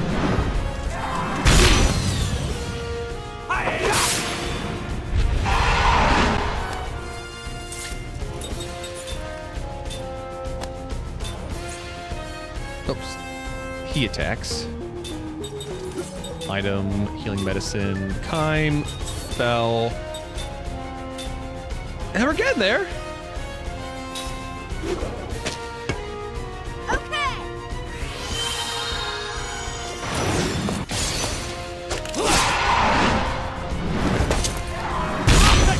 Ow.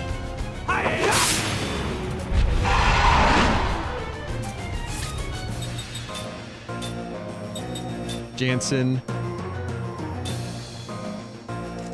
Well, the GC factor should only be like for the back row though, right?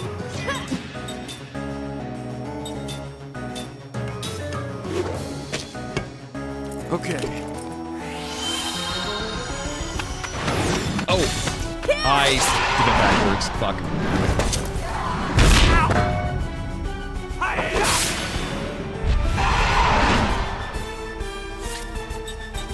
You attack. You use a healing medicine on... Well, that's not enough at this point, though. Oh, so. Maybe we'll get lucky. Flare. All right.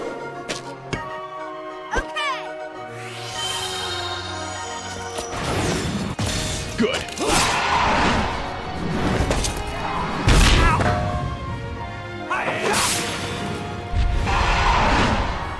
We're close.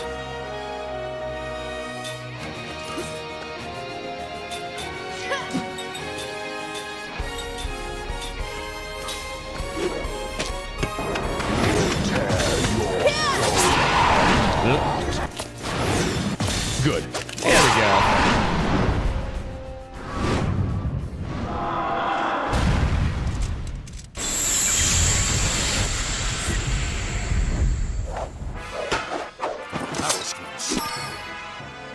I point out we didn't get any AoEs, so I lucked out there.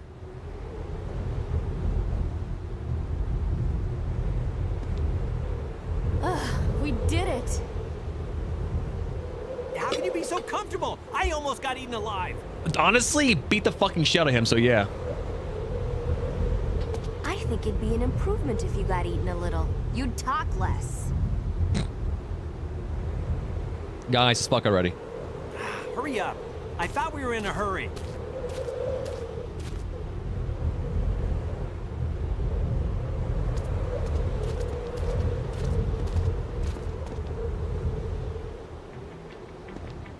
And the shields definitely, I think, probably helped a little bit there.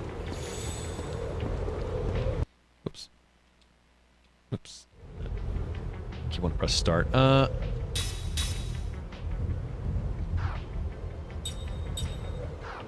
Item.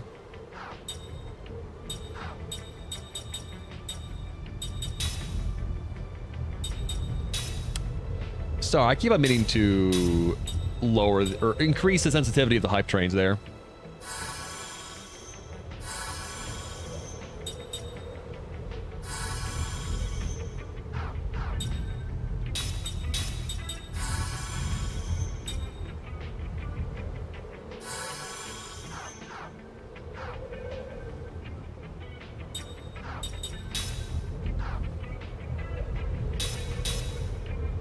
I'm only here to see how the story unfolds. Any self-respecting leading man would do the same. Skill link level 2 black magic, sure.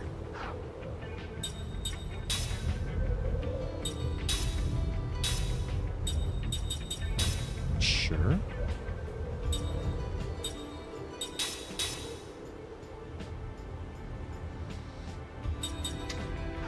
Price defense boost seems fine. Level 1 white magic and, I don't know, recovers GC when using defend while being attacked. It could be useful, maybe.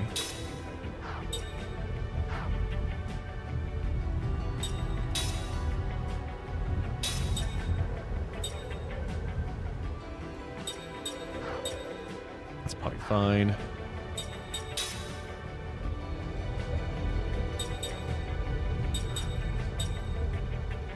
I had one of those items, yeah. Earth ring. Ah.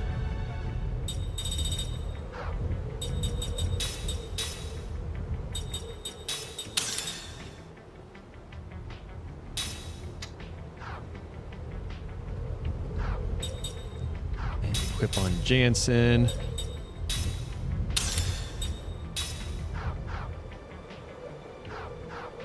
All right, cool.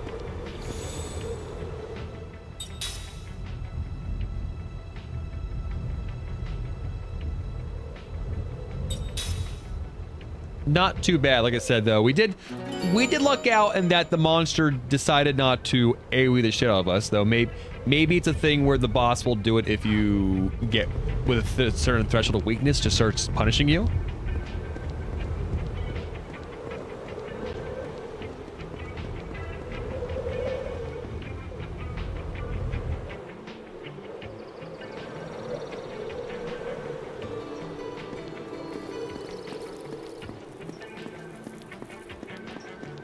Or is it just RNG? Yeah. Like I said, I definitely like that a bit there.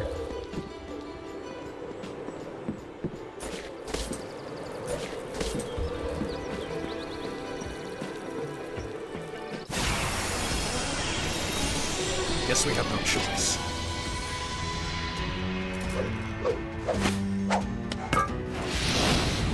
Oh. That is true. Big owl, yeah, sure. Definitely, like, probably, I imagine, using the thing where you kind of replenish your GC with the people in front could have been useful, too. We had options. It just felt really bullshit at first.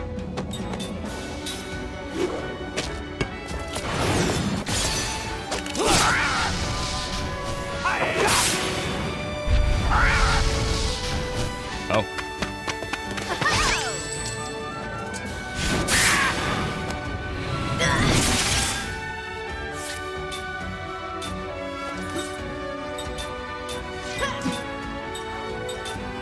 Black magic flare shirt.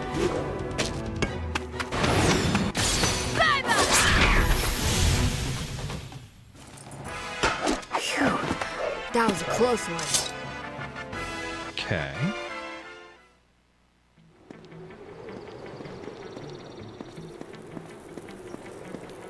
Yeah, no, we had options. I appreciate us being able to actually use those options.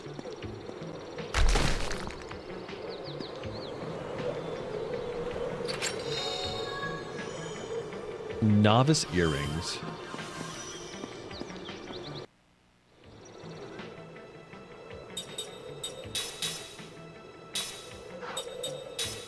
Enables the use of the one black and white magic. Oh, okay.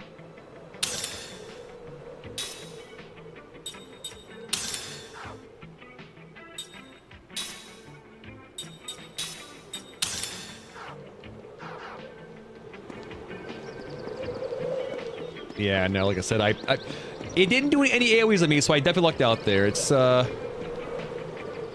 be painful, to say the least. You have a color that is seemingly interactable.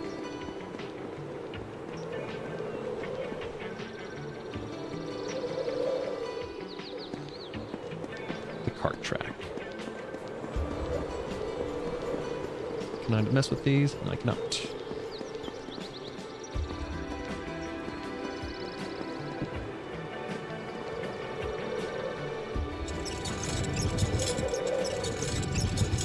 Oh, pushing puzzles.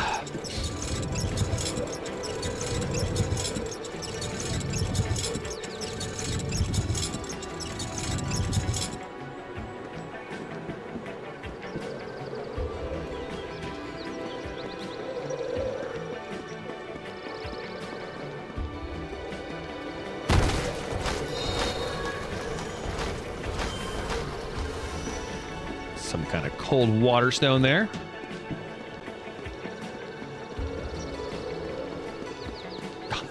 I love he fucking trucks. It's so good. Smart, eh?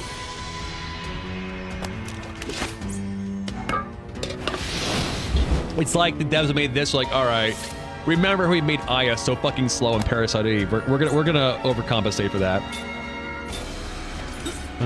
Definitely just attack, yeah.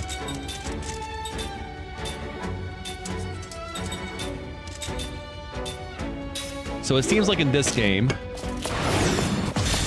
birds are weak to fire. Ow.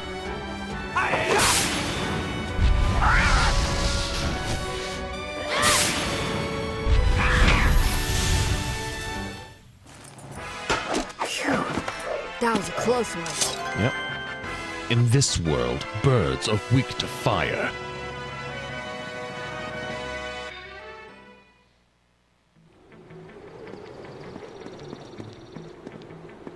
Sorry, excuse me. What do we got? I received a seed. Yeah, no, I'm definitely seeing it already.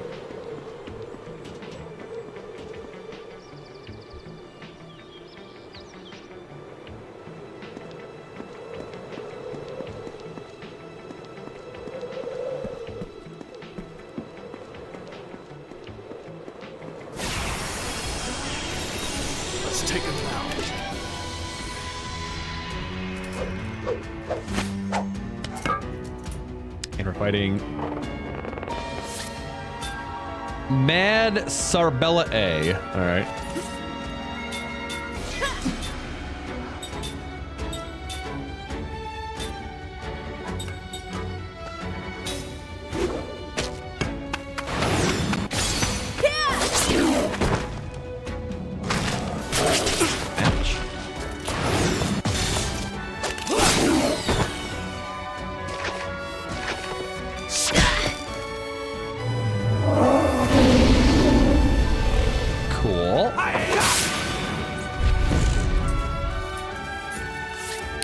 Back row would be low. That's right.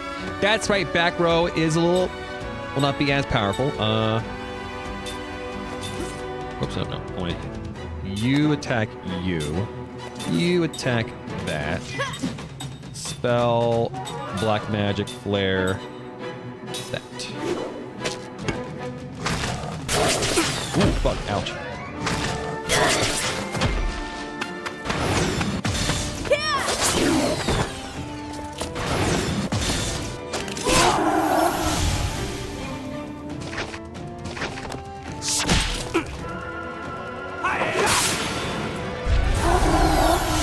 You had him?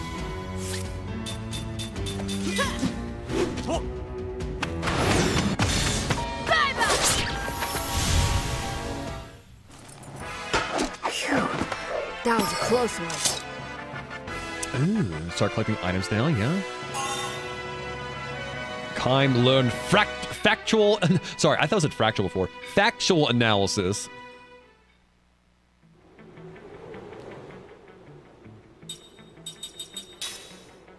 Anything new? No, not yet.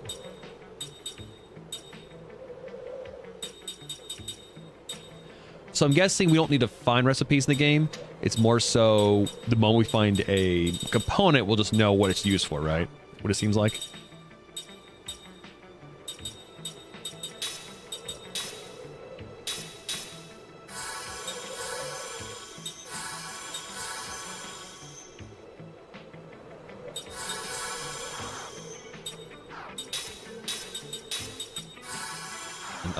After playing Metaphor, a game that definitely, like, you know, for the longest time held back and just letting you have just unlimited healing items. Or, sorry, not healing items, but more so magic MP items. This game, letting us just gather those is very nice. Nice change of pace for me. Do appreciate.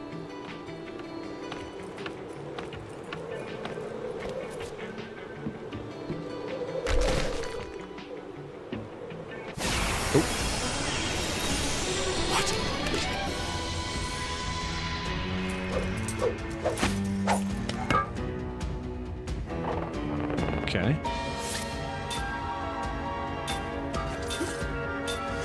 Let's try. So Prism's a big AoE in the group. Focus on the Man-Eater B, I suppose.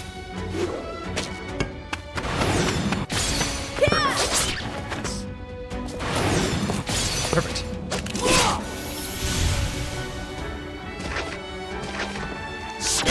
Ow. Yes, spend your turn casting. Yes, yes. And I think he's going to do his spell this turn. Do I defend, though?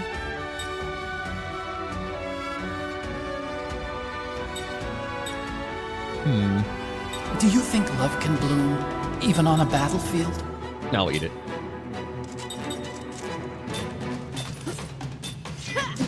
And continue.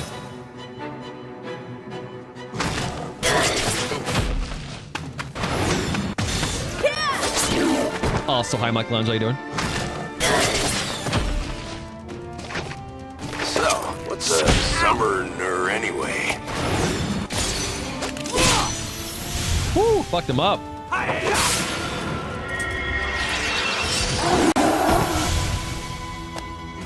I believe those do random elemental damage.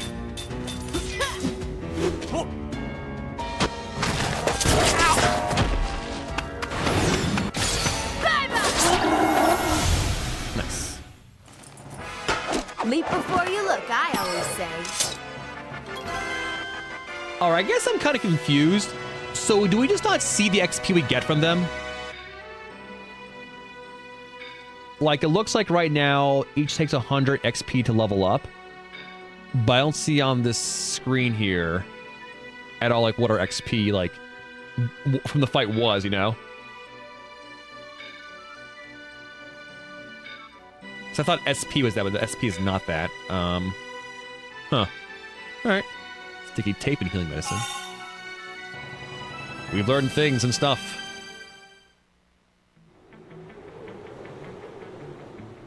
No, the SP is for learning other things.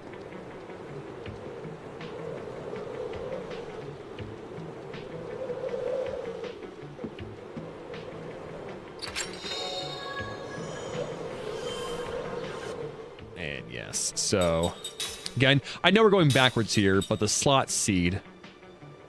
A strange seed that grants an extra skill slot to Immortal.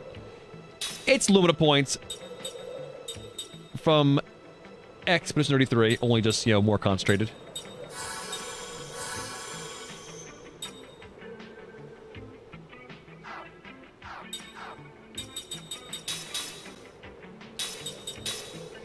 Interesting.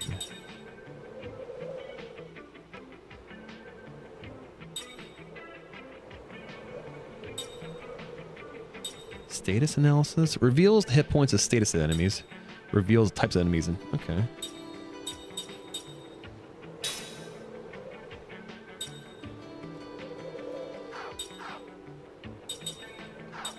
Ring assembly. Nothing new. So it increases the chance of crit hits.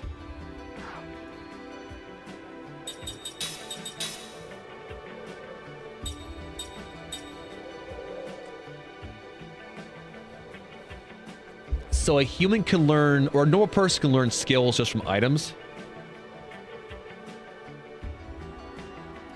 So the XP each character gets dependent on their level versus the monster. So it's displayed on the character, not the, here's what you want. Okay, all right.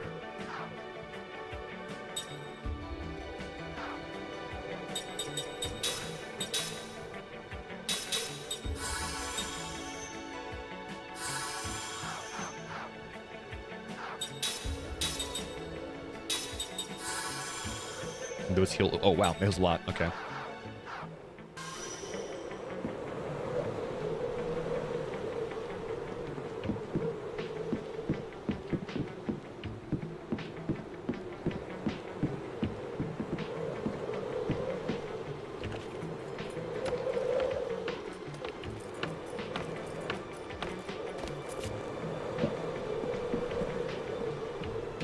And definitely a game that's worth it to kind of like walk around.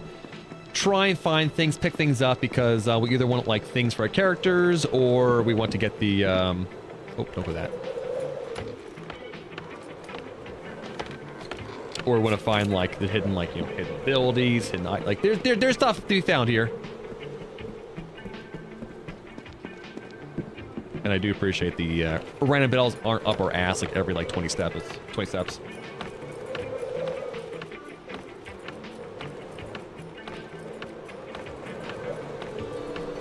No, the components for making items is probably useful. Getting those slots is probably useful.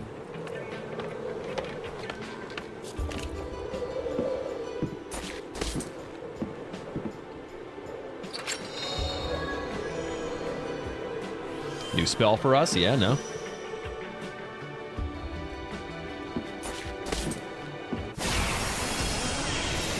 If it's a fight you want, you got it.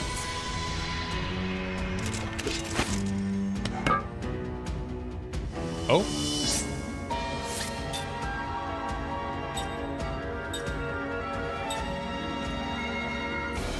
Magic rock. That says mine. Oh boy.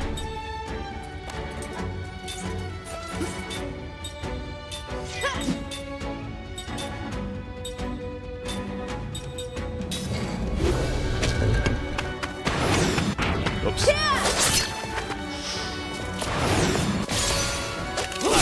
Uh-oh.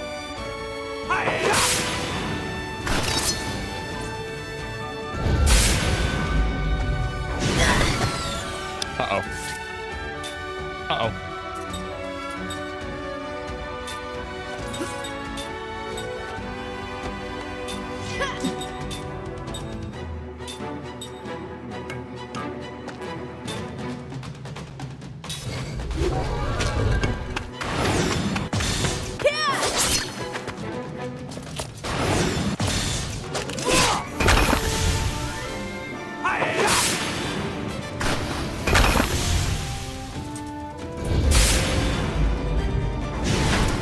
Ooh, that fucking hurts.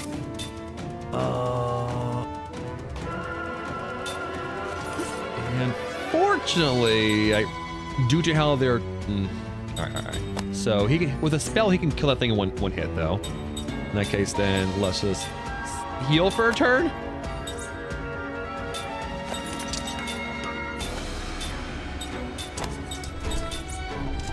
Black magic. Aqua.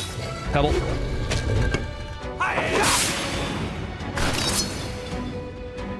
Okay. I thought that'd be 45 damage. I was wrong.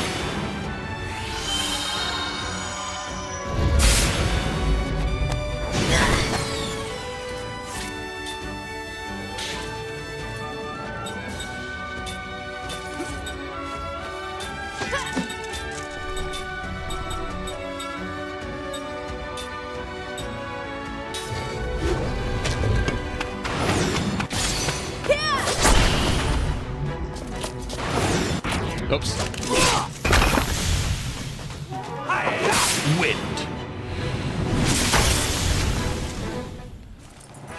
Wow, Damn like wind. falling for me yet?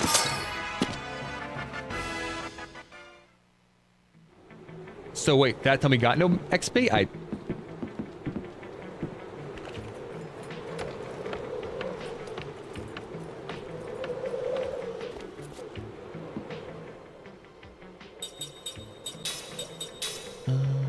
More heals, please.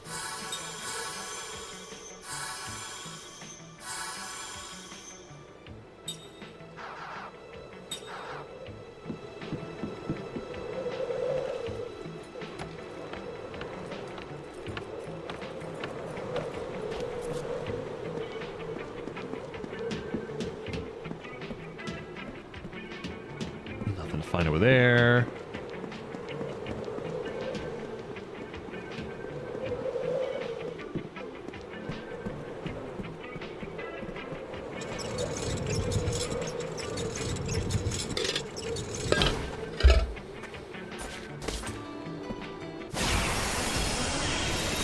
Let's take him down.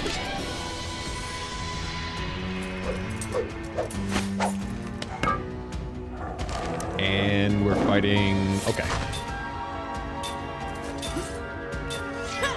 Spell, black magic. Actually, let's do flare on the second man-eater.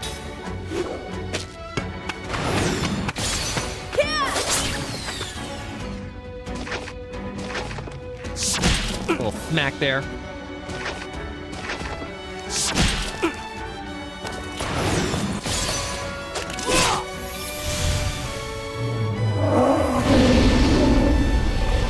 Your boy Zangy.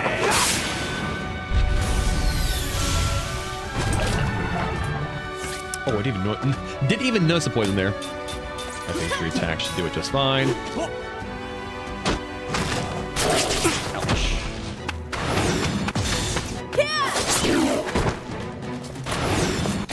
Perfect. Good. Oh. Oh, he just said fuck you no.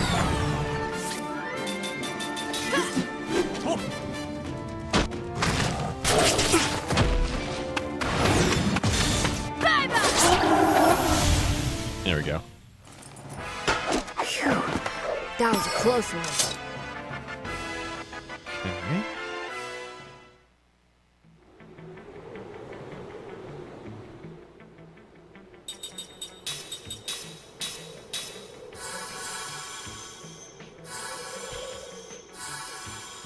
Need a better heal, damn.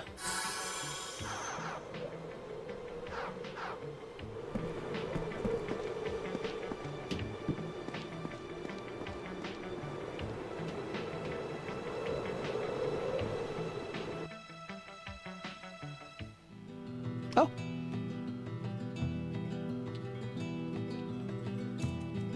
Cool. And then I guess we have reached the Grand Staff construction base. How about before we continue on to that, let's go on a break. I'm going to stand up, stretch, go to the bathroom, get some drink, come back, and play some more Lost Odyssey. I'm liking it so far. Obviously, we're still very early on, but I'm definitely starting to get an idea for how this plays, and I'm absolutely now seeing the inspiration for Clair Obscure, so I'm down for more. But either way, BRB, see me committed as always, into the tunes. Play something a bit different. Sure.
All right, Chow, welcome back for some more Lost Odyssey. Let's continue on, shall we? All right, here we go. Main screen turn on. All right. Grand Staff Construction Base, Southeast. Let's go.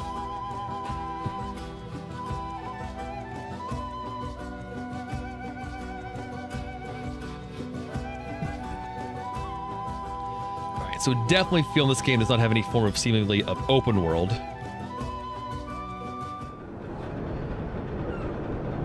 For better and for worse. Just a note. Hey, how you like the new boss?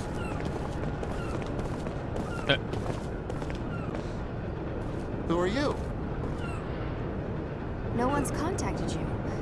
We're investigators sent by the council. I'm Seth. He's Kime. You can just ignore the other one. Ignore the other one. Hey. Oh, our communications have been jammed.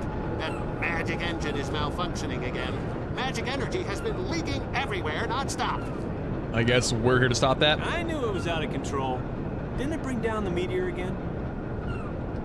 Ugh, meteor? What are you talking about? We tried our best. Also, what does this look this guy here? Ski mask with a hood on? We've evacuated this site, but we did everything possible to get a control valve in place to stop the flow. 3 days ago, the runoff was unbelievable. And that's when that happened.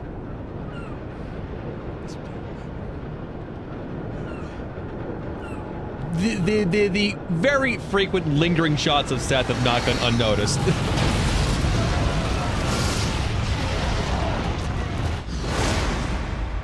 She do got a hot bod.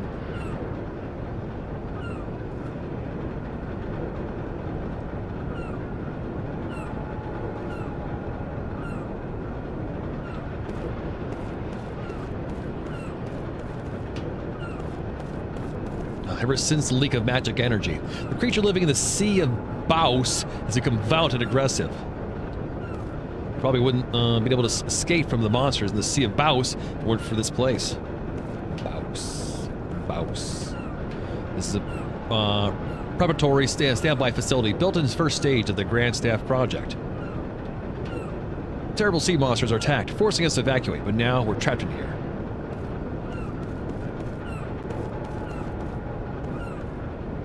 I see a room, I go into room. So you're on your way to check on the Grand Staff. Easy to say, but are you sure you'll be able to close in the place? Or get close to the place, rather. Oh, I can rest in here, nice. Well, that's nice. Free resting. I appreciate the... Uh-oh. What's happening?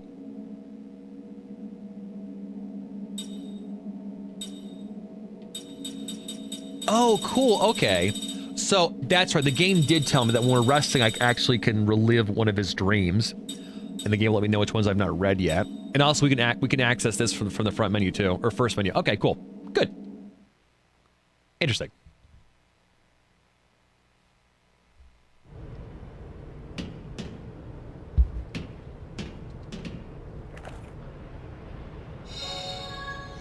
Three hard skins. I don't like those words. We've now learned poison. Nice. Just look at those boxes. Someone always leaves them lying around, meaning I can't take my usual shortcut. Someone needs to push them from the other side. What a pain. Oh, sorry, I'm just talking to myself. That's funny.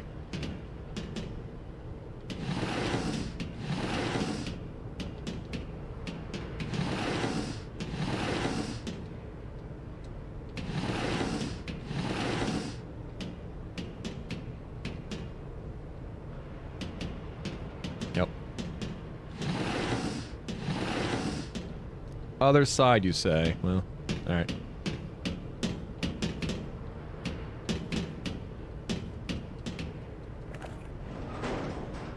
All right, let's see. With those three hard skins, can I now make a new ring? Okay, I don't like these words. Anyway, no. Nothing new. Okay, all right.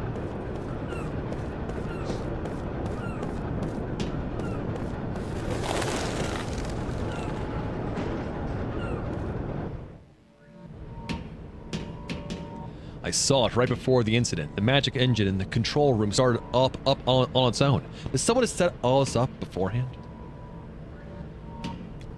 Right before the, sorry. Right before the incident, the lift doors closed automatically and stopped us from getting into the control room. There's no logical explanation other than that someone set all up. The magic power is now in remission. Although it is a reduced state, the outflow is gradually increasing. Examine. Search database. Grand Staff. The Grand Staff construction project was implemented by the Uhran Council in response to the demands of the magic industrial revolution. The project is led by Councillor Gongora, the greatest sorcerer in Yuan history, and its ultimate goal is to maximize and make use of the nation's store of magic power. The Sea of Baus anomalies. The anomalies brought by this increasing magic power in the Sea of Baus have been widely observed. The most troubling side effect has been the rapid transformation of the animals and plants into monsters, especially the sea creatures. In large and enormous size and often extremely violent, these monsters have begun to attack people regularly. The transformation is believed to be caused by the magic power local to the area. Hypercurrents. Although their fearsome speed and strength have led some to believe otherwise, hypercurrents are a natural occurrence, unrelated to the recent surge in magic energy. Hypercurrents have been recorded across the world since ancient times, but recent reports have indicated that the magic energy has caused an increase in their size and speed. Don't worry about hypercurrents. Hypercurrents have been here forever. Have they been getting worse since we've been using them? Yes, but they've been around forever. Currently, both hypercurrents and the areas around them are extremely dangerous to navigate. So, Final Fantasy is a series, I think overall, at its core, many of the games, Bosch von Rotzenberg of Dalmasca. I think really delve into either explicitly in terms of like 7 or maybe most of the ones always seem to like have a nature versus like, you know, progress theme in them, and that like, you know, humans like greedily going for magic and technology and whatnot typically fucks the planet. And I think we're seeing the same thing here as well. There was a horrible incident 3 days ago, I assure you. We'd have been turned into monsters by now if we weren't just a step too late.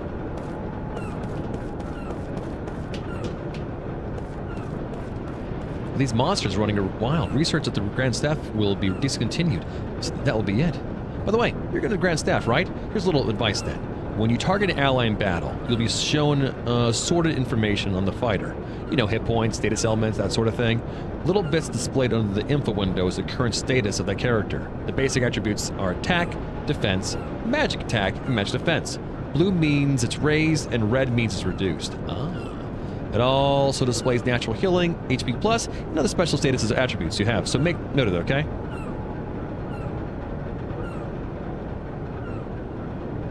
Alright.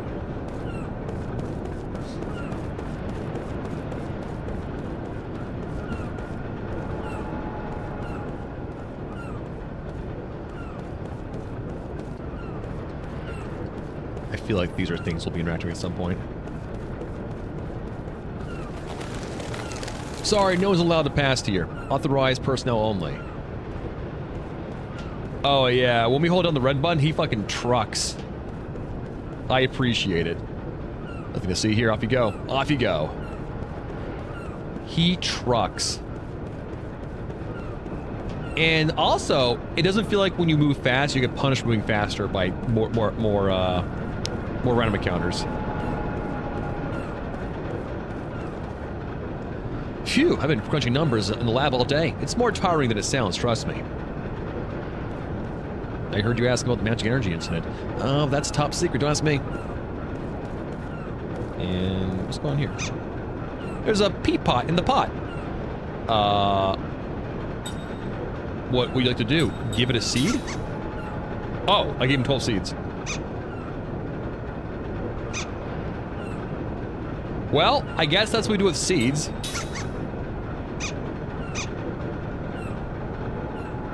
Give it medicine.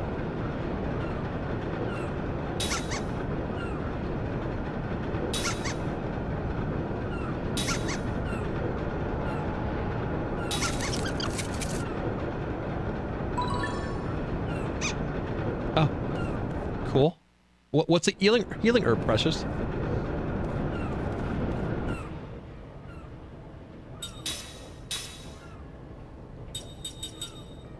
Strong medicine that restores hit points of one party member. Ah, okay, so bigger heal.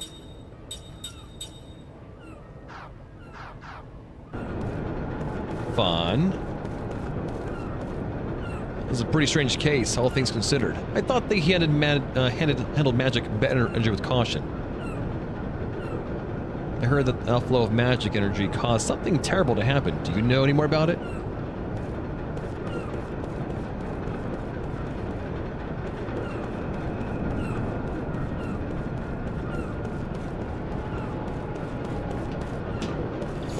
Let's do a game save here before we move on to the next area.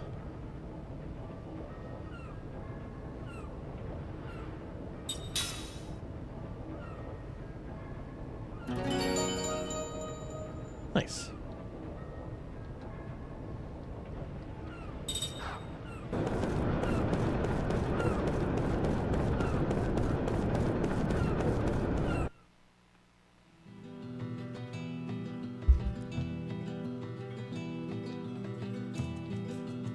All right.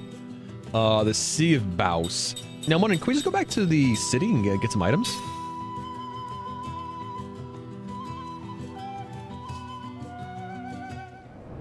Oh, okay.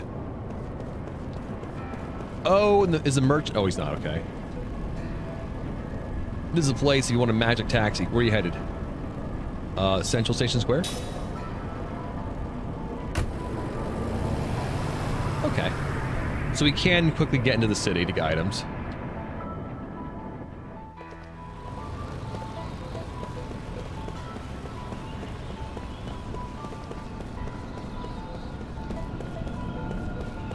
I like the implication that when we're basically out and about in the open world, we are just like walking everywhere. just a quick jaunt back, not a problem.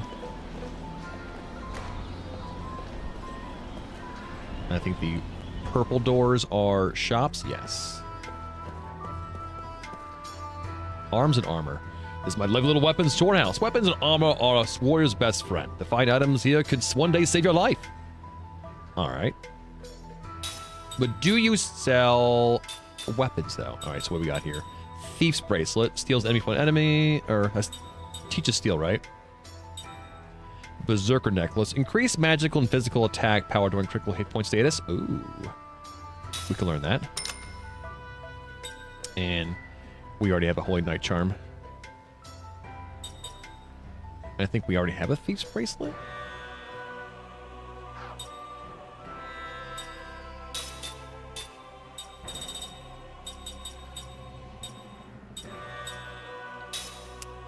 Let's load up on some more items here.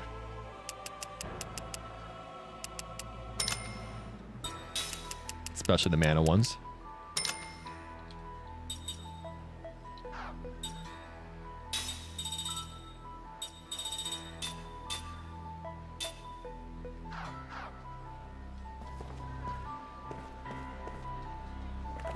All right, cool.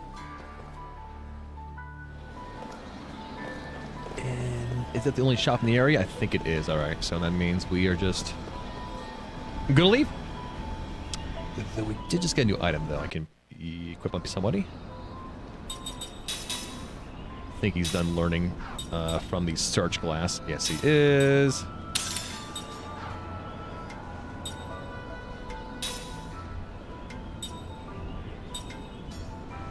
She has novice earrings learned entirely.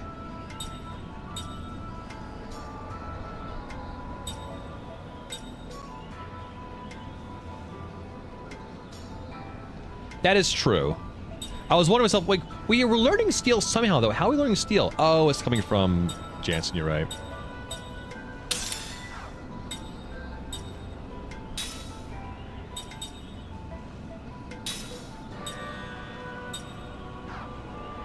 Oh, okay. So when it comes to these things, he can't learn these. He can just have these available to him.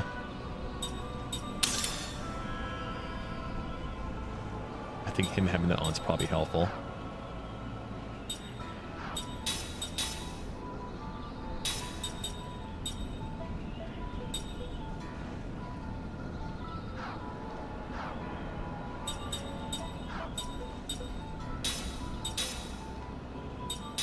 skill link. Learn steel?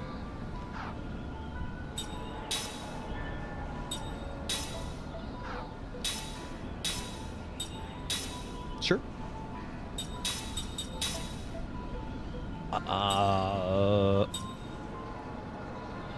Oh, that's cool. So I can basically have her learn level 1 black-white magic, which leaves her open to learn... Okay, that's cool. Game is letting me have a, alright, double up there. Cool.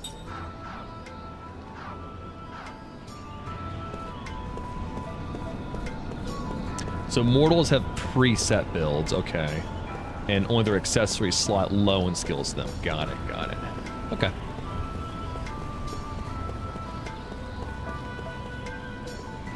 I definitely find the dichotomy between having mortals and immortals to be an interesting aspect of the game. Oops, went too soon. Or too far. we can run so fucking fast, it's hilarious. Now where's the car at? Over here, right? Yes.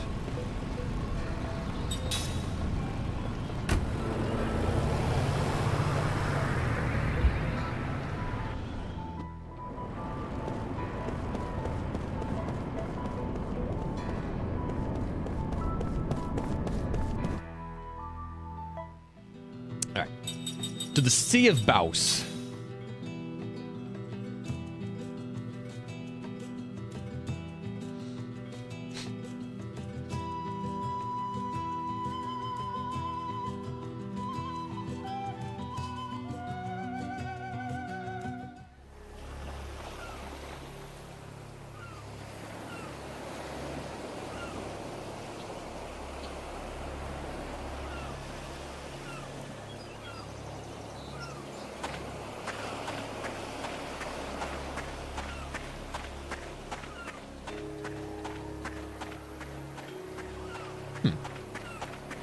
This seems odd over here, but okay.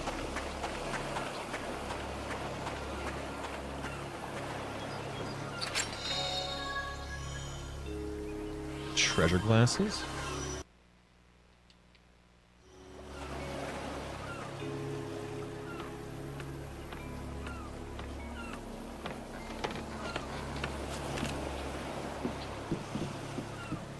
You can see the Grand Stat from here. I just want to hurry up and go home.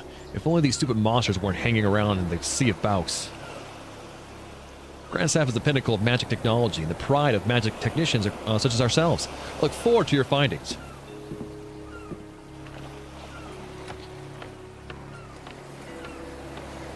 Yeah, that is one I have not played. I have not played Saga Frontier. That got a recent remaster, right?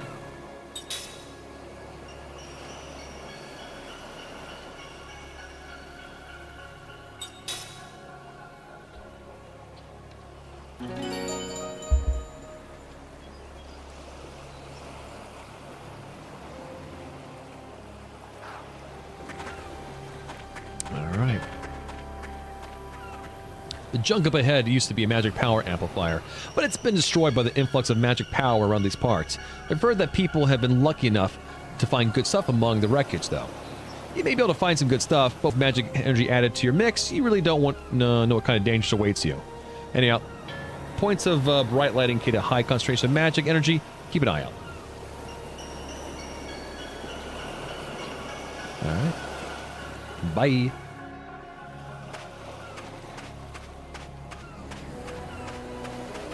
Crabes.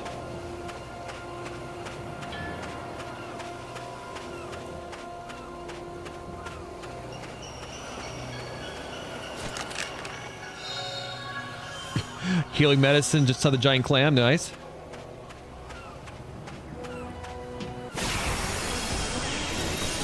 Alright, we're fighting now. Are you some kind of beast?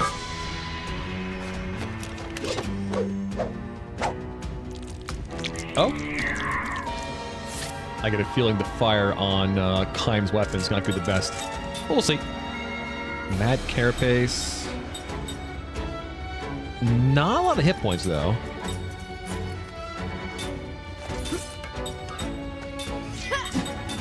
Spell.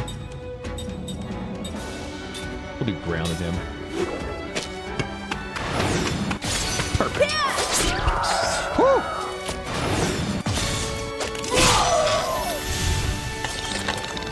Oh boy. Oh.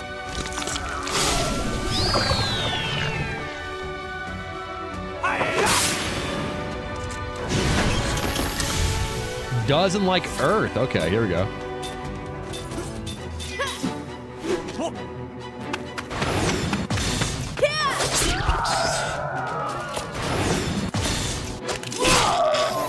Fire's probably neutral, maybe. What a waste of time. Magic luring stones, cool.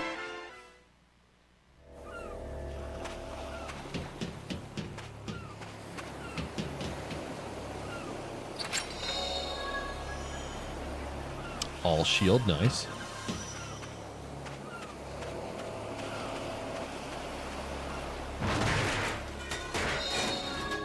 Three insect innards. All right.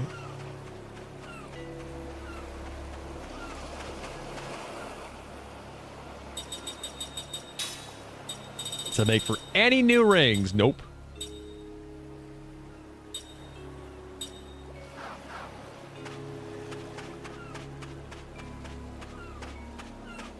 See, just the same old junky ones we've had so far.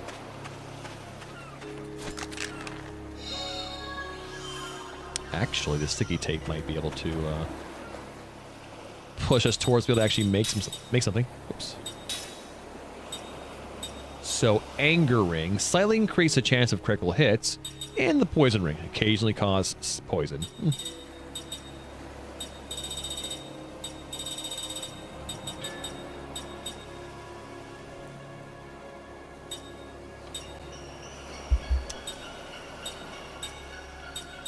No, no.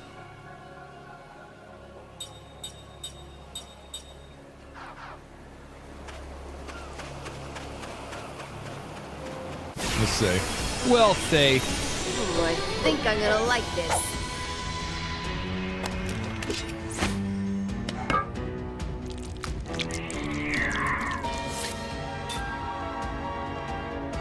Alright, so who's going first? He's going first, okay.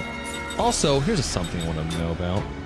Oh, that's cool. Okay, so mid-combat, if we find that we're having a effect that's not good, we can just full on just change that, or change that, or... Neat, okay. Sick. I like that.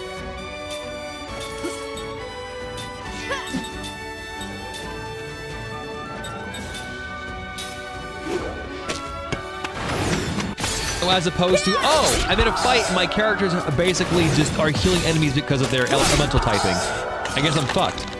Actually, I'm not fucked.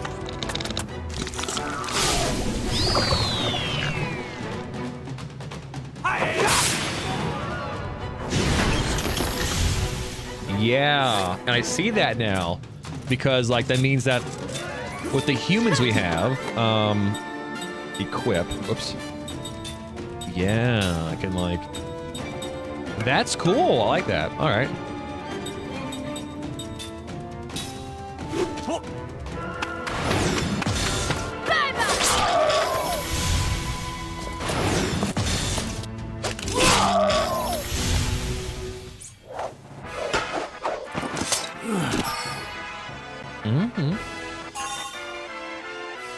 Klein learned Steel. Seth learned Factual Analysis.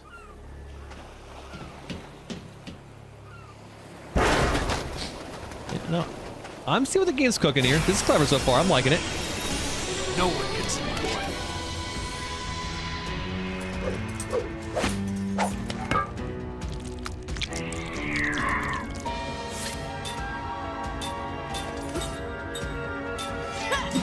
Spell. Ground. There we go.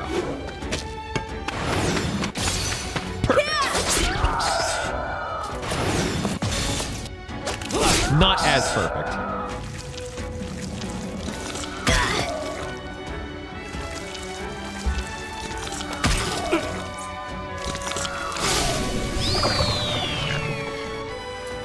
Lovely.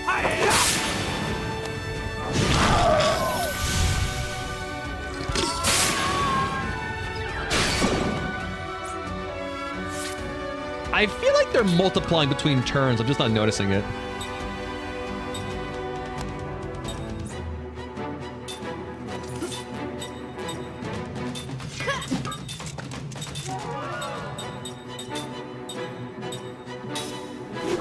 Or I just haven't been killing them. I think I am.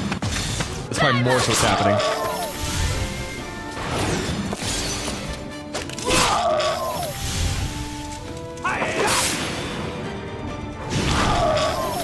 And I can also preach the game lets me just basically at this point spam magic as well.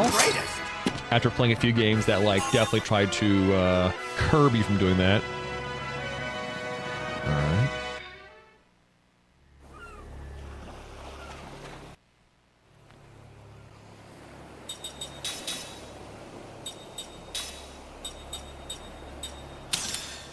Novice earring.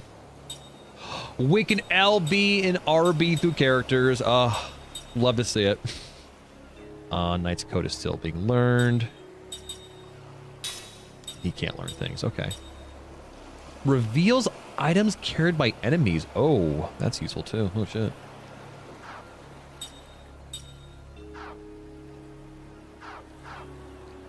I can already see myself just really enjoying the system here.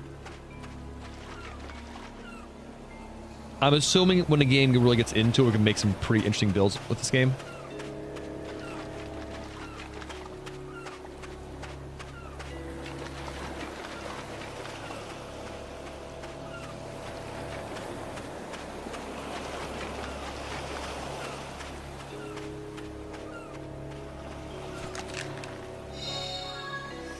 AC. Hey, what's up, DL2 Agon? Yeah. First time playing Lost Odyssey. This is, aside from that first fight, the first main boss fight, which is a little like, I feel like I RNG my way through it. That's an R. Oh, that's the joke. Unless you're just realizing it.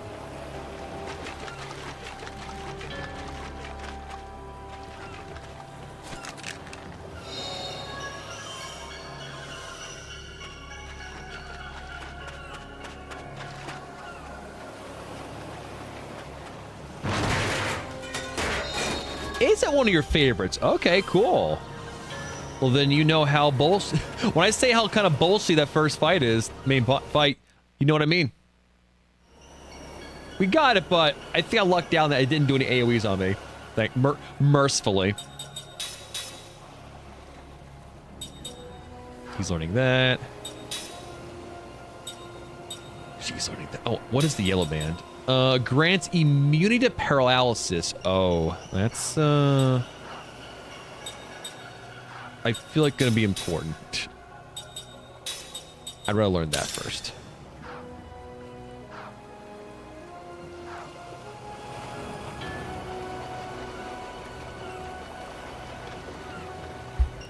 I appreciate how fast this guy trucks when you're pressing movement.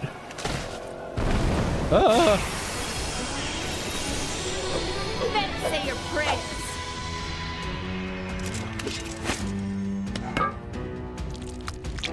Well, considering what this game represents and what they're doing, I'm assuming. Did you enjoy Claire Obscure DL2 Agon?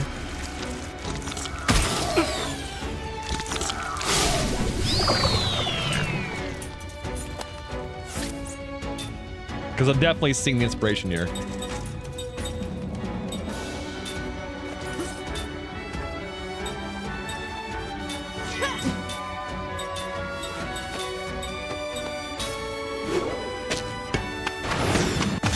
Good. Perfect.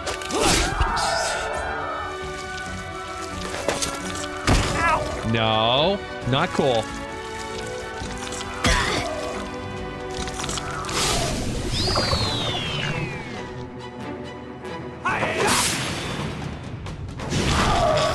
That's the biggest hit so far. Holy shit.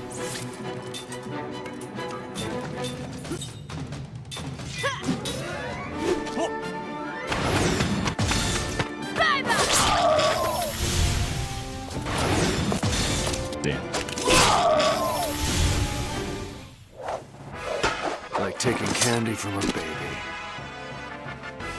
No items found. Are you some kind of beast? What?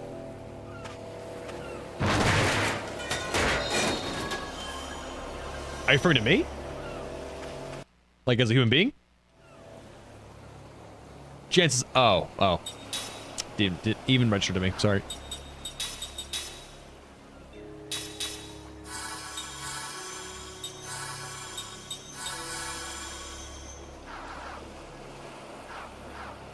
Meow, meow, meow, meow, meow. A plus on. Meow, meow, meow. Anti-paralysis herb. Oh boy. I feel like we're going to be encountering something that's going to be very paralysis heavy here coming up.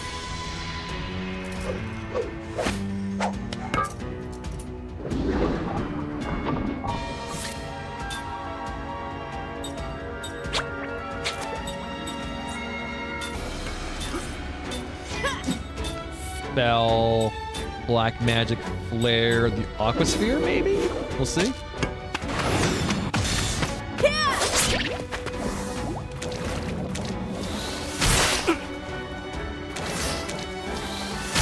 No. Alright, it feels like birds are weak to earth.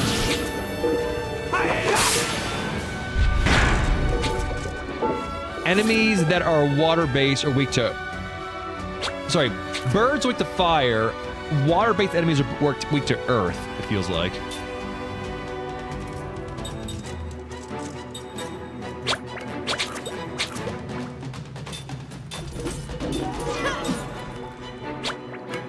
Spell.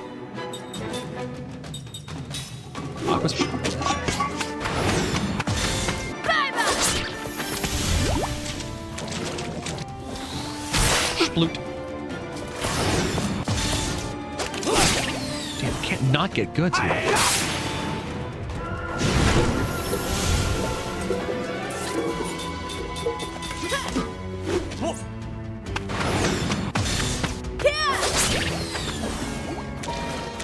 No! Ow.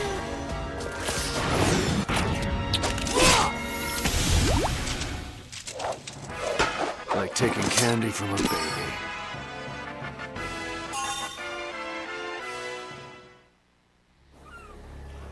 All right.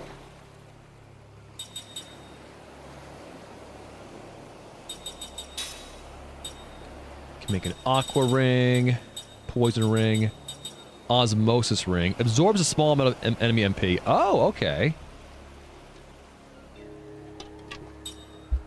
I don't know if that's important for us. Occasionally causes that. Okay.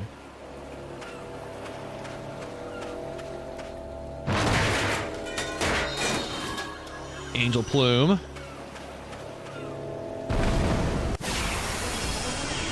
Get attacked. Oh yeah! Let's get it on! We basically want every single item we can find, so don't mind that.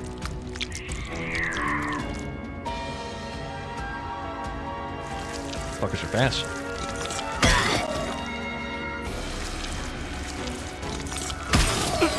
Ouch.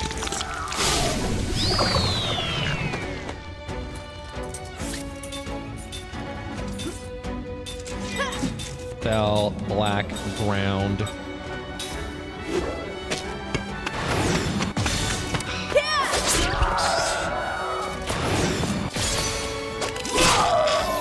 I get perfects on her attack.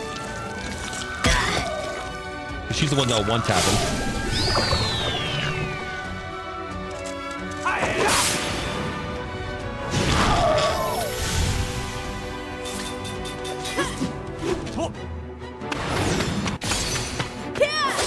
There we go. Oh, not quite actually.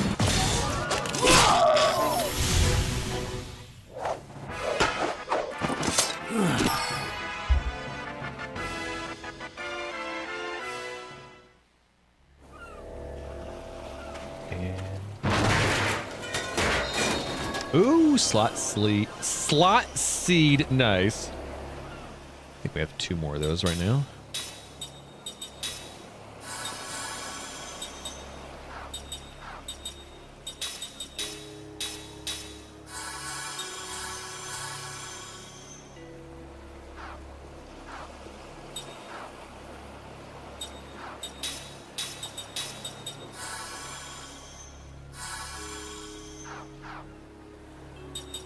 Alright, my dude. He's learning anti-paralysis still.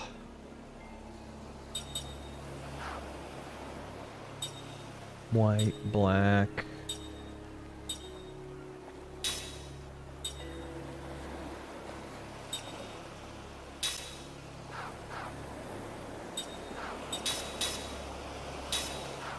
I think she learned the Knight's Code.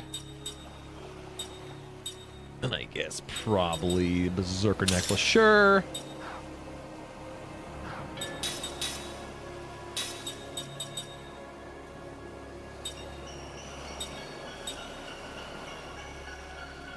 Oh, she's learned that. All right. I think she learned everything she learned from him. Stand ready.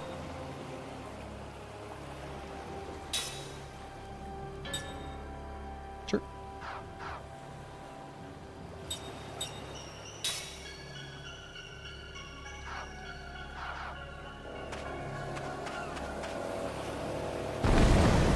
Yep.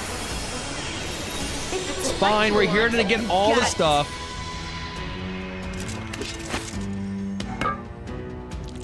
These guys again.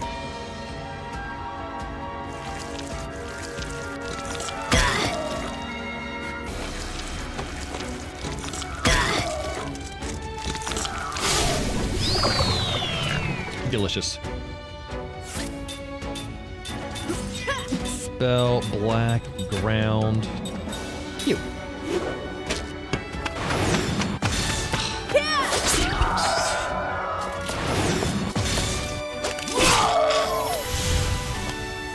Damn, I can't not. Oof. Can't not get goods.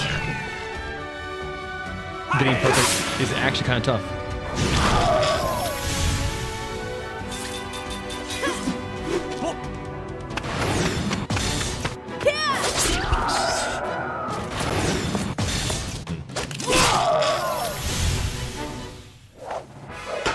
Only the strong survive.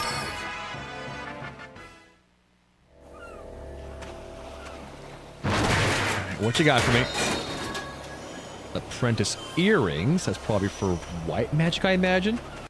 Oops. Maybe?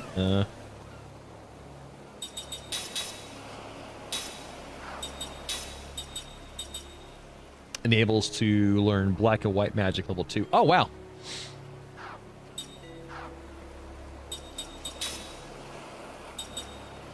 That's pretty good. It allows me to save on slots as well. Ground boom.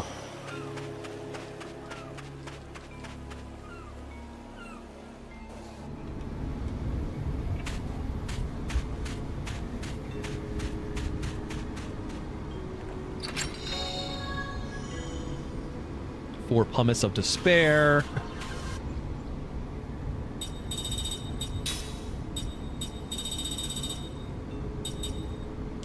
With the Pumice of Despair, we can make shockwave rings. Occasionally neutralize enemies' GC. Oh, wow. That's pretty good.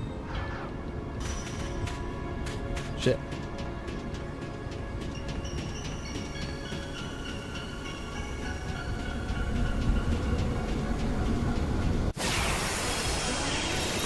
If it's a fight you All right. you got it.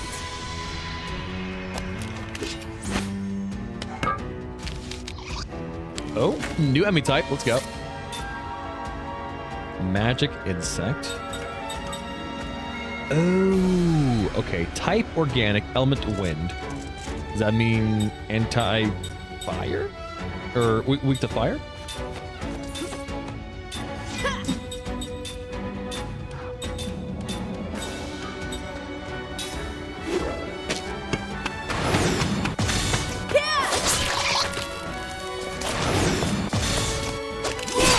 Yes.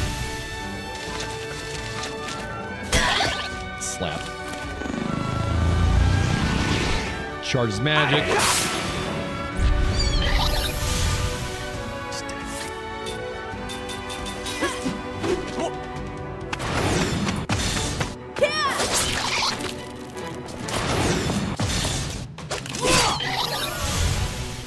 So wind, weak to fire. taking Water, candy from weak a to baby. earth.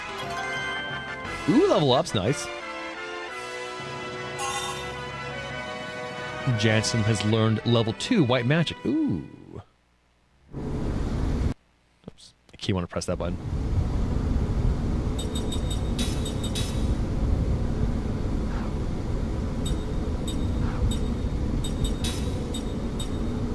See, what do we know? Zephyr.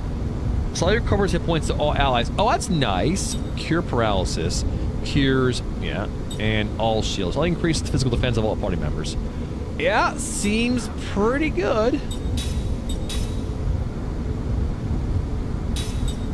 And now we can learn level 2 white magic from him. Yeah.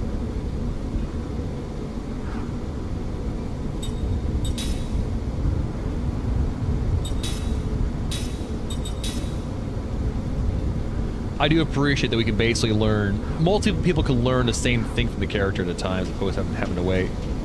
That's nice. Oh boy, here we go.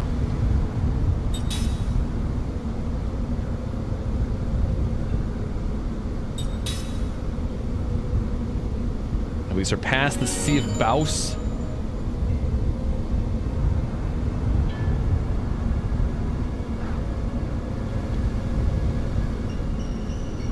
Should I heal? Probably should.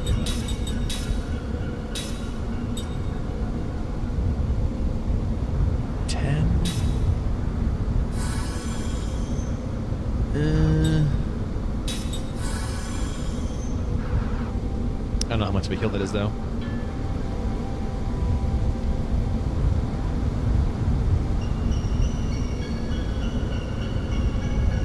Looks like the Grand Staff is just ahead. There's no turning back now. You guys ready for this?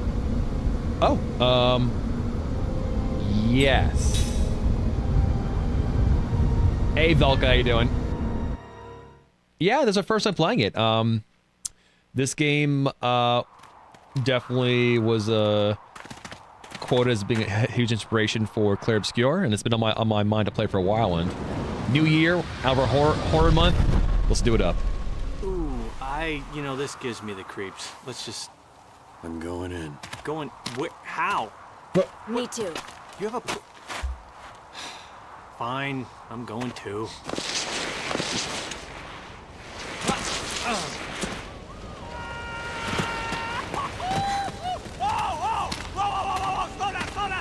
Easy! Oh! Ah! Bruise! Ow! What a whine. Graceful. I mean, why to be don't you fair, just shut up? Now, no, it's pretty smooth. Make me feel it. Make me Can I go, Angelo? feel alive Have you seen any again. of this before, Kime? No. Nothing. I just showered and I got dirt everywhere in my hair.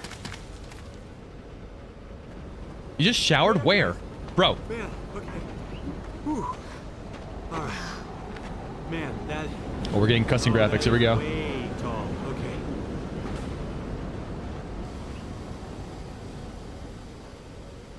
Oh, we were getting cutscene graphics. I thought some shit was about to go down.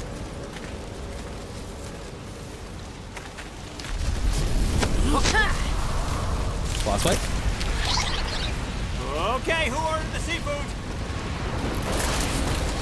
Are they eating the pipes? No. They're feeding off the magic energy.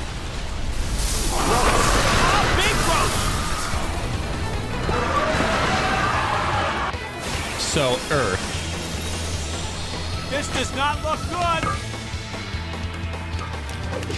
Alright, let us begin. Oh, wow. Huh. A lot of friends.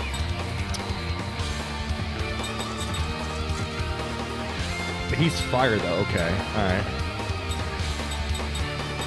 If only I made an aqua... If only I made an aqua ring. Alright, let's get to working.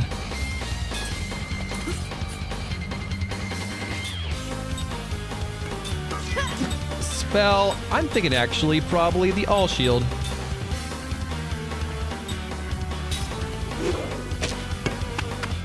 Oh shit. I fucked up.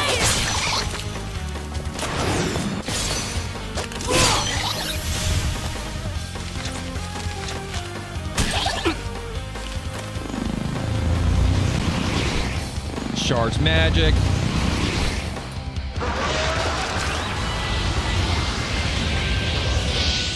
Oh. Drawn MP up there. Okay.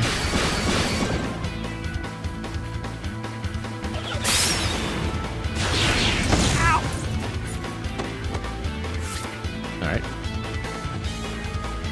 Controller decided to stop working for some reason.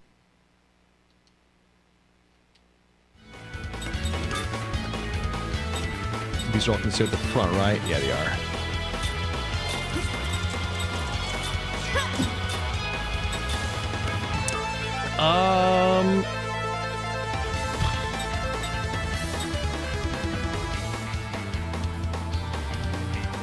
Honestly, yeah, Prism. Not me forgetting I can do that.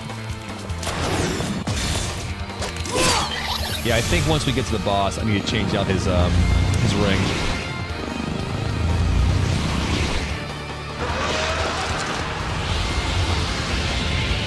Because his enemy, he'll probably just be resistant to his basic attacks. Oh, fuck.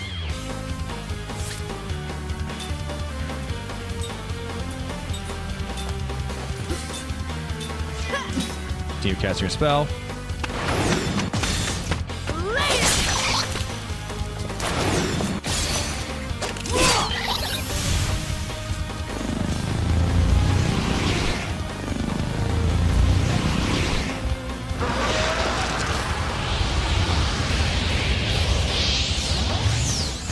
Not good.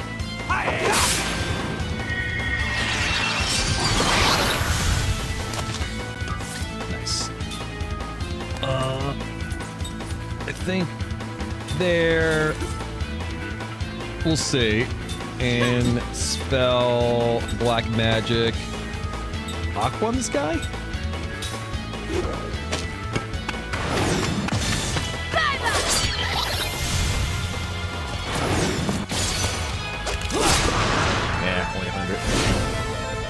Oh shit!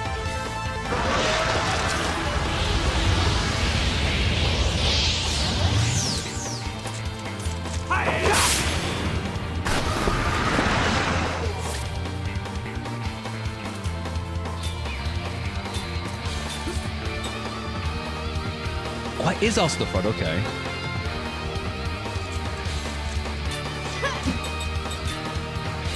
Spell black aqua.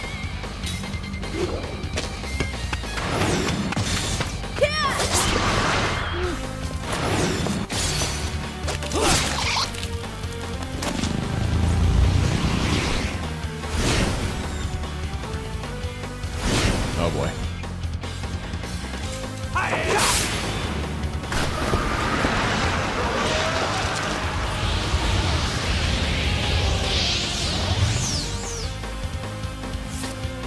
Okay. How we doing? He's weak. I mean, I keep on having him do attacks on him with the magic spells, I suppose.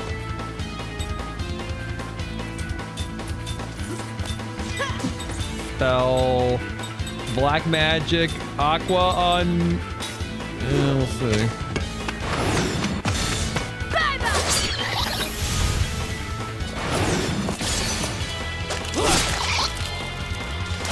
I get the sneaking suspicion that when we, oh wow. That if we fills up this draw MP, I'm going to die instantly.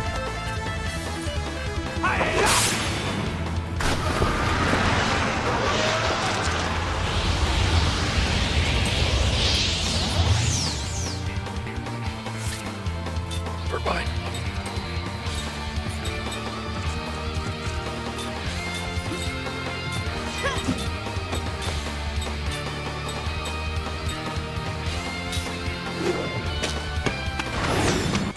Good.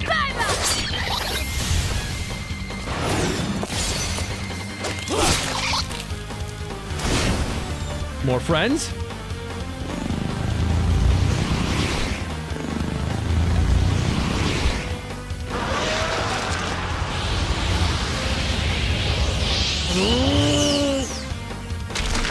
Oh, I'm dead.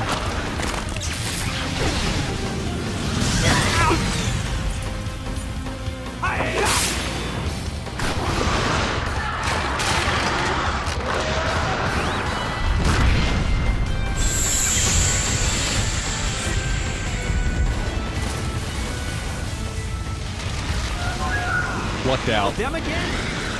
Oh, another one? Oh, let's see. So that's another one? Oh, fuck. Wait, or is it just dead? Oh. We're fighting another one. Okay. Item. Do we have anti-paralysis stuff? I think we do.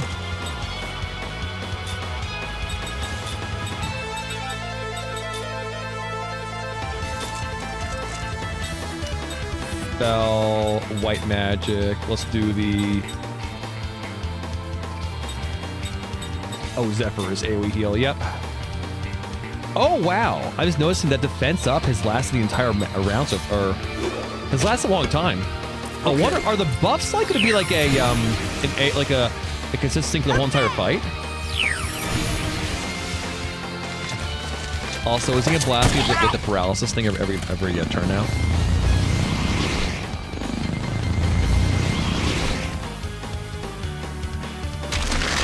Sure is! Oh, fuck.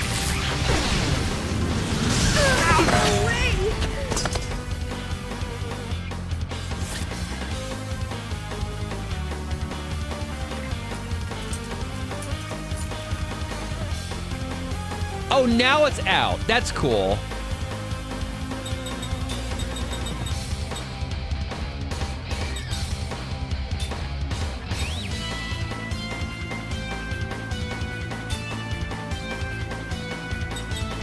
Uh-huh.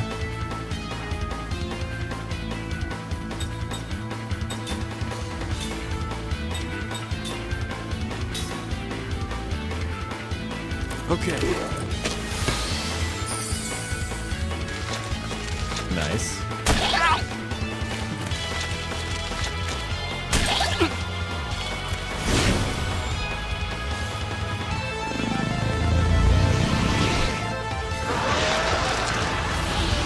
So, am I just doing the fight again?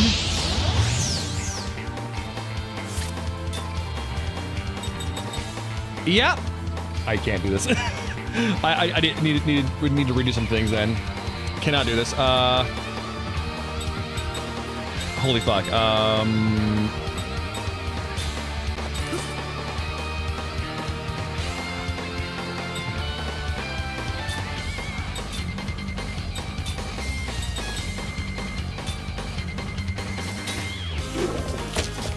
Oh shit.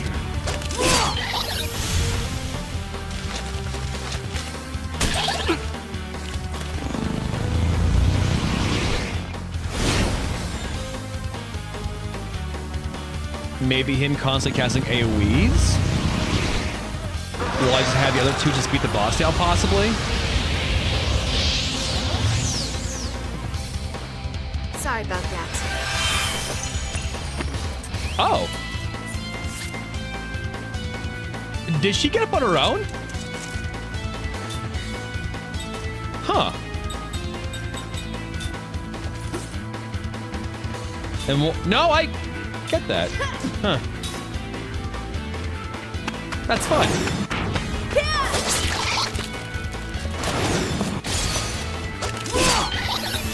That's kind of cool. Yeah, okay, all right. Can I just... Nah. Kill me, please.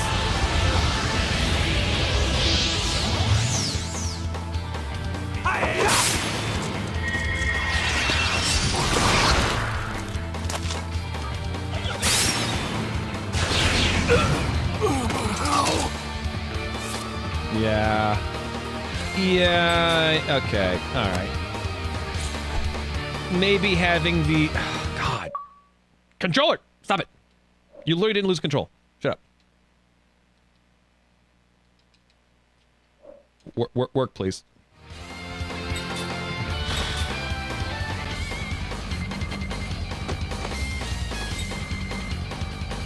I don't know, man.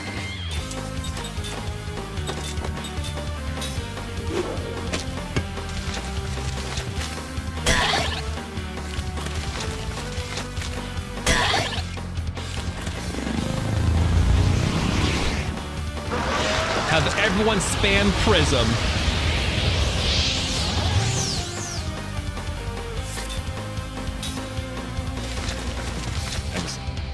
waiting to lose here.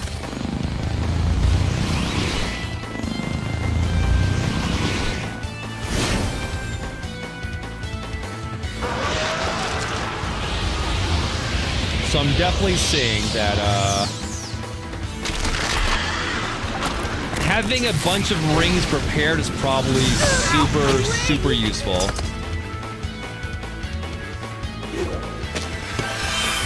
Nice. That's fun. They get their mana back too, interesting.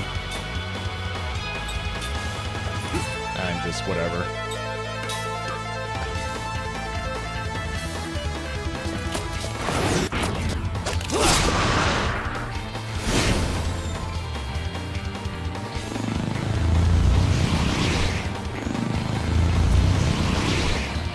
Alright.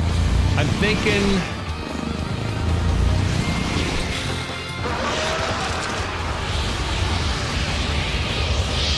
Just kill me, guys.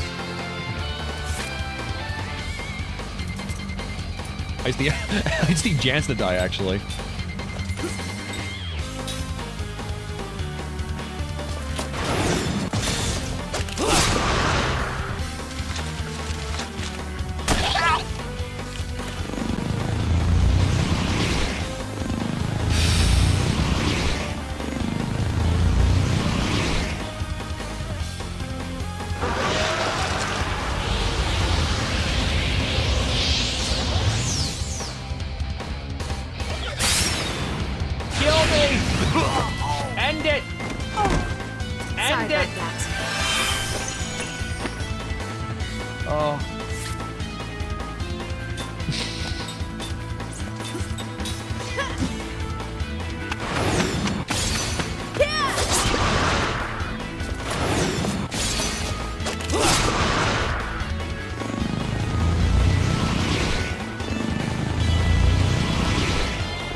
So I'm thinking probably Kaim with the Earth Ring can probably one-tap these creatures down here.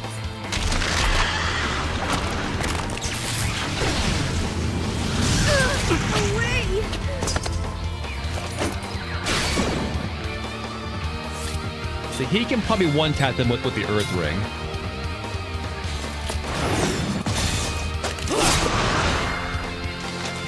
Just kill me.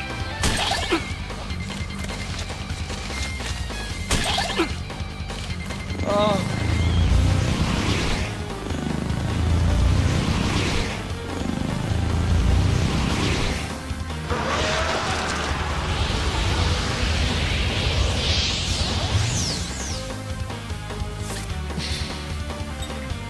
I'm just waiting to die now, game.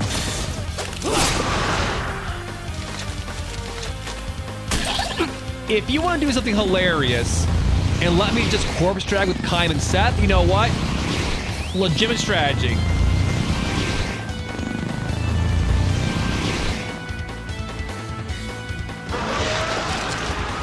I'm waiting to die here. Sorry about that. No, she'll probably die, though.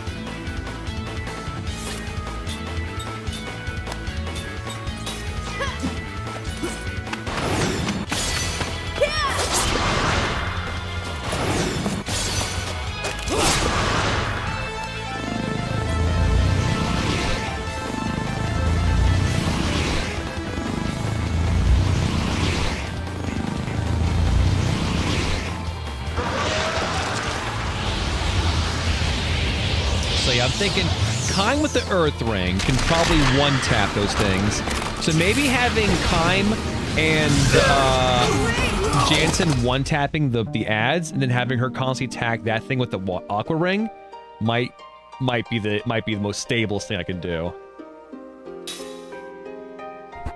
That's my thought.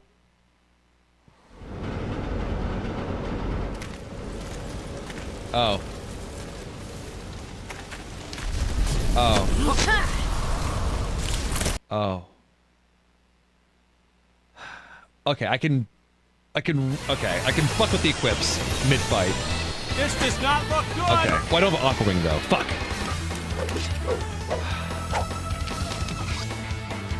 All right, we'll try this again. All right, so.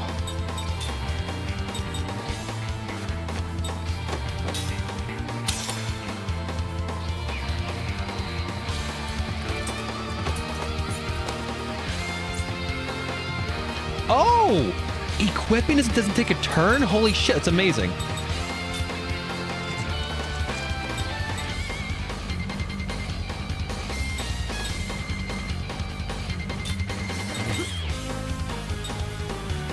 Equip.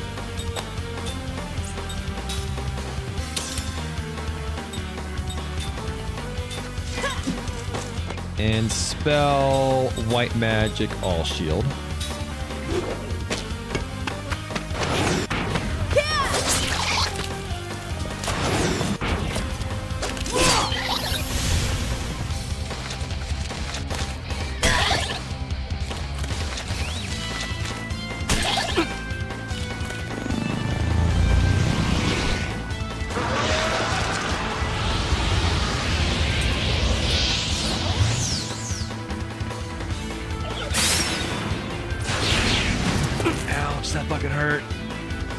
Honestly, for me, it just depends entirely on what the property is, Yaka, honestly. Alright. So, equip Earth Ring. So he should be able to one-tap these things now.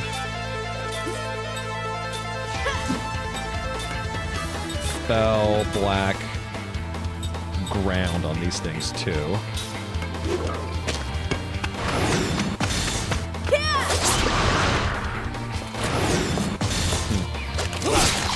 Shit.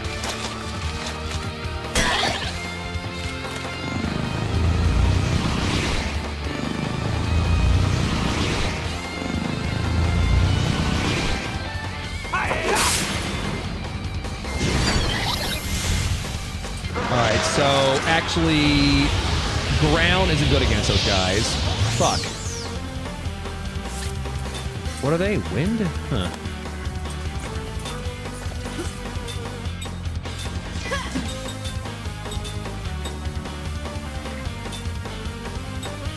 I mean, you can still one-tap him, though, but that's...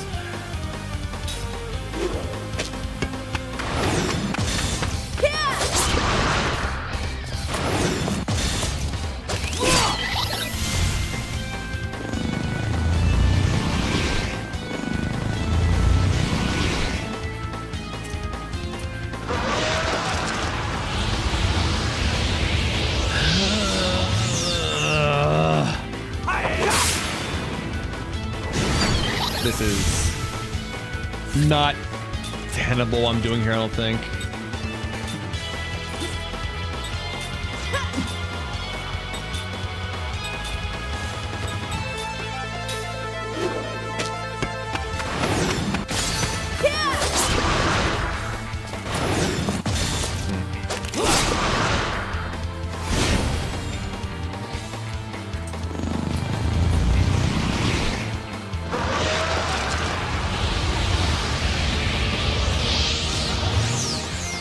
I think having nuance is more important than when it comes to like making a rating for a thing.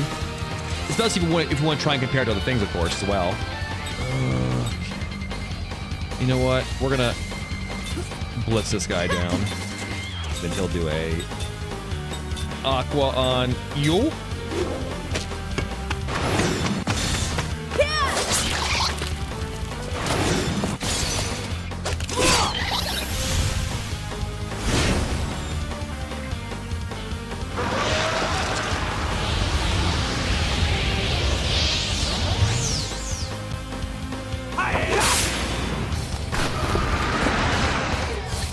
Damage up.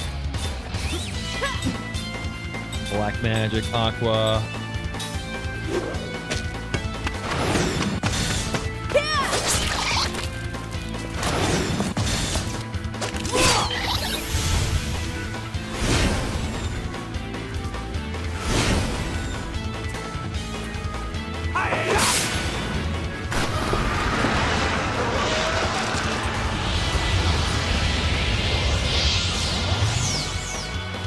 Only small absorption.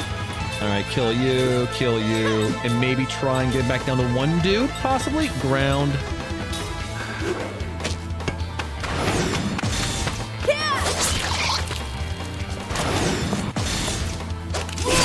I cannot find the correct time to do a,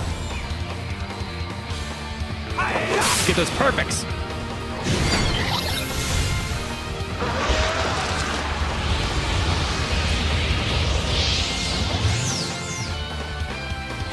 Alright. Now spell black magic aqua on the boss.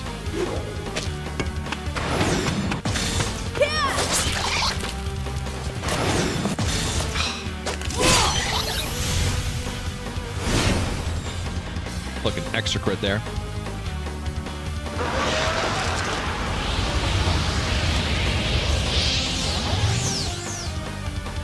Alright, so he only gets to draw or get MP if they get a chance to charge up. Got it. So we are good here now. Black, aqua. That will be enough, yeah.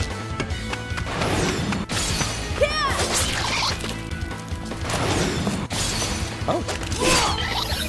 Did I figure it out?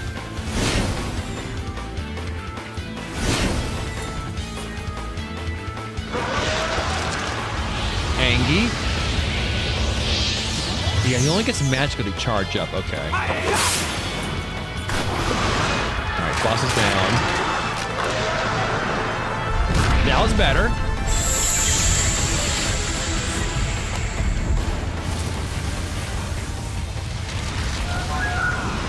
Them again?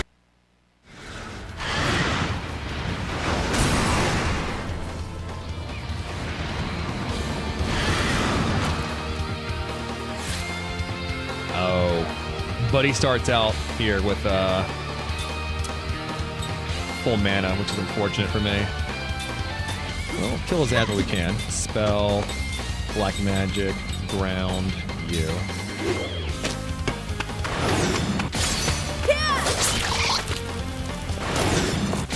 Oh!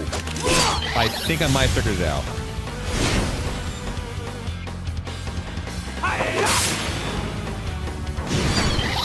Alright, so we're about to eat some... Get fucked up here.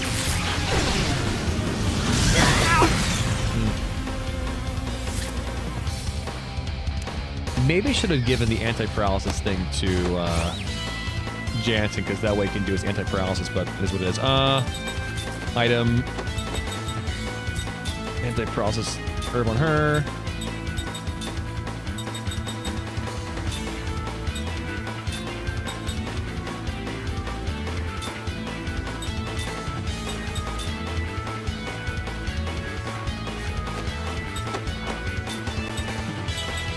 White magic. Give me Zephyr, please. Okay.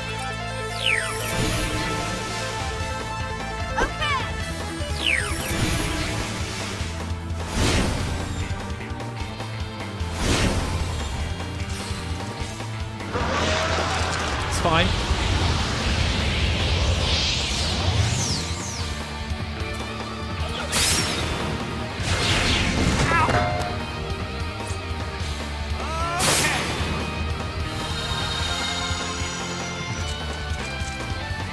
Alright, so let's cleanse some of these fuckers here. Spell, black, ground. I'm gonna have to get in some mana here in a second.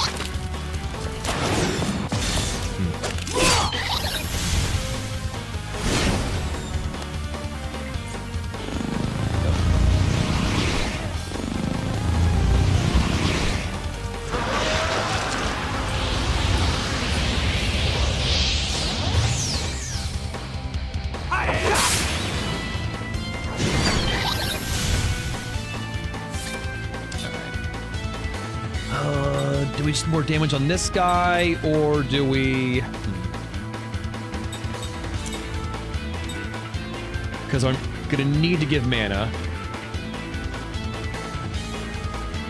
Control your perfect chart. Control your... So, I know Goob's been playing Control. Control your perfect chart. But I'm trying to really pinpoint here what exact point in the game Goobers is at when you say control your chart. It's like I'm an archaeologist. And so House Solidor lives on. It's like I'm an archaeologist, right? I'm walking past the walls of Pompeii here. I see control your chart, and I know the general idea of what happened here. The events of Control happened, but I have an individual who went through these events again. I need to say, what happened to this man? Where he had to say, control your chart. All right. So I don't know where you are now in the game, Goobs, but have you taken control yet? If you know what I mean, I think you'll know what I mean. If you don't know what I mean, don't worry about it. But have you taken control yet?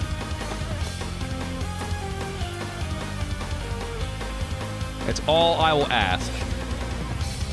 He has not taken control. Okay, then. That's all I need to know. When you take control, you will know what I mean. Oh, sick. Nice.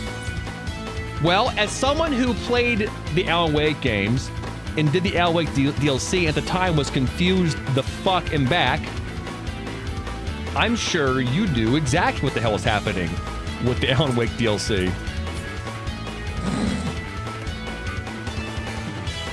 Also like how the AWEs, where it's like the Ultra World event. Nope. The Alan Wake experience. That's what it actually means. But anyway, welcome in, Goobers Raiders. How are you guys all doing? Hope you had a fun time over there on his channel playing some Control. One of my favorites, actually. Super great game. Hope he's enjoying it. I think he is. Pretty sure he is. I think he is. But if you guys are new, I am Brawley. This is Overword Gaming, and we are playing Lost Odyssey. There was a troll that said Control was ass and Perfect Dark was better.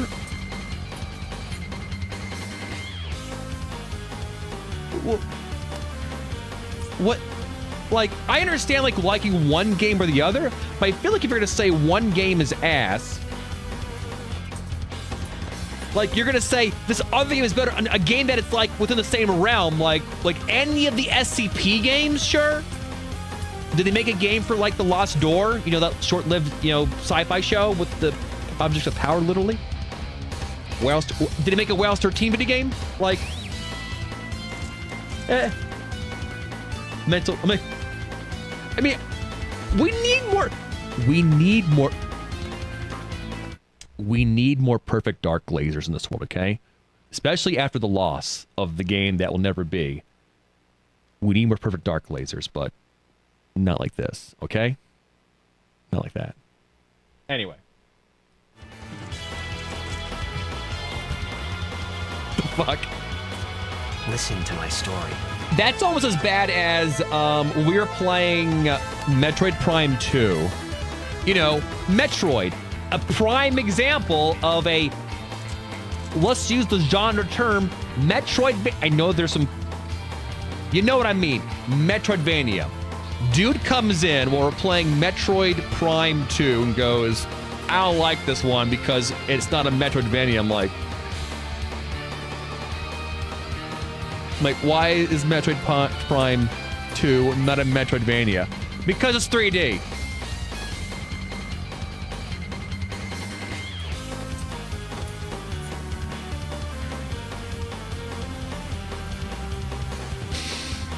That one will always stick with me.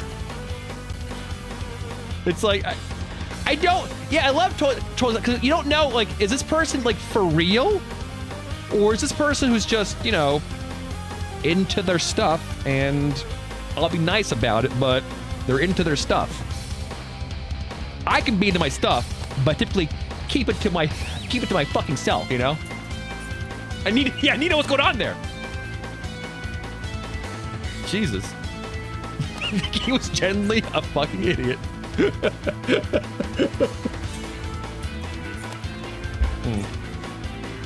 But that one has always stuck out with me. That's the one that's always stuck out with me. Like, just like, what are we? How do I even begin? If you want to like argue some more, if you want to argue that Control isn't a Metroidvania, we can have the debate. I think it is. We can have the debate. But Metroid Prime 2 or Metroid Prime 1 or any of those, nah, brother. You've already lost. You've already lost. But anyway, guys, hi. We're playing Lost Odyssey. This is a RPG or JRPG made by like the highest pantheon of like, you know, Sakaguchi, Matsuo, like just people firing off all cylinders for a JRPG of legendary status for the Xbox 360. So yeah, they made this game and it's really good, but no one ever played it. It's unfortunate. That said, though, the game is good. It definitely was a deep inspiration for Expedition 33, and we're playing it now because I'm on fun with it. Yep. But also, if you want to see someone playing Control, considering Goober's not taking Control yet, he still has a ways to go, I think. So definitely give him a follow. He's doing this thing where he doesn't like, he's not in the midst of like planning anything big, so he's not playing games, not playing weird games. I mean, Control's weird, but like, he's not playing like stank games, you know what I mean? He's just playing a game, and he's having fun. It's weird that he's doing that. But give him a follow, and reward him for that. Do that thing. Yep. Whoa. He's not planning for a multi-month event? What? And not like doing physical and psychic damage to himself by playing stank-ass games? I know, right? He's just playing for fun. It's really weird.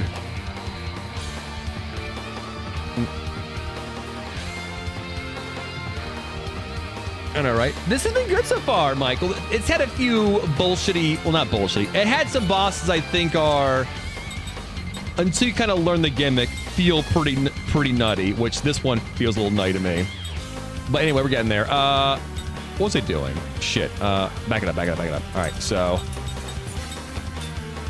I need to... smack these guys. Oh, I need mana, actually, is what I actually need. Mana herb for Jansen. Spell. Black magic. Ground. Alright. Okay. But yeah.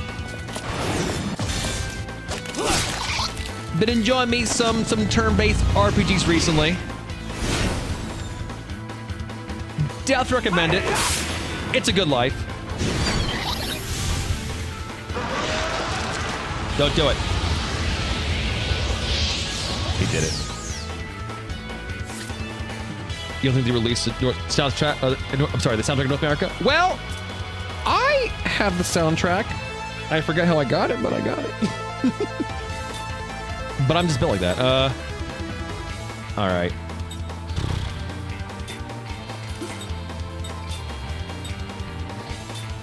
Spell... Black magic, aqua on the boss.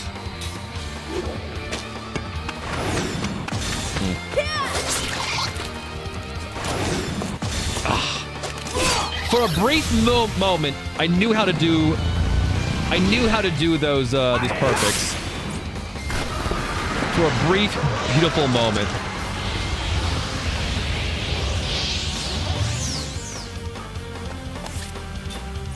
Attack you. How much health does he have? Okay. You attack that guy. Spell, black magic. I think we're gonna get it now.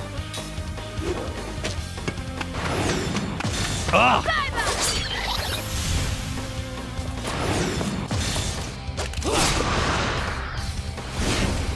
Alright, I think we're good now. Let's see summon 2. Actually, if there's 2 summon, I probably don't damage the boss for a turn.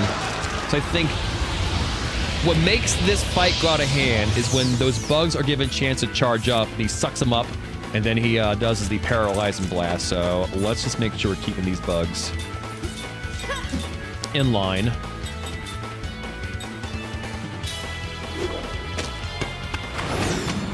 Ah! Not that it matters, because no matter what I do, these guys will require 2 hits anyway.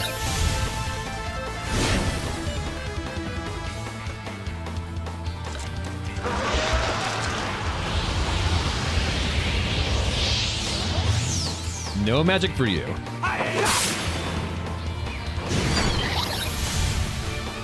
Alright.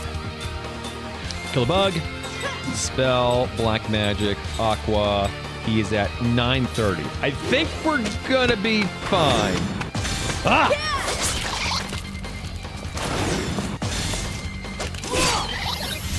There'll be like a fight where I know how to do perfects. Like a brief window of me being good. And then I'll forget it immediately. Yeah, no magic for you, buddy. So, what's just like that now? If I... You know what? If we go all out, we'll kill him this turn. There, buddy. Yeah, let's do that. Actually, I wonder if I do... No, don't do spells. Just do attacks. Spell, black magic, aqua. There we go.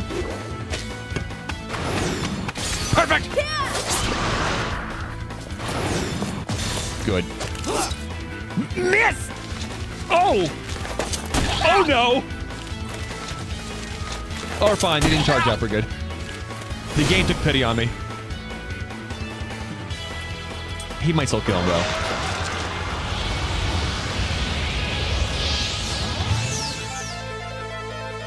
Is that a kill? There it is. Now, do we have to kill 3 of these things now? No, I think we got it. Good shit.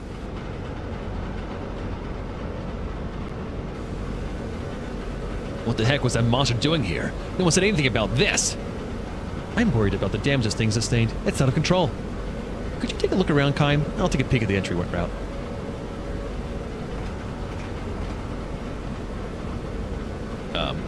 Okay. Achievement unlocked, the perfect 3. Forget it, I can't move another step.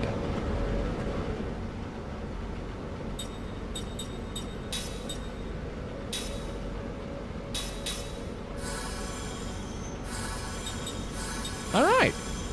Not too bad.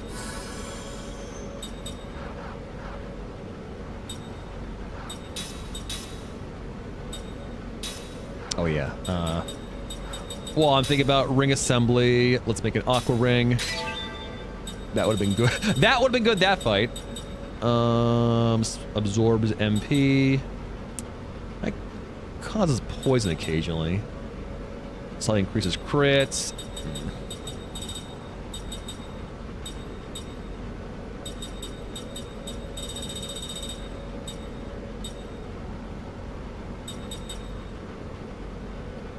Yeah, let's not make that.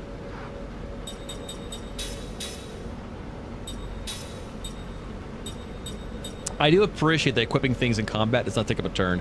That's super nice.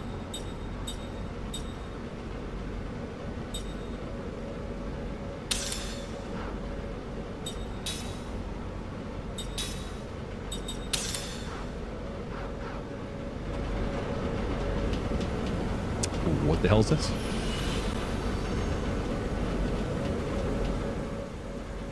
Oh, a full restore, lovely.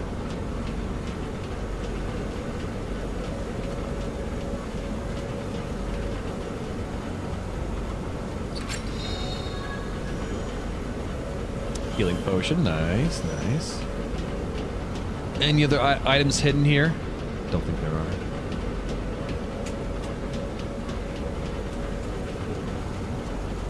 I think we can get in from here.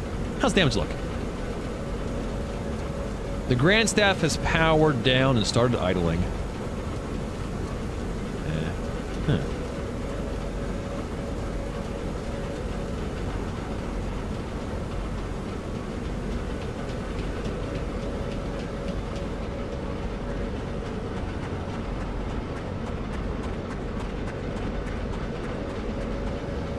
items, please. Sage's protection. What do you do?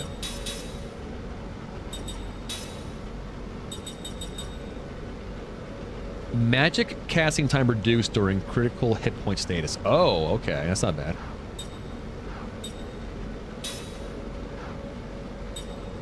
I appreciate that we're starting to get a lot of items here, so our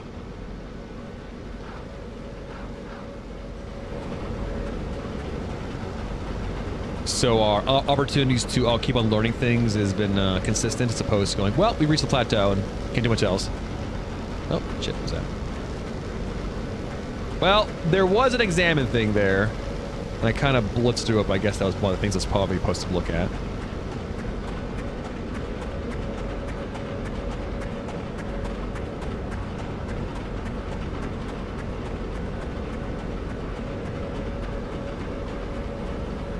Oh, I did it again. Fuck. Come on, let's go inside. Oh, my controller's gonna die.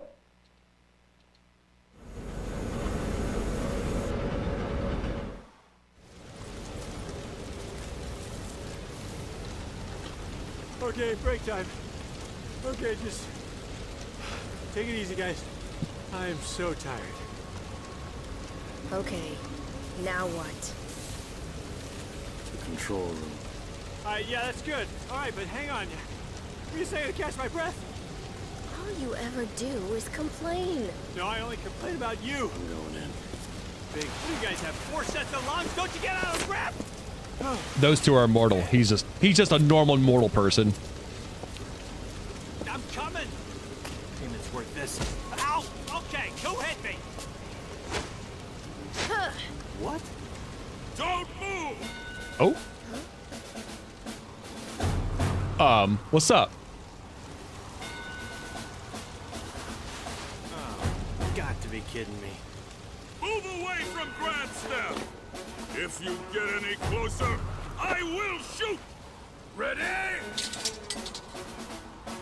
But we just got here. Okay, everybody, move like me. Move like, they can't hit a moving target. Come on, here we go. I'm the only one. Come on, everyone now. Kai, what do we do? Are we gonna go for it? No, we're not gonna go for it. No, there's a no here. Restrain them!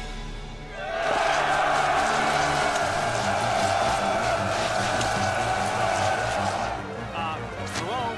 What do you... Let's run. I'm a fast runner. We're going for it! Oh, I was kind of hoping we get an awesome cutscene. I'll beat their asses, though.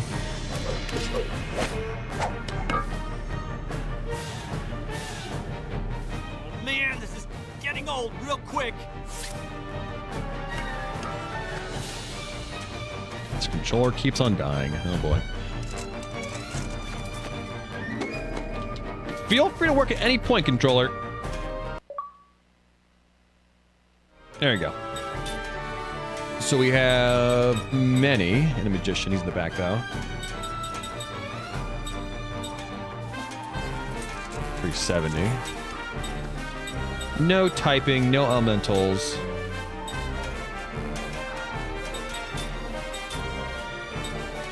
I wonder if we said everyone gets Prism. You know what? Let's do that. Everyone cast Prism. That's probably a bad idea. Probably a really bad idea, but whatever.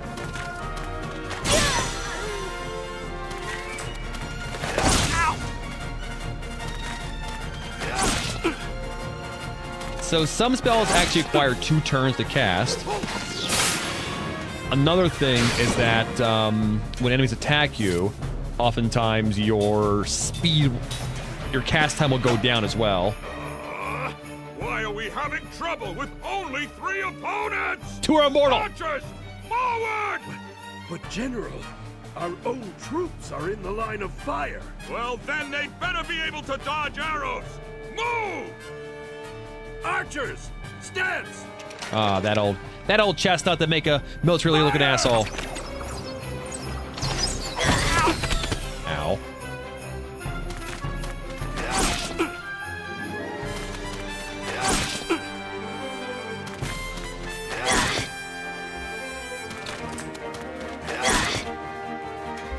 We're just sitting here,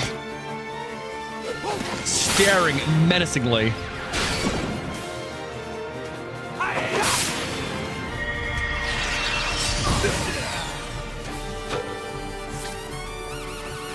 Oh, they're going again. That's funny. Spell Zephyr?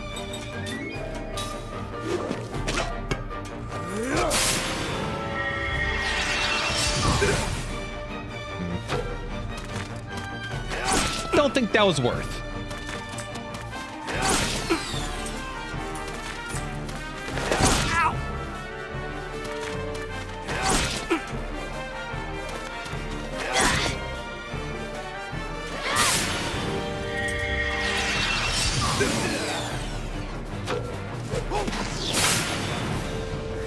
I say, if he does an AoE heal, holy shit.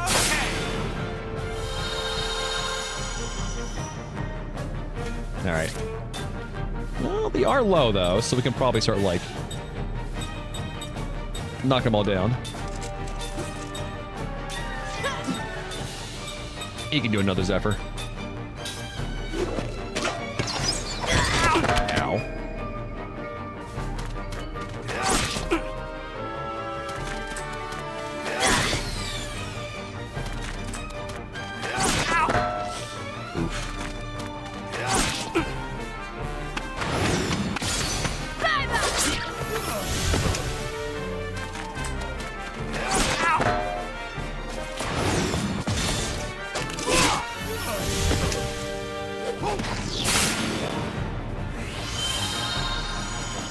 We're gonna get that guy to top end health no matter what we do.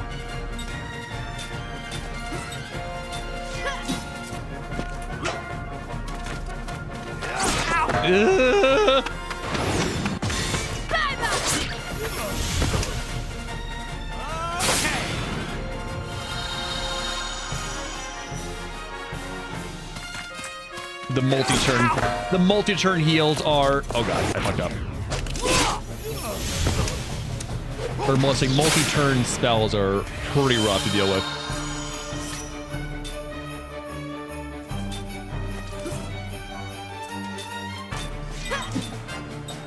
How about just kill yourself, bro? Whoops, I forgot about that.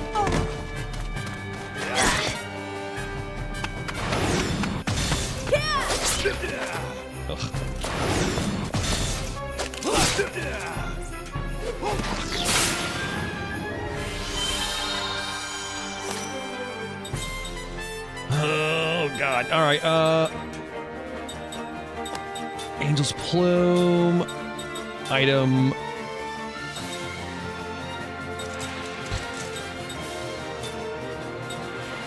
Oh, she can't choose him. Fuck. Okay. Well, he's dead forevermore, I guess. Whew. That was close. Okay.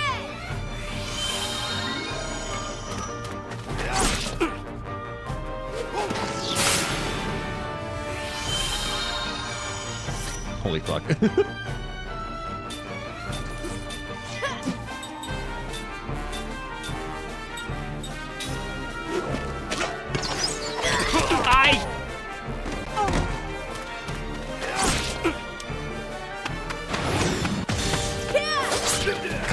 Accomplished literally nothing.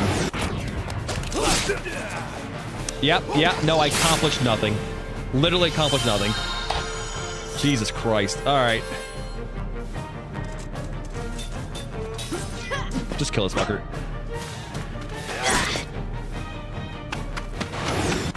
Shit! It's not in my nature to lose. That was probably harder than I needed it to be.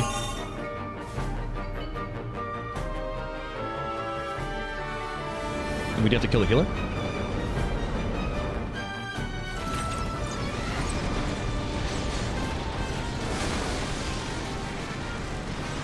It's no use. Jansen, aim for the pipe. Time and I will draw them off. Ignite any magic energy leaking out. Right. What? No, that's not gonna work! There's no other way. If we don't break through, there'll be no investigation. You kills one with three is one hit? Okay. The entire time, my guy? Oh, now I'm here.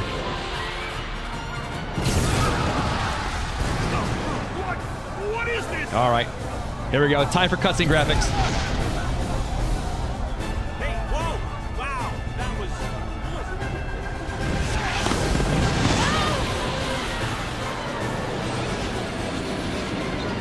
Okay, time to go. Wow, the weather is great.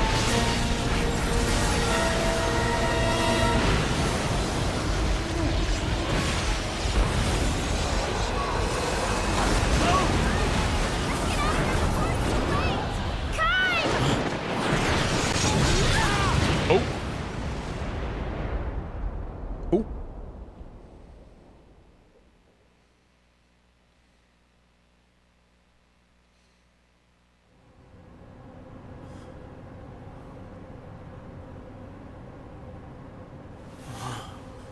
No, we weren't supposed to eat a giant, super massive lightning bolt from the sky.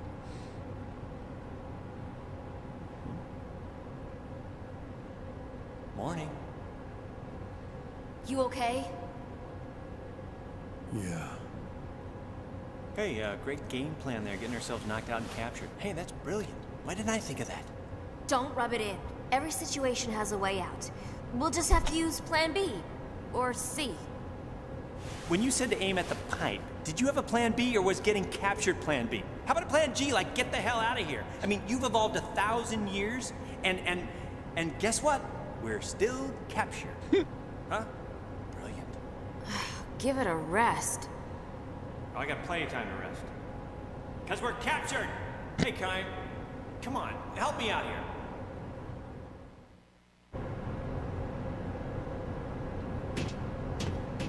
I would like to save the game, but I guess I can't.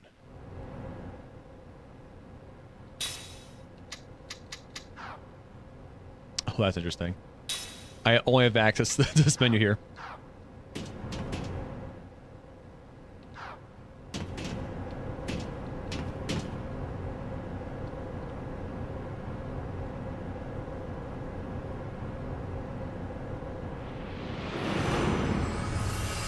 Kine recalls a memory that was locked deep within his heart. Oh, I'm sure this one's important too. A dream has been revealed. Randomly in this game, you get novellas, straight up. They live in shells.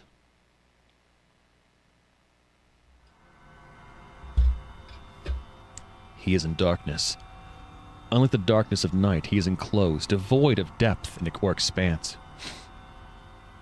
He hears a heavy door slowly rumbling open. A shaft of light shoots in, but it's not so well defined as that. To eyes accustomed to nothing but darkness. However, the faint gleam feels like a shower of sparks. Stop this, please, I beg of you, let me go! Like a man's screams echo through the emptiness. No voice answers him. Crouching in the darkness, Kine counts the footsteps. 3 men have come in. The disorderly footsteps probably belong to the young man. The other 2 are perfectly regular. Please, I'm begging you. If it's money you want, I'll get you all you can ask for on the outside. I promise. I won't forget to show you what thanks to you. Please. The only reply of the 2 men who have bought the young one here is the clunk of an iron lock opening. No, please, I'm begging you. I'll do anything you want. Anything! A dull thud is the sound of a flesh tearing, bone wrenching. Someone collapses to the floor. A strangled scream. The clunk of the iron lock closing. None have been voiced so far. Kime knows the young man has been thrown into the shell, diagonally up opposite his own. When you are locked into one of these swindleless shells, your hearing becomes acutely sensitive. Don't do this. Let me out of here, please. Let me out of here. The sound of the voice, Kime can imagine a young man's face with the boyish traces. A small-time hoodlum, hardly a step above a teenage gang member. When he was still on the streets, no doubt, he used to swagger down the sidewalk, his cunning but cowardly eyes darting every which way.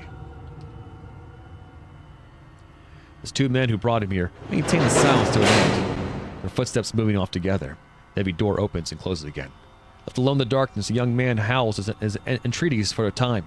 But when he realizes they will do him no good, he shouts himself hoarse, spitting out one curse after another until he begins to sob. Quiet down there, an old man calls out from one of the inner shells. It won't do you any good to make a fuss. Time to give up, Sonny.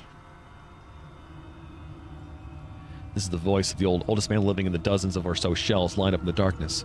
He was already here when Kime was sent to this place. It was always his role it was always his role to quiet and comfort the obstreperous newcomers. You got time the ball like that? Keep your eyes closed. Huh? Just make sure you keep sucking on your memories of the outside like a piece of candy. Sounds of suppressed laughter come from the surrounding shells. Kame joins in with a smile and a sigh. All the shells in the dark are supposedly full, but few of their inhabitants are laughing. Most of them have lost the strength to laugh. Hey, Sonny. The old man continues in his role as an advisor to the newcomer. No point in making a fuss. Just calm down and accept your fate. Otherwise, you hear a note of intensity enter the old man's voice. They'll just drag you out of your feet first. This is exactly what happened yesterday to the former inhabitant of the young man's shell. He'd been screaming on and off all day, for a day. Then came a day of banging his head against the shell wall, then nothing, until he was dragged out in silence. So, get a hold of yourself, Sonny. Don't let the darkness swallow you up. Close your eyes and imagine nice scenery from the outside. The bigger the better, the ocean, or the sky, or some huge field of grass. Remember, imagine! That's the only way to survive this place. This was the advice he always gave to newcomers, but the young man screamed tearfully. Who the hell do you think you're kidding? Survive this place? And then what? I know what this place is. No exit. Prison! They throw the lifers in here, give them just enough food to keep them alive, and in the end they kick the bucket away. Am I right? There's nothing left to hope for. His shouts turned to sobs again. This is the reaction of most of the newcomers. Nor are they mistaken. This is a prison. Each of the shells is a solitary cell with bars, and the sun shines on a prisoner only on the day of his funeral. Everybody dies, Sonny, that's for sure. You can't just let your mind go before your body does. Hope doesn't have fate unless you throw it out yourself, the old man goes on softly. And he adds with feeling, the system we live under can't last much longer either. The old man is a political prisoner. As leader of the anti-government faction, he long resisted the dictatorship until he finally lost the struggle and was imprisoned. The young man has no ears for the old man's words, however. He continues thrashing on the floor and crying. This fellow won't be in his shell much longer than his predecessor. In a few days, or less than a month at best, he will go to pieces. The darkness is that powerful. Depriving a prisoner of light is far crueler than taking his life in an instant. My, the old man reflects. This fellow's not going to do us much good in the prison break.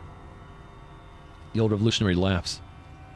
It might be a genuine laugh or a bold front, but in any case, almost no one laughs in response. Tomorrow morning, rather, since there is no clear-cut morning in the darkness, after they go to sleep, wake up, and have their next meal, another cold corpse will be dragged out wordlessly from another shell.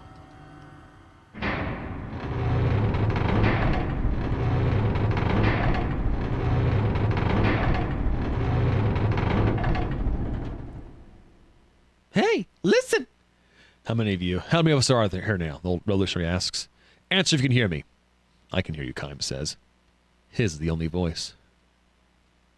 Man, this is bad. We were full up a little while ago. The old man gives a dry chuckle. Kime asks, I wonder if something's happened out there. Maybe so, answers the old revolutionary. If you ask me, this would be about the right time for a coup d'etat, revolution. My boys aren't going to keep us quiet much longer. What was your name again, Kime? Have you noticed what's happening? How there used to be a lot more guys getting thrown in here until a little while ago, and most of them the real nobodies, not worth sentencing to life? Sure. The young man was one of them, nothing but a small-time crook. Just so happened that the storehouse he broke into belonged to a rich man with ties to a powerful politician. This was the only reason they put him in a shell. The shell always used to be full. They would throw a bunch of men in here, and they would die. Then a new man would come, and they would die.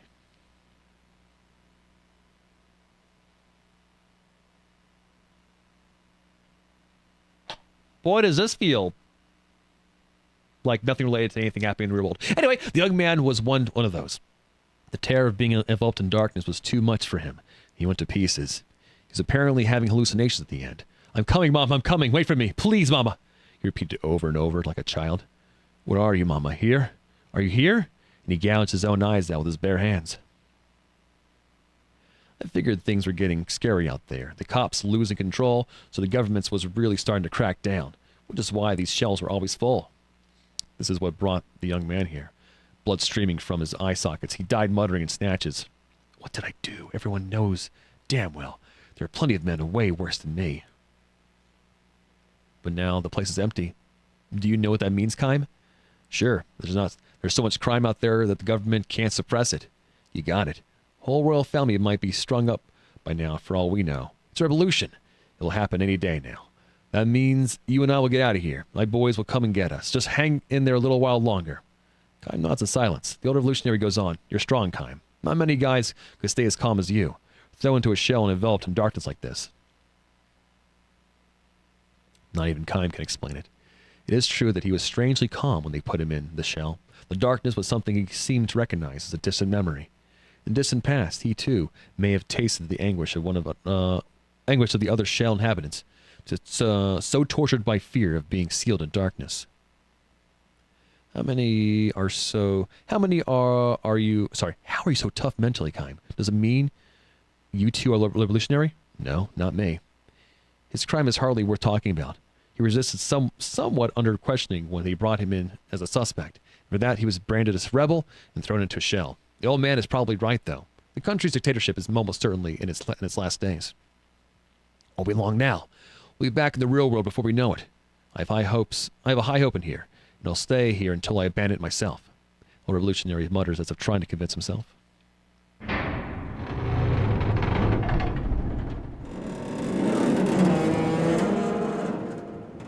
The prison falls soon afterwards. Armed young men come charging into the darkness to open the shell's barred doors.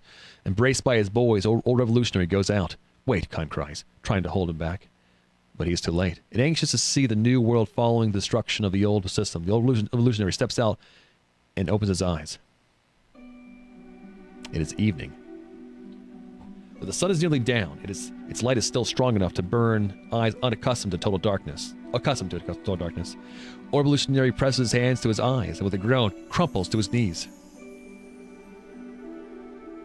Kime has saved himself by shielding his eyes with his arm. Not even he knows what caused him to do this. Could distant memories have taught him that truly frightening thing about punishment by darkness is what happens when you release from prison? When could I have been imprisoned and where? More important, how long have I been on this endless journey? With bleeding eyes, surrounded by the ground by his boys, old revolutionary searches for Kime. I came all this way, Kime, only to make one terrible mistake at the bitter end. My eyes are probably useless now. This is precisely why he asked Kime for one last favor. Tell me, Kime, what is the outside world like? Has revolution succeeded? Are the people happy? Are they smiling joyfully? Kime opens his eyes slowly, just barely, beneath the shade of his hand. As far as he can tell, he can see, the ground is covered in bodies. The corpses of royal troops and revolutionary troops are heaped on one another, and countless civilians are dead. Mother lies dead with her small child in her arms, the bloody corpse of the child's father next to him, arms outstretched in a vain attempt to shield them. Tell me what you see, Kame. Kame fights back at Sai and says, You must work from now on to build a happy society. The old revolutionary senses the truth. I won't abandon hope, Kime, no matter what. As if to say I know that, Kime nods and begins to walk away. Where are you going? I don't know. Someplace. Why don't you stay here and build a new world with us? You of all people can do that, I know. Thank you, sir, but I'll be moving on just the same. The old revolutionary does not try anymore to hold Kime back. Instead, as a parting gift, he repeats for Kime the words he spoke so often in the shell. There will always be hope, wherever you are, until you yourself abandon it. Never forget that. Kime walks on. His eyes chance to light on the body of a young boy lying at his feet. The boy breathed his last with eyes wide open in fear. Kime kneels and gently closes the boy's eyelids. He knows deep down in memory, too far away from even him to reach, that while darkness can be a great source of terror, it can also bring deep and lasting peace. Relevant. Possibly. Scared? What do you mean? Are you afraid? Afraid? Yeah, I am. Of course I'd be afraid in a situation like this. And I tell you what, I'd be lying if I wasn't saying that I was scared of you as well. I'm afraid too. You're kidding.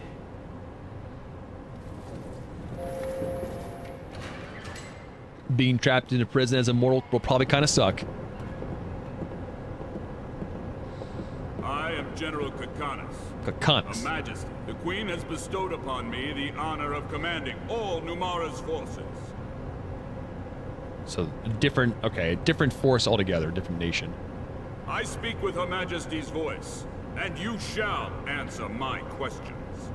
Go ahead, ask away. But no geography question. What were you doing at Grand Staff? You are Uran spies, aren't you? We're, Just ordinary travelers. Sure. Yeah, travelers. What we are. Yeah, I'm the husband. Over there's my wife. And Mr. Chuckles there in the middle, he's my buddy. He's my buddy. Yeah, we were just surprised, you know, to see a building that huge while on our trip here. Ah, do you think I'm a fool? That's Grand Staff, Ura's giant magic engine. And we are already aware that there is a link between that thing and the recent meteor crash. What I want to know is exactly what caused it to happen. I suppose none of you know anything. Oh, well, yeah, I know nothing. You're not spying for Ura, are you? Or maybe Gotza, I'm telling you, we're just travelers. Come on, we're not spies. We don't know what happened. Come on, let us out of here. Ah. Since when do ordinary travelers display such masterful fighting skills?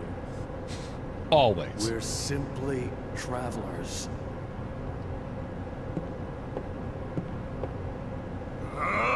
We have a great deal of skill in loosening obstinate tongue. But you say yourself, dude, we do nothing. Can I say my game? No? Okay, cool. That's still gonna be talking. Let me say my game. What is it? As we thought, our current equipment won't be enough to repair the White Boa. The fuck's the White Boa? The damage caused by the electrical discharge is too great. According to the tech officer, we'll have to bring it back to Numara and dock it for full repairs. From what the tech officer says, there's nothing that can be done about it. We'll suspend the operation and return to Numara. Yes, sir. Wait, what's our figurehead doing now? Her Majesty, sir? She's in her quarters. We've been hearing harp music from there for a while now. The Queen? In a place like this? Who the hell? What the hell's Numara? Figurehead? What's that? How very refined. Well, if she loves music more than meddling, it makes things easier for me. Numara's a country where they're from. I mean, well, there's Gonsa, whatever, and then there's Ura. Now it seems like there's Numara, third country. Yes, sir. Oh, were they? Okay. Time to prepare for departure. Inform the troops immediately. Yes, sir. What the hell? Figurehead? They can't be talking about the Queen like that. What's got you so angry? That general's making a fool out of the Queen. Hey, what's this? I speak with Her Majesty's voice. Crap. And it makes me sick. You're worried about the Queen? Aren't streetwalkers more your type? Ooh, witty. No, Numara's what bothers me. Hey, what the hell kind of country is it? Sounds like a seafood dish. Hey, and you over there, are you somehow involved with Numara? No, I'm not sure. I'm sure.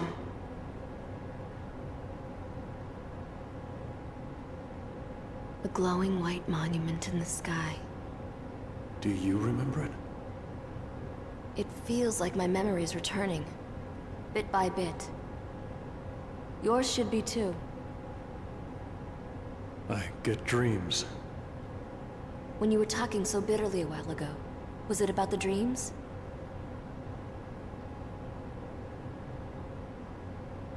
Oh, so the dreams scare you. Yeah, that's what confused me, because like, are you Ura spies? Like, yeah, we were there to inspect this Uran place because we're from Ura. Like, where are you from, dude? Yeah.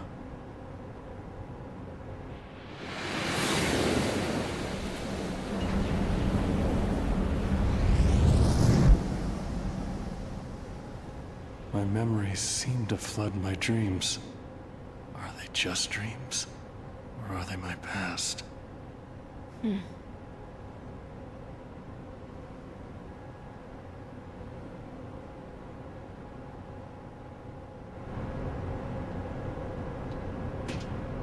right, time to ram.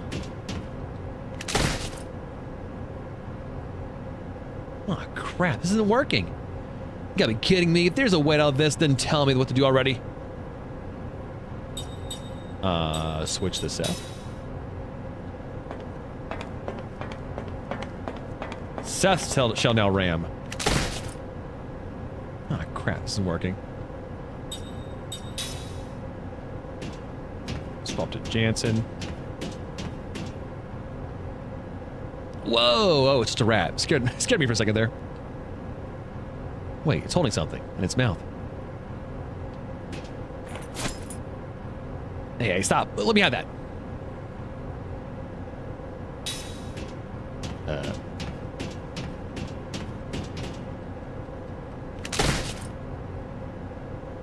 Newsflash, we're still captured. What's this, a gnat's rest? Or rat's nest? Oh, get away from me, yuck.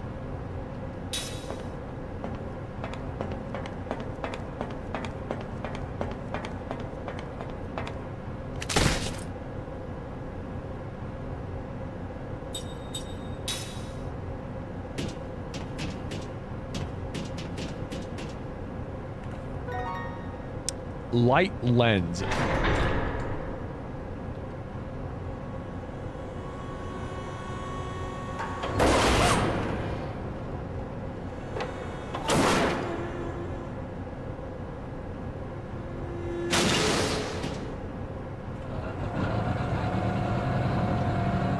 Why is this always happening to me? Oh. You know, I could have just not woken up this morning. I'm not only afraid of heights, I'm claustrophobic. These are two things I can't cope with. Kai, say something. Kai,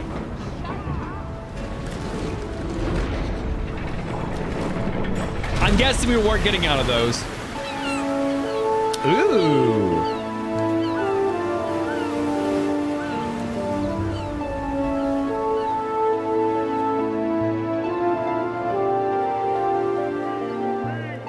I'll take a trip on a super yacht. Bad guy baddie, let's go.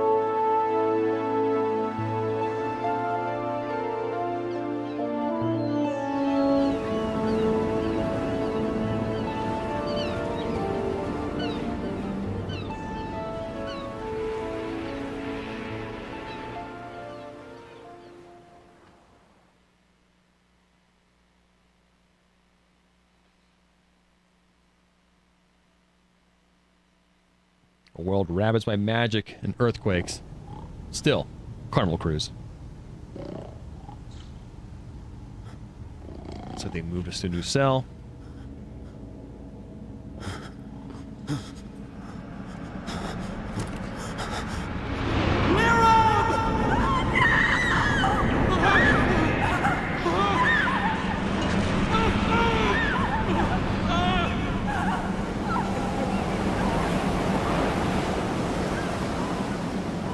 Huh.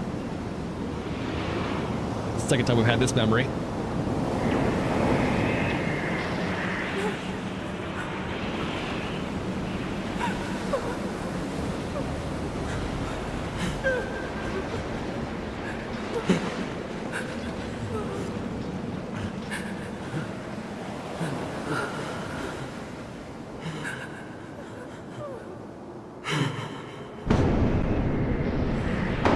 He's standing there, menacingly!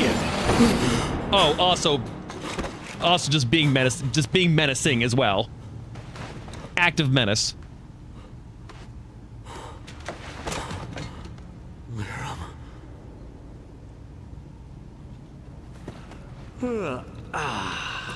Sounds like you just had a nightmare. Who's, Liram? Must be some girl's name, huh? I don't know. Just that it's very painful. Every time I have that dream. I guess you really are remembering bits and pieces, huh? You look like you don't want to remember. But it seems like the memories are starting to surface anyway. But there's no point in remembering them, is there? I swear, Kime, you are such a pessimist. You know, a normal person would do anything to figure out who they were or where they'd been. Maybe I want to cut myself off from the past. You see, it's just like I said. You just drop it? What? He can take his time and remember the past when he's ready. Can't you see? It's obvious that right now all it's doing is hurting him. Yes, ma'am. Begging your pardon, ma'am. What is your problem? She's going through the same shit we are. And is perceptive. And is a good friend. If Kime hates his memories, guess I might not even have to use this. Yeah, hold it up for both of them to see it. Like a dumbass.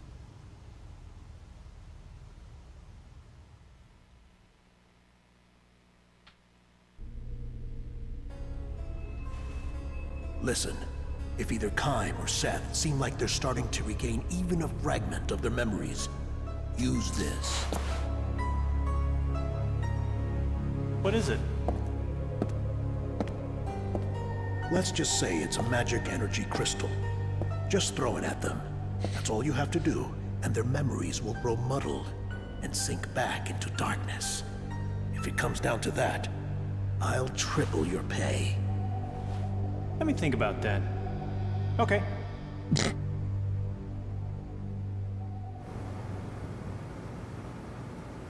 What's that? Were you just standing like an asshole looking at my dude? Yes, I got it from Lord Gongora. It's, you know, what you might call being prepared. Oh, he's just gonna... It's dangerous, isn't it?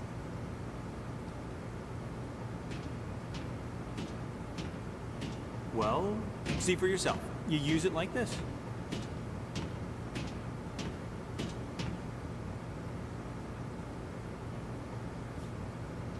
Okay. I see a safe point up there. We're defenseless without our weapons. Might as well give your plan a shot since we don't have many options left. It's up to you.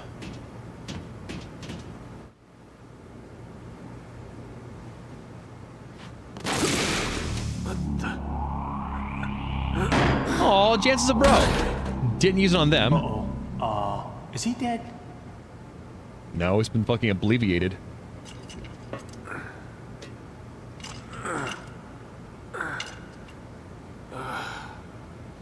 Huh? What the... He went that way. Bring it on. You're our friend. You want to open this door, my guy?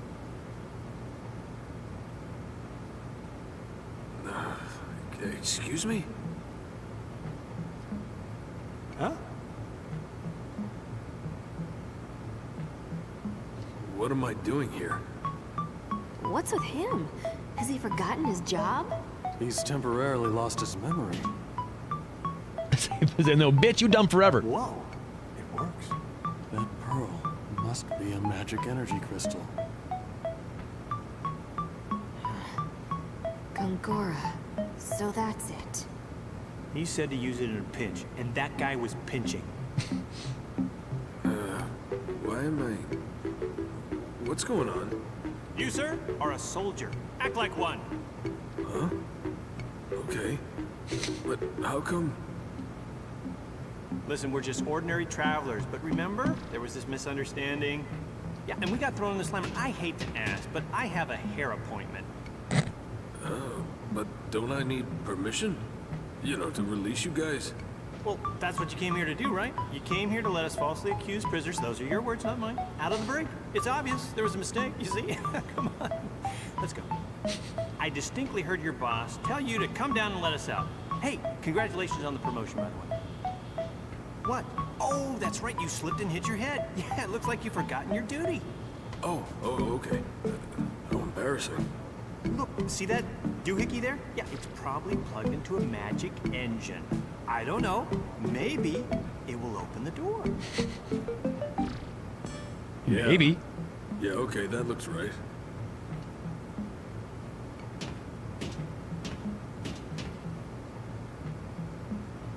I'm actually really am enjoying the writing, the dialogue in this game a lot. Job. Okay, almost got it.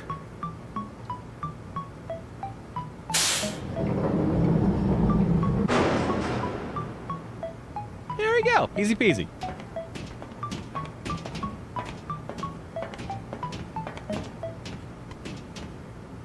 Hang in there, soldier. So long, buddy.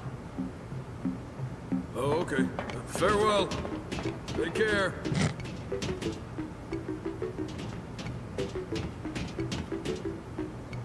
You're a sneaky one, aren't you? What do you mean? It worked. Thanks for the help. Seriously, you could charm the skin off a snake with that kind of tongue. Well, as long as he has like a little tiny marble that will make you forget all your memories of who you are, then yeah, he's Still totally. bothers me why Gongora would give you something like that pearl. But I should thank you. Just this once. Yeah. Durkheim? He could completely fuck us over. Yeah.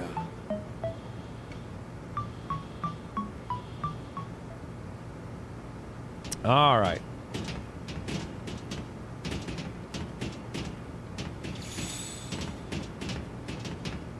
Hey, what's up, Phoenix? How you doing? Yeah, 360 game, but I'm playing on my Xbox One. It's been pretty stable so far, I'd say. All right, save the game. I think we are good for now.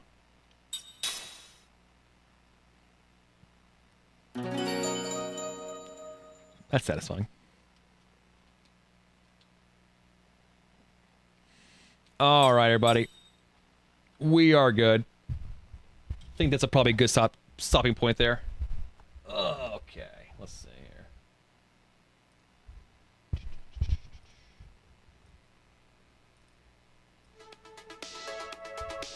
Oh yeah, I mean, this game's been on my radar for a while. I want to play it, and then after X33 won the Video Game Awards and the devs are talking about their inspirations, they mentioned this one a lot. So I'm like, you know what? Now's the time. But anyway, everybody, now it's time to also be on stream because I am tired, and I want to get out of here.